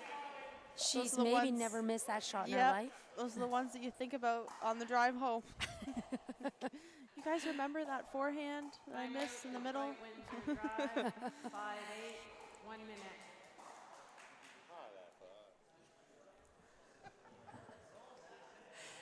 Okay, we got a timeout called, I believe, from the drive.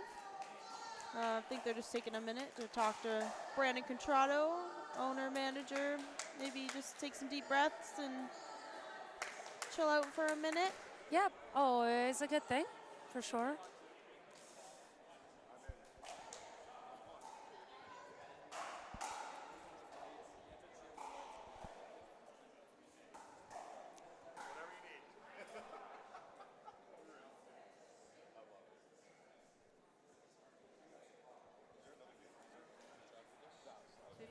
Seconds, remaining timeouts. Detroit Windsor Drive 1, Northern Lights 2.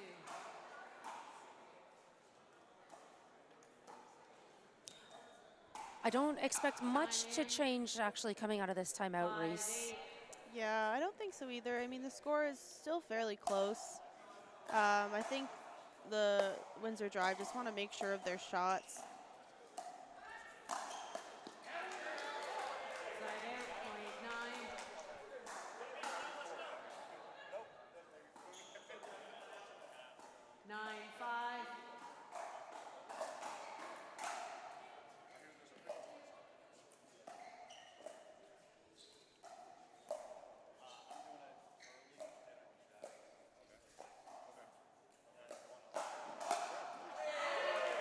Nice put away by Stevie. Yeah. It was a good setup from Lexi to attack the middle while they were both on the run, and Stevie was there to clean it up on her forehand. 6-9.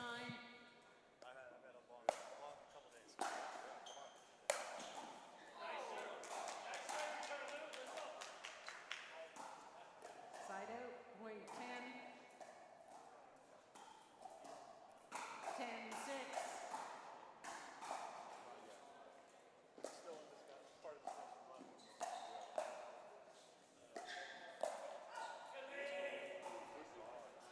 Side out, point 7. Hey, Lexi making sure that one didn't get her. Letting that one go long. 7-10.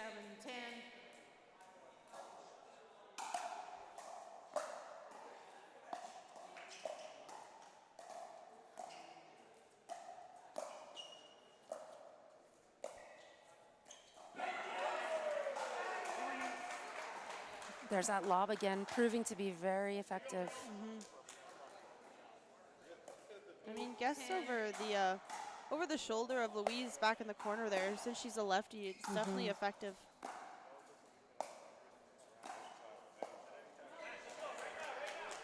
Side out, point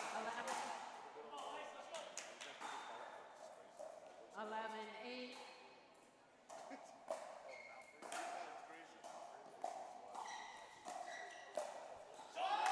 11-8. Great spot, really nice setup and great finish.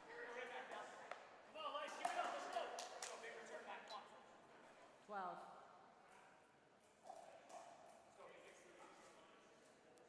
12-8. Side out, point 9. That's unfortunate. That can't happen in 9-12. these moments. Definitely don't want to be missing your serves.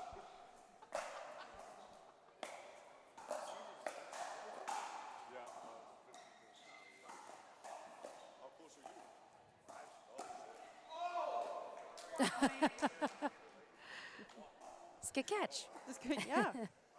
Maybe she plays baseball too. We don't know. Yeah. Multi-sport talented. 10-12.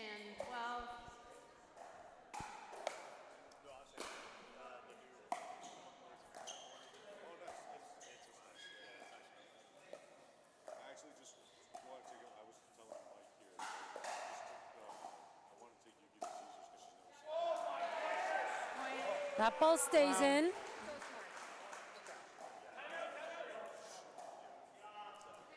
There's the first time out coming from the Northern Lights. 11-12. 1 minute.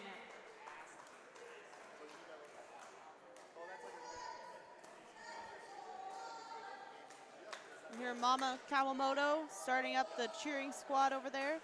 Even after a long day, they're still cheering away over here for Jess Kawamoto and her team on the Northern Lights.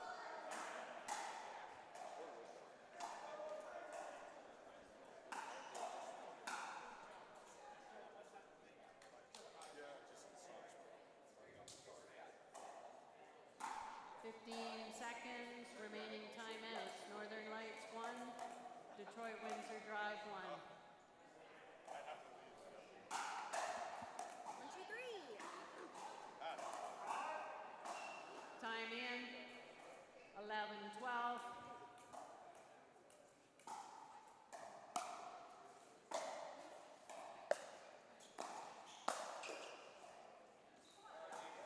Surprised that Denny didn't see that one coming.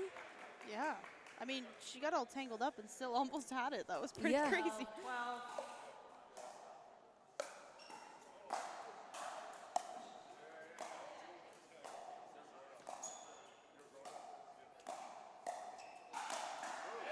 Nice play by Louise Kwong. I'm surprised Stevie chose to keep resetting the ball to Louise's forehand. Could just be used to that spot being the backhand, but Yes, yeah. not in this case.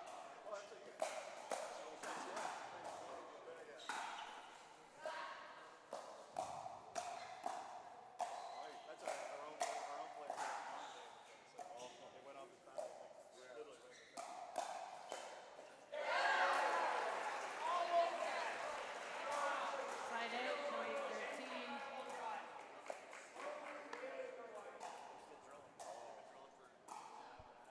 13.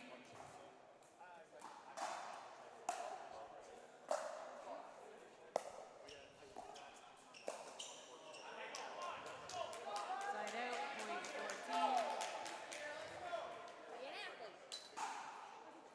14. 13.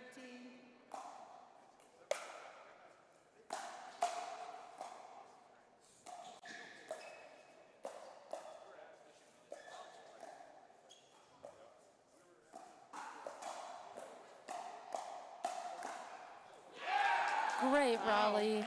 Nice hands by all. Really great job. And Louise finds that line to finish it off. 13.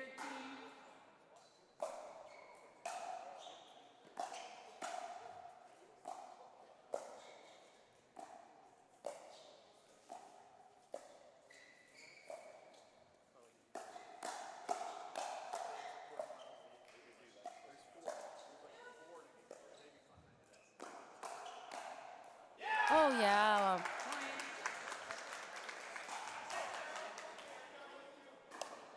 Louise is lighting it up over there.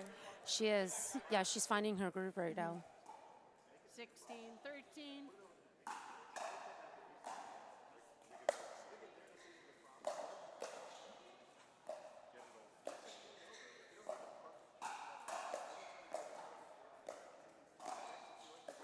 We've had a lot of net courts this last 2-3 rallies, actually.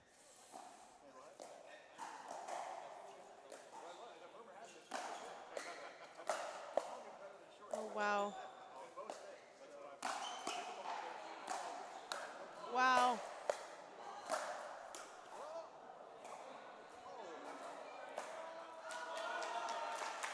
What a great rally. Amazing defense. Just a really good yeah. rally. They had Lexi running back and forth, back and forth. The ball was out, yes. But great job by the lights to just keep swinging. I mean, sometimes it could be tough when the ball keeps coming back. You want to change it up or do something different, but it worked. Yeah, and somewhere in the middle of the game there, Reese, the lights found a little bit more momentum and are pulling away ever so slightly here. All four players are playing so well. It's coming down to just a few unforced errors.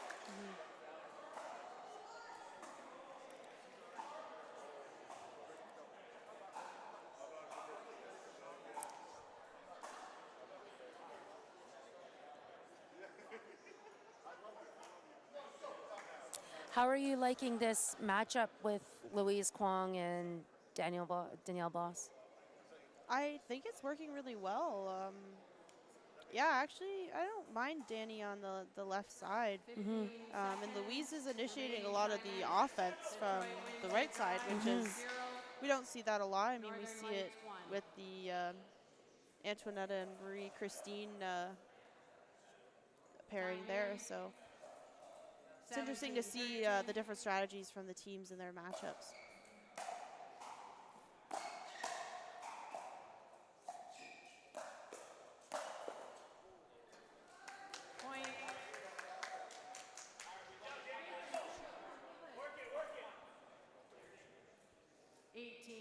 13.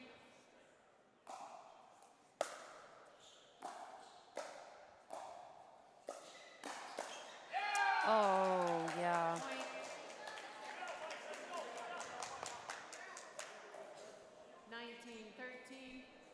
19-13. 19-13.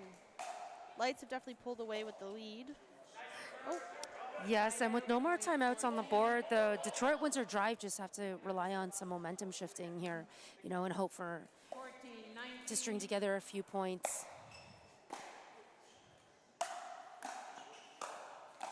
Oh, I'm a little bit surprised that Louise Kwong took that ball.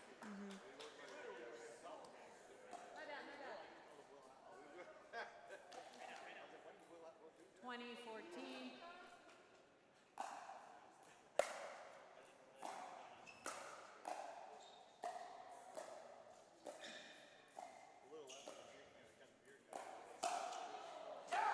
Northern Lights getting the job done. There's not going to be a sweep as they take that game.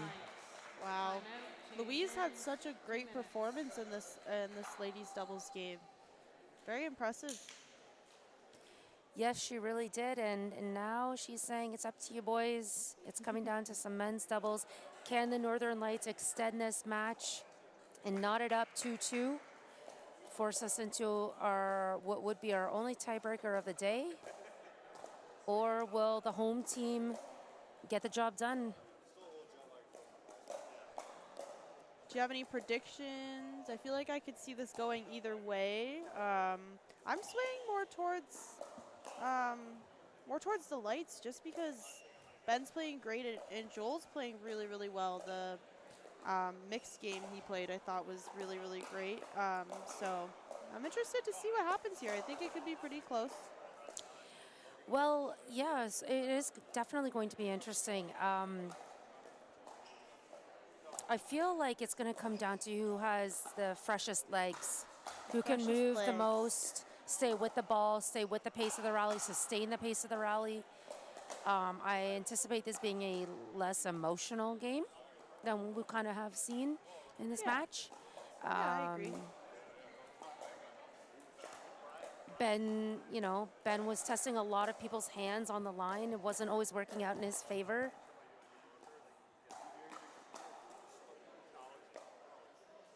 This is the second matchup of the day, and I seem to recall Jamie on the Detroit Windsor Drive coming out ahead on those hands battles. Ben was testing him at the hip, and Jamie was cleaning the rally up pretty well. The funny thing with Jamie is I feel like sometimes he doesn't look like he's ready, but he's always ready. Like, he just holds his paddle a little bit lower of a ready position, but definitely has some very fast hands and anticipates those speed ups really well. Yeah, that gameplay style really reminds me of J.W. Johnson, who kind of presents himself as not ready. I'm using air quotes here.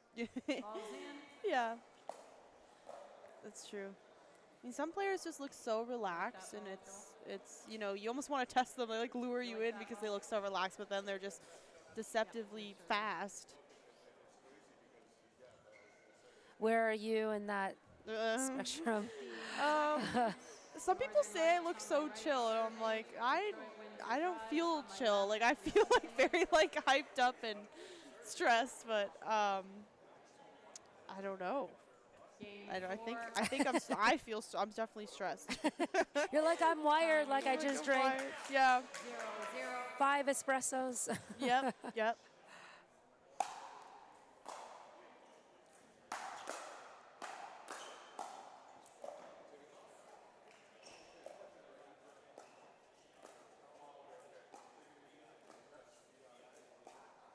Jamie's also very steady. I think he prefers to counter rather than attack. The Drive did take the win in the last men's matchup, so I'm curious to see what the Lights are going to do to try to take that win back from them. 1-0. I recall at the start of the game, the Lights were playing Evan Holinsky a lot more than they were playing Jamie.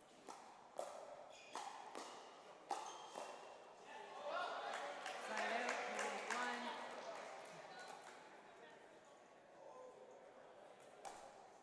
1-1. Point.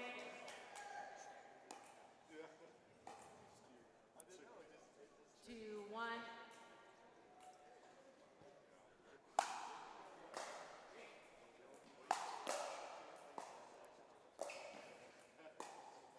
Peltier sticking with the theme of a heavy serve and a heavy drive.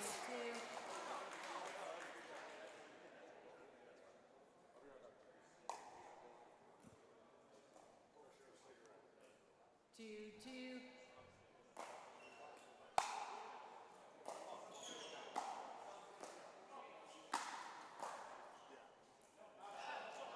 Side out, point 3. That reset attempt just wide. 3-2.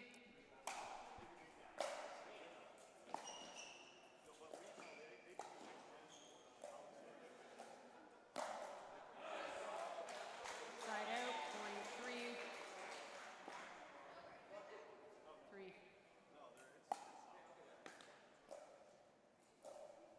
3-3. All right, we're trading points back and forth so far.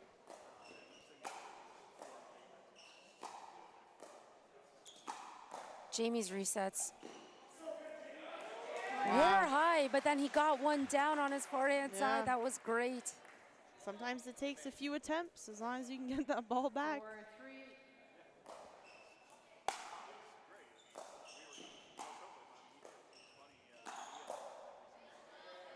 Side out, point 4. 4-4.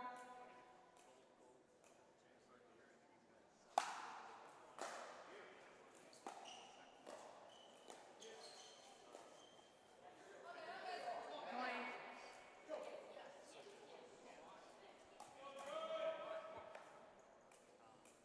5-4.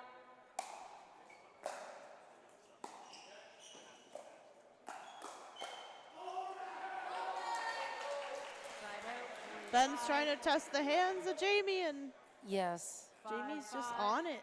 It's just a pattern that I feel like Ben is used to, attacking the person straight on, and he didn't come out ahead, I don't think, in the last game, and he's looking a little more tentative to do that same play now.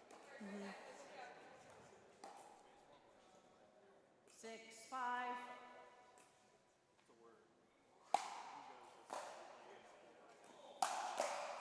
Huge drive. Yeah, that was a really nice drive. Side out, point 6.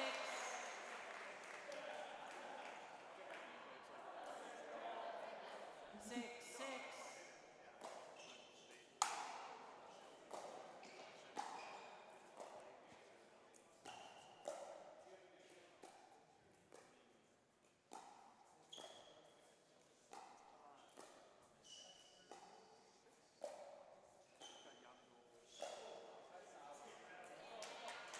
I think Kalinsky just kind of second-guessed his decision, and I don't think he's 7-6. trying to lob from like lower than shoelace height.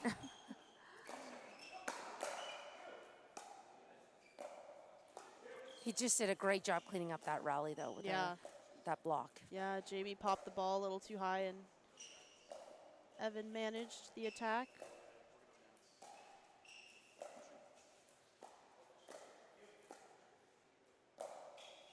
That lob's intentional, but out nonetheless. Point. Your score is 8-6. All right, ball was just Recall long. score. 8-6.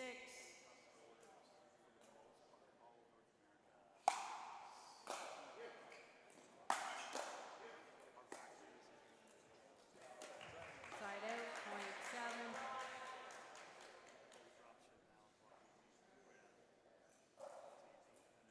7-8.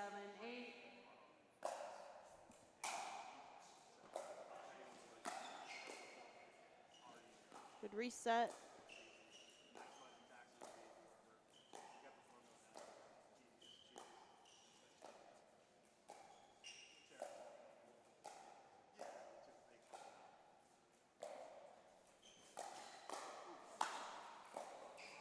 Oh, wow, what a get.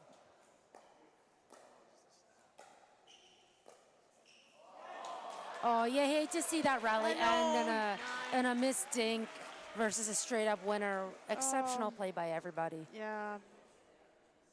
Really good ATP by Ben and some great defense from Jamie. I mean, he picked up a really difficult ball there, and I can think we heard from the oohs and ahs from the crowd that no one was expecting that.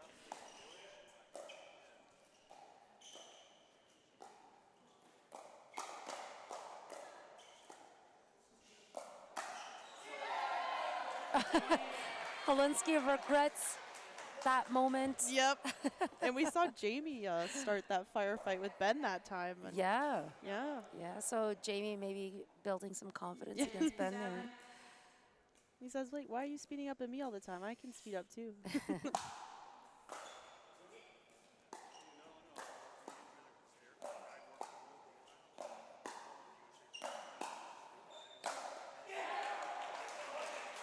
Side out, point 8. Got all of that one. 8, 10.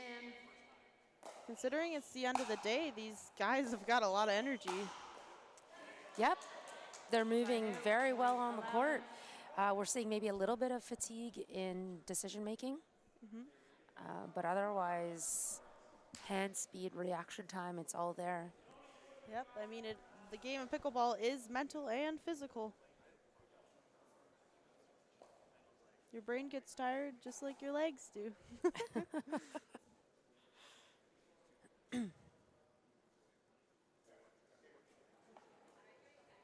Resume play. 11, 8. We may see a timeout come from the Detroit Windsor Drive if they don't get this point. Side out, point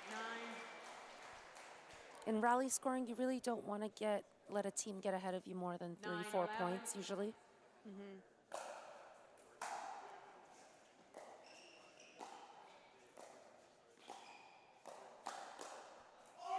Okay. That was a fancy little speed up, and wow, okay, Jamie.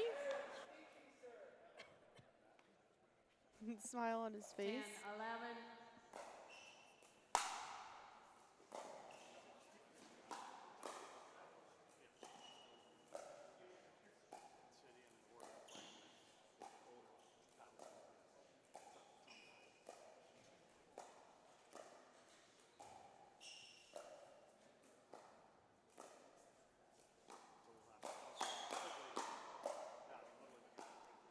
Again, the hand speed is there. Yep.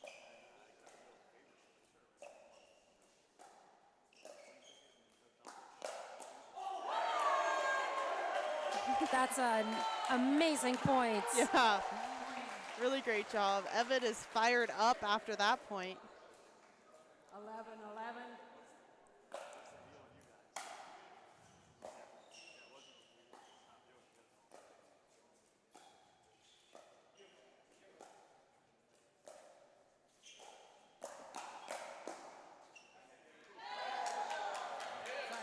Wow, that ball ends in.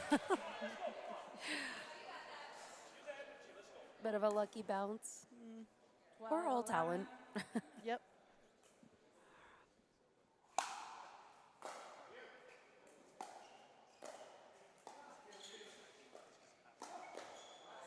Heads up play from Peltier.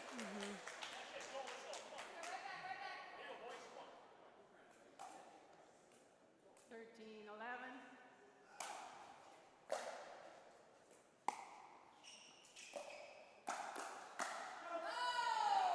Ben Davis overhitting on yet the again- look that he wanted. Yet again, testing the hands of Jamie, though. 12, 13.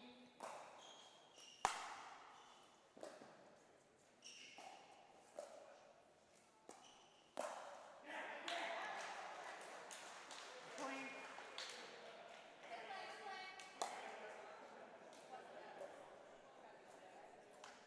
13, 13. Game is neck and neck.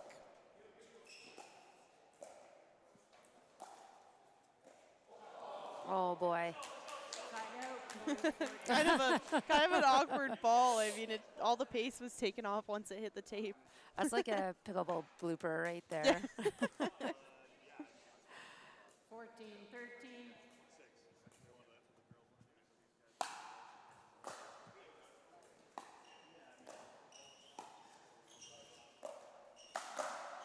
Oh!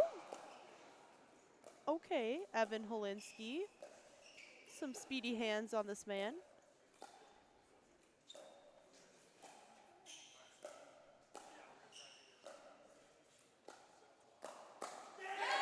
Wow.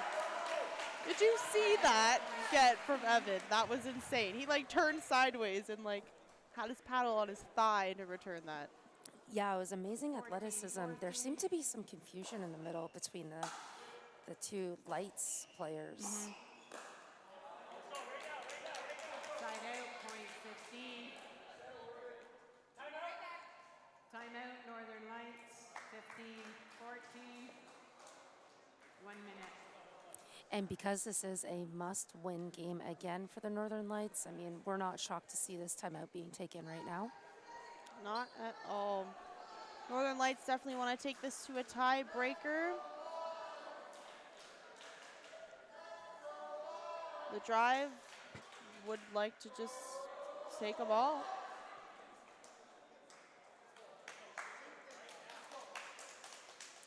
I mean, they take the timeout and they're the first ones back on the court. They really only took about 15 seconds of their timeout. Northern Lights 1, Detroit Windsor Drive 2.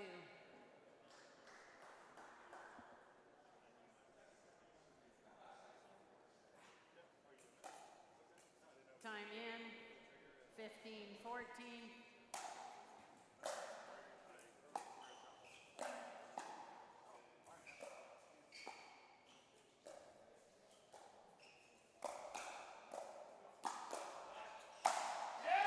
Okay, I love that play by the Northern Lights. Here's why. Evan popped up a ball. I think it was about the fourth shot of the game. 14. And it came up to the height of Joel's chest, but he wasn't ready for the attack. So he just reset it gently. You know, that's a heads-up play because it kept his team in the rally, and they ended up coming out on top with the point. Most players at that height would just swing, right? Like most players at other levels would just swing to try and end that rally. Yeah, Joel didn't feel that he was in the right position to do so, so he chose the better option, the safer option to block and reset.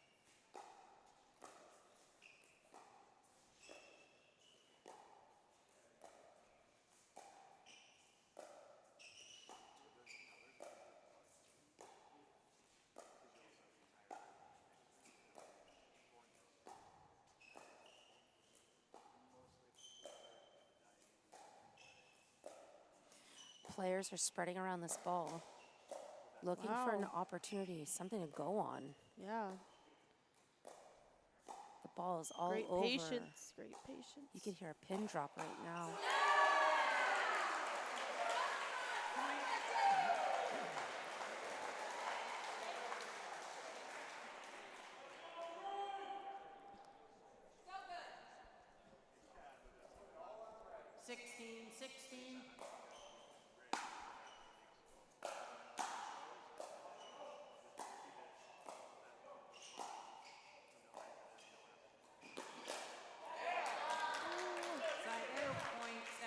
Joel answers back. Yeah. Evan looked like he was on it, maybe just a little bit behind. 16.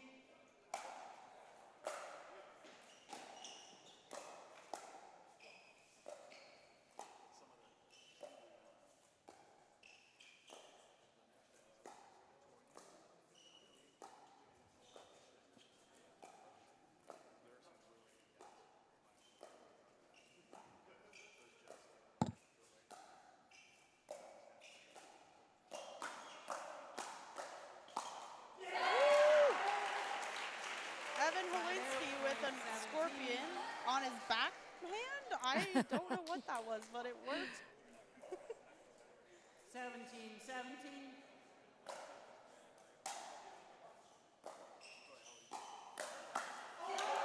Another huge point for Detroit Windsor Drive, looking to seal the deal. 18-17.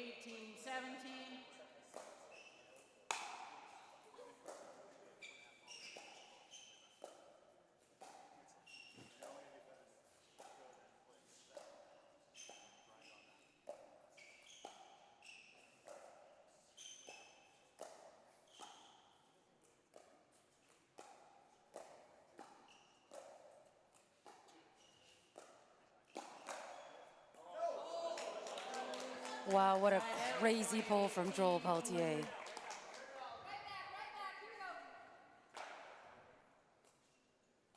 18-18.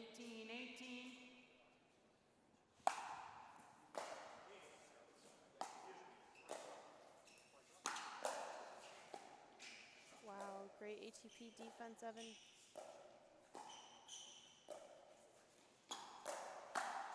Oh, yeah. Wow, That was what a game, Sarah. What a game. Timeout. Every Detroit single Windsor player Drive, fighting for a 19-18, point, fighting 1 to minute. stay within a rally. Detroit Windsor Drive trying to close out this match and end the day. And the light's not ready to go home yet.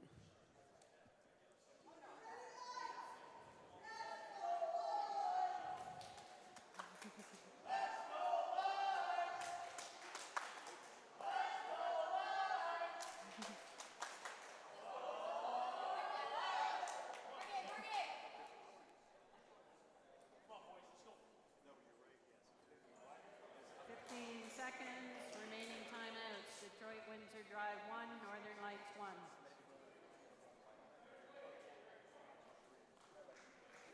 All right. Such a close game. Time I'm feeling in. stressed and I'm just watching. 19-18. Oh, yeah, we can feel the tension over here for sure.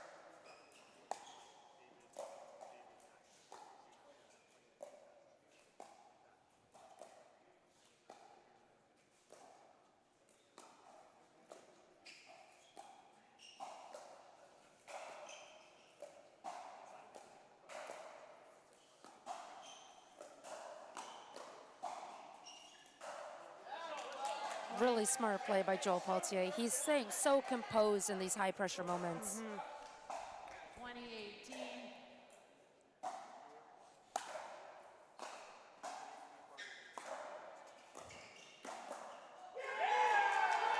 Of course, it would be that we go into a singles tiebreaker, the last match of the day, Of Reese. course.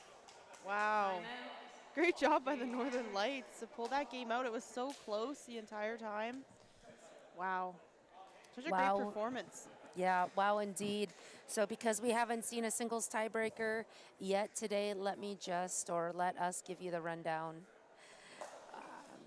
Every player will play 3 rallies. Yep, 3 rallies. And they'll rotate, so I believe the home team's gonna set their lineup. I'm not sure who the home team is, but they will set their lineup for singles, and then the opposing team will take a look at that lineup and match theirs to it. So each player will play 3 points and then rotate to the next player on the team. All the players are warming up their ground strokes right now, as singles is definitely a different game. There's a lot more baseline to baseline that goes on. Don't go anywhere. You definitely don't want to miss this singles tiebreaker, our first of the day.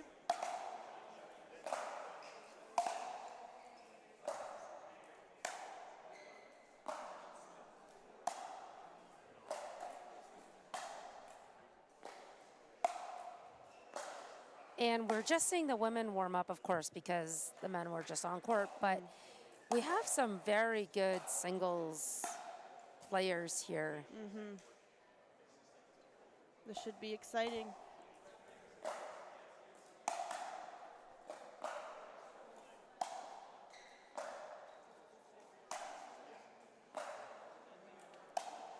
Yeah, I'm excited to see what the matchup is going to be. It's not always like a female versus female matchup. We oftentimes see like a mixed gender matchup. All depends on how each team sets their lineup. And there is intention, there's full intention in how each team sets their lineup, right? Yep. Balls in. Definitely a lot of strategy involved in setting the lineups.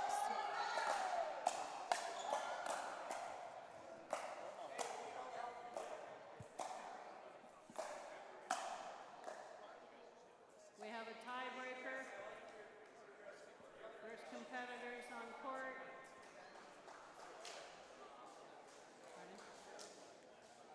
Danny? All right, the grand reveal. Let's see who's starting us off here.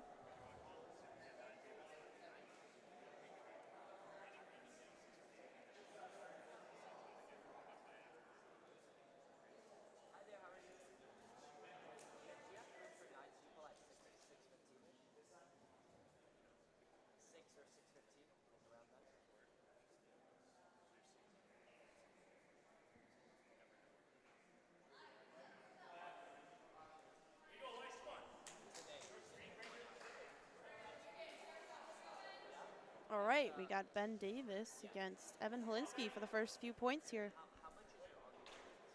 Game 5, time in, 0-0.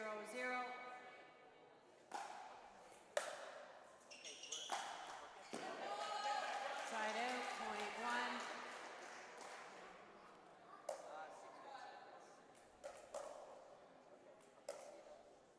1. One, 0.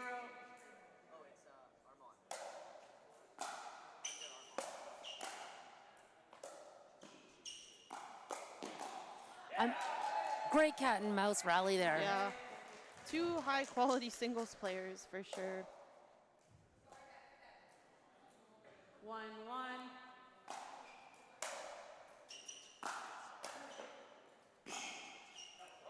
Oh, wow. Evan was off balance, and Ben kind of felt that urgency to finish the point while Evan was down. Yeah. Overhits the ball out. As far as I know, the first tiebreaker for Louise Kwong in this league. 2-1.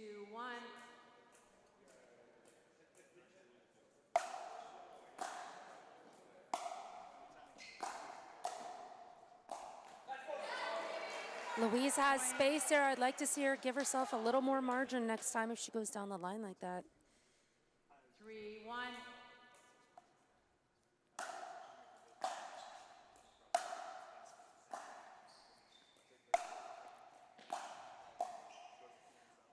What an amazing drop.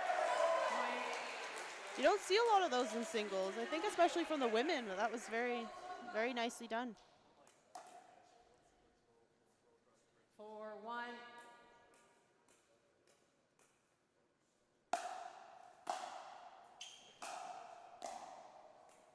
Wow. Great reach from Louise Kwong. Yeah, and to keep that in the court and place it in the corner is impressive.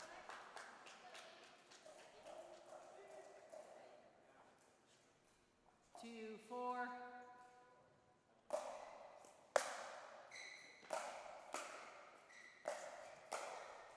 Wow. Side out, point 5. 5-2.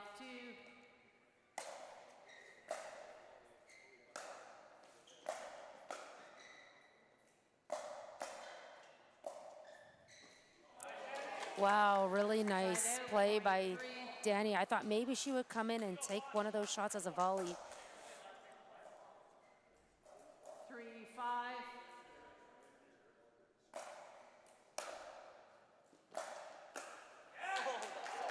Choosing to hit kind of into the body of Lexi there.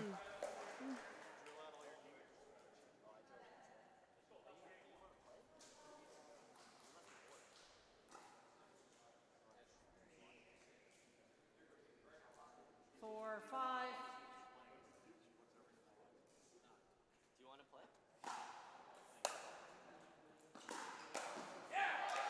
What a drive by Joel. Joel's worked hard on his singles game. That was a great shot.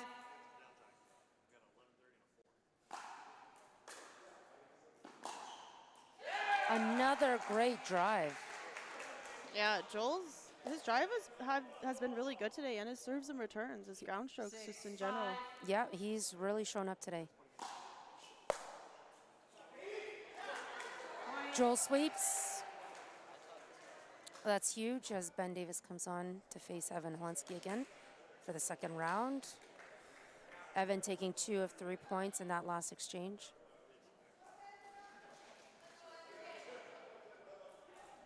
7-5.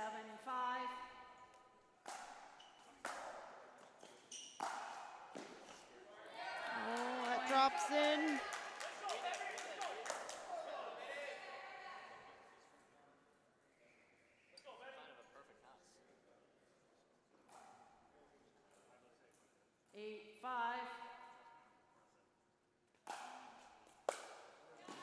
Such a big serve. Really made it so hard for Holinsky to return that. Yeah, and as we know in singles, a big serve, big return is really important in this game.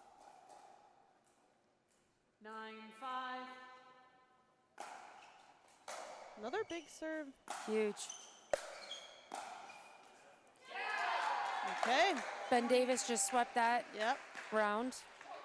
So back-to-back sweeps, that's 6 points. Six unanswered points from the Northern Lights. Yep. That's huge.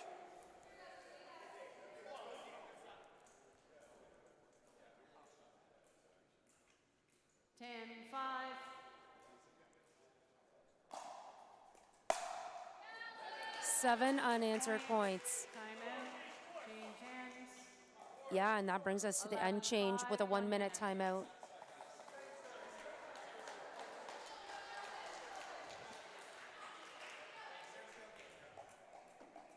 Time in. 11-5.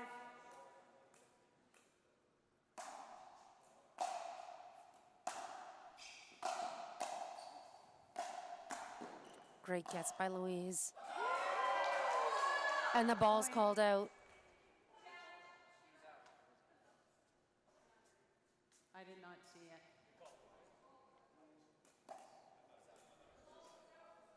12-5.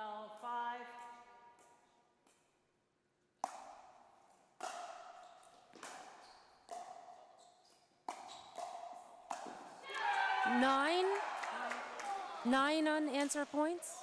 Yep. Yep. Okay, Lexi really looking to get some points here. All three, ideally. Oh my gosh, yeah. 9 unanswered points. No pressure on Danielle Boss, but if she sweeps, that's a full team sweep on the third round. It's not gonna happen. Not gonna happen. Lexi breaking the streak. Lexi says no, ma'am. 6-13.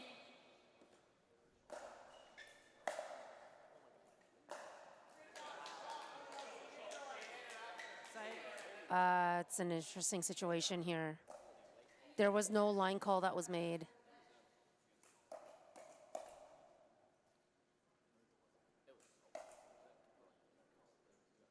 Okay, refs are having a little discussion here. I don't know what they're discussing, so the The line. call was too late. Yeah, They okay. called it Yeah. after the ball was dead. It's really unfortunate though, as the ball was out. Yeah, it was out. Side out point. 14-6.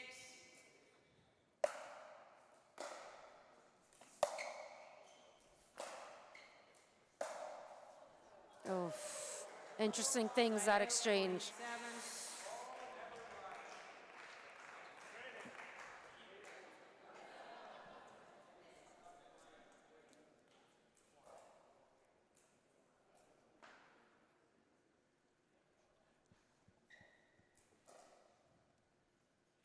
Seven 14.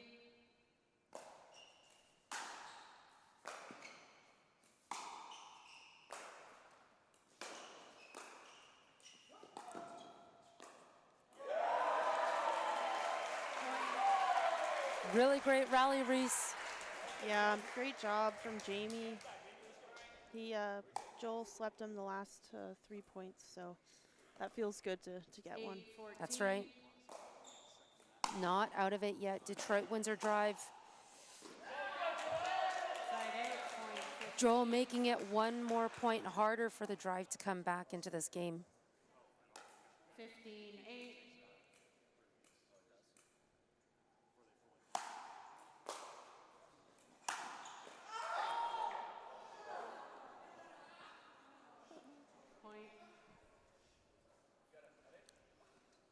Oh no.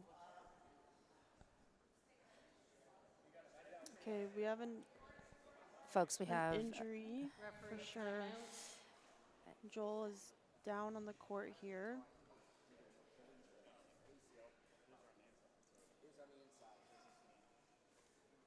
Oh, he's in a lot of pain.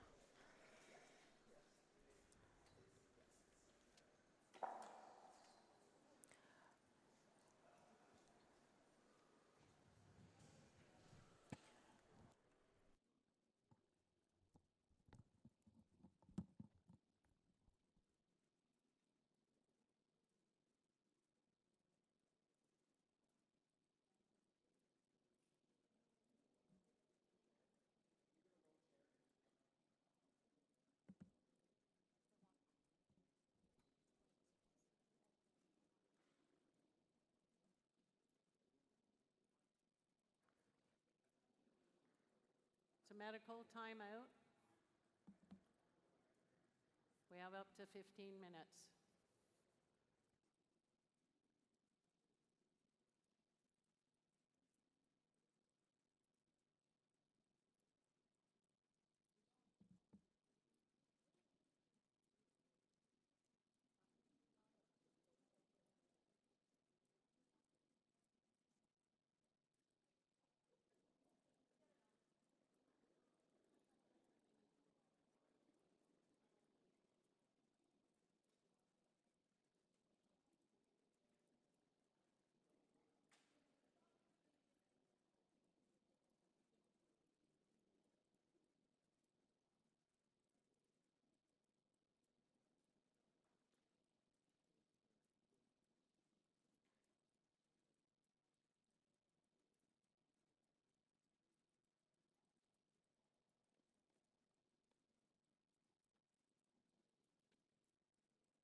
We are currently in a referee timeout, an injury timeout. A really unfortunate situation happening for for one of our great players, Joel Peltier. We really hope that he is okay. Head referee Andrea Blackwell taking control of the situation, of course.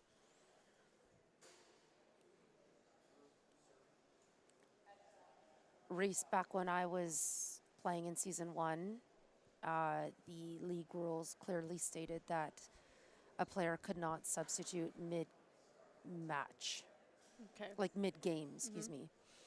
I'm sure that's somewhat similar of this season, which would actually mean that Detroit would come out with a win from a forfeit. Okay. We'll see. They're asking who's serving and Yeah. whatnot. So there's 12 more minutes remaining in the injury timeout.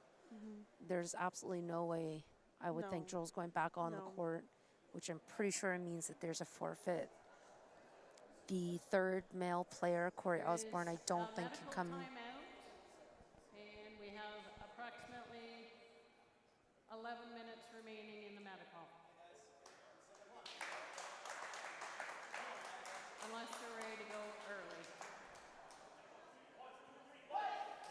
The lights. Joel will not be playing anymore, I assume. Will Joel be? No. Yes. Yeah. There is no substitution, but it was a change. Yeah. So you are serving. Okay, so here I think here's the situation is that there cannot be a substitution and Joel Pelletier won't be coming back in. So they'll cycle through the remaining rounds as they can without, and when it comes around to his time, that I believe the game would then end. We're about to find Or out. could they just give up those 3 points? Oh, yeah. Perhaps? Or that. I don't know. This is new for us, guys. We're gonna figure this out as we go. Tough to play on as a team with this in the back of their heads, but Yeah.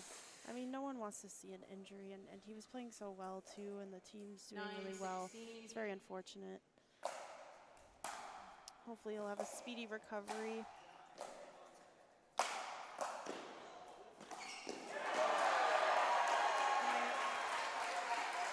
it's really, really too bad there. Like, Ben Davis had a great put away and maybe eased up just for a fraction of a moment. Yep. 10-16.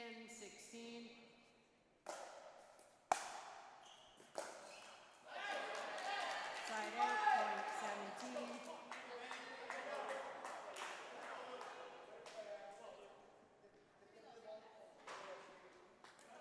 All right, we're back to Louise facing Stevie here. So far, 17-10. Louise has taken the majority of the points.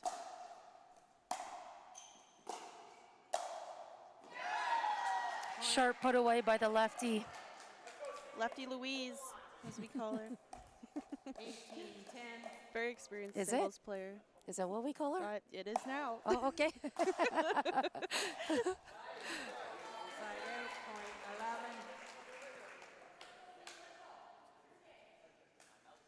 11-18.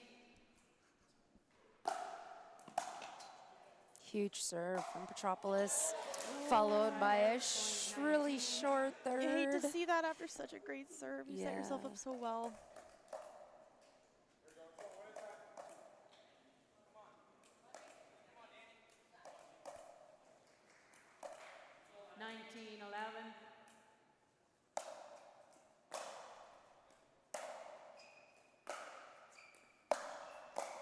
That's such a smart shot from Danny Boss. Really great shot. It's tough too when the other team's rushing in to 20-11. kind of keep your composure and make a good shot. It can be intimidating for sure. This is match point number 1. And she takes it in the first match. The match goes to the Northern Lights. Yeah, it does. What a crazy turn of events, but honestly, Joel, he contributed so much to that, and I'm really, we're happy to see the win go to them in that aspect. So each team taking 1 match in their 2 head-to-heads today. And that does wrap up our first day of this Western Split CNPL Season 4, coming to you live at Pickleplex Windsor. We open up tomorrow's game starting at 10 a.m. Reese, you and I are back on the mic. Yep, we'll be back. Sarah and I will be back here for some more awesome games. We'll continue off this CNPL, the second event. We'll continue that tomorrow. So definitely come back and join us tomorrow.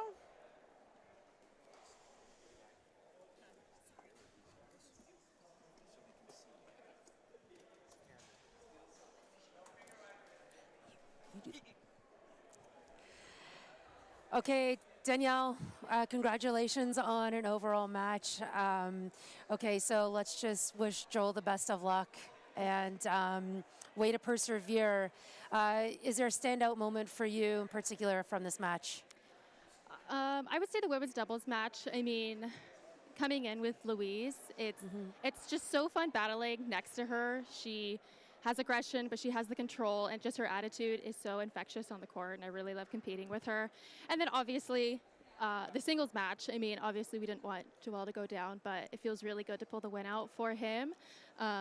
We definitely wish him the best and hope for a speedy recovery. Definitely. There was a huge momentum shift in that singles tiebreaker where I think there were 10 or 11 unanswered points that you as a team took. That has to be the pivotal point of the match itself. Do you kind of feel like you are a team of singles players? I think we're getting there. Yeah. Like we certainly have Ben and Louise that are very good at singles. Yeah. Joelle's great too. But it's nice. I don't know if I'd consider myself a singles player, but I've got players on my bench that can give me a good strategy, so I'll take what I can get. Yeah. Well, tomorrow, day 2, you're going to come back looking a little bit different, of course, with, I'm guessing, Corey Osborne coming in. Yep. We wish you the best of luck. You guys played great today. Thanks so much. Good job, Denny. Okay, everyone, that wraps up our first day. Like we mentioned, we are back to you live at 10 a.m. here at Pickleplex Windsor. Signing off for the day. Reese, it was a lot of fun. Thanks, and we'll see you tomorrow. Thanks, guys. See us tomorrow. This isn't your grandma's pickleball game. This isn't a social event we do for fun. This is where champions are made. Get ready for the Canadian National Pickleball League's most explosive season ever. C4. It's gonna be a blast. Let's go!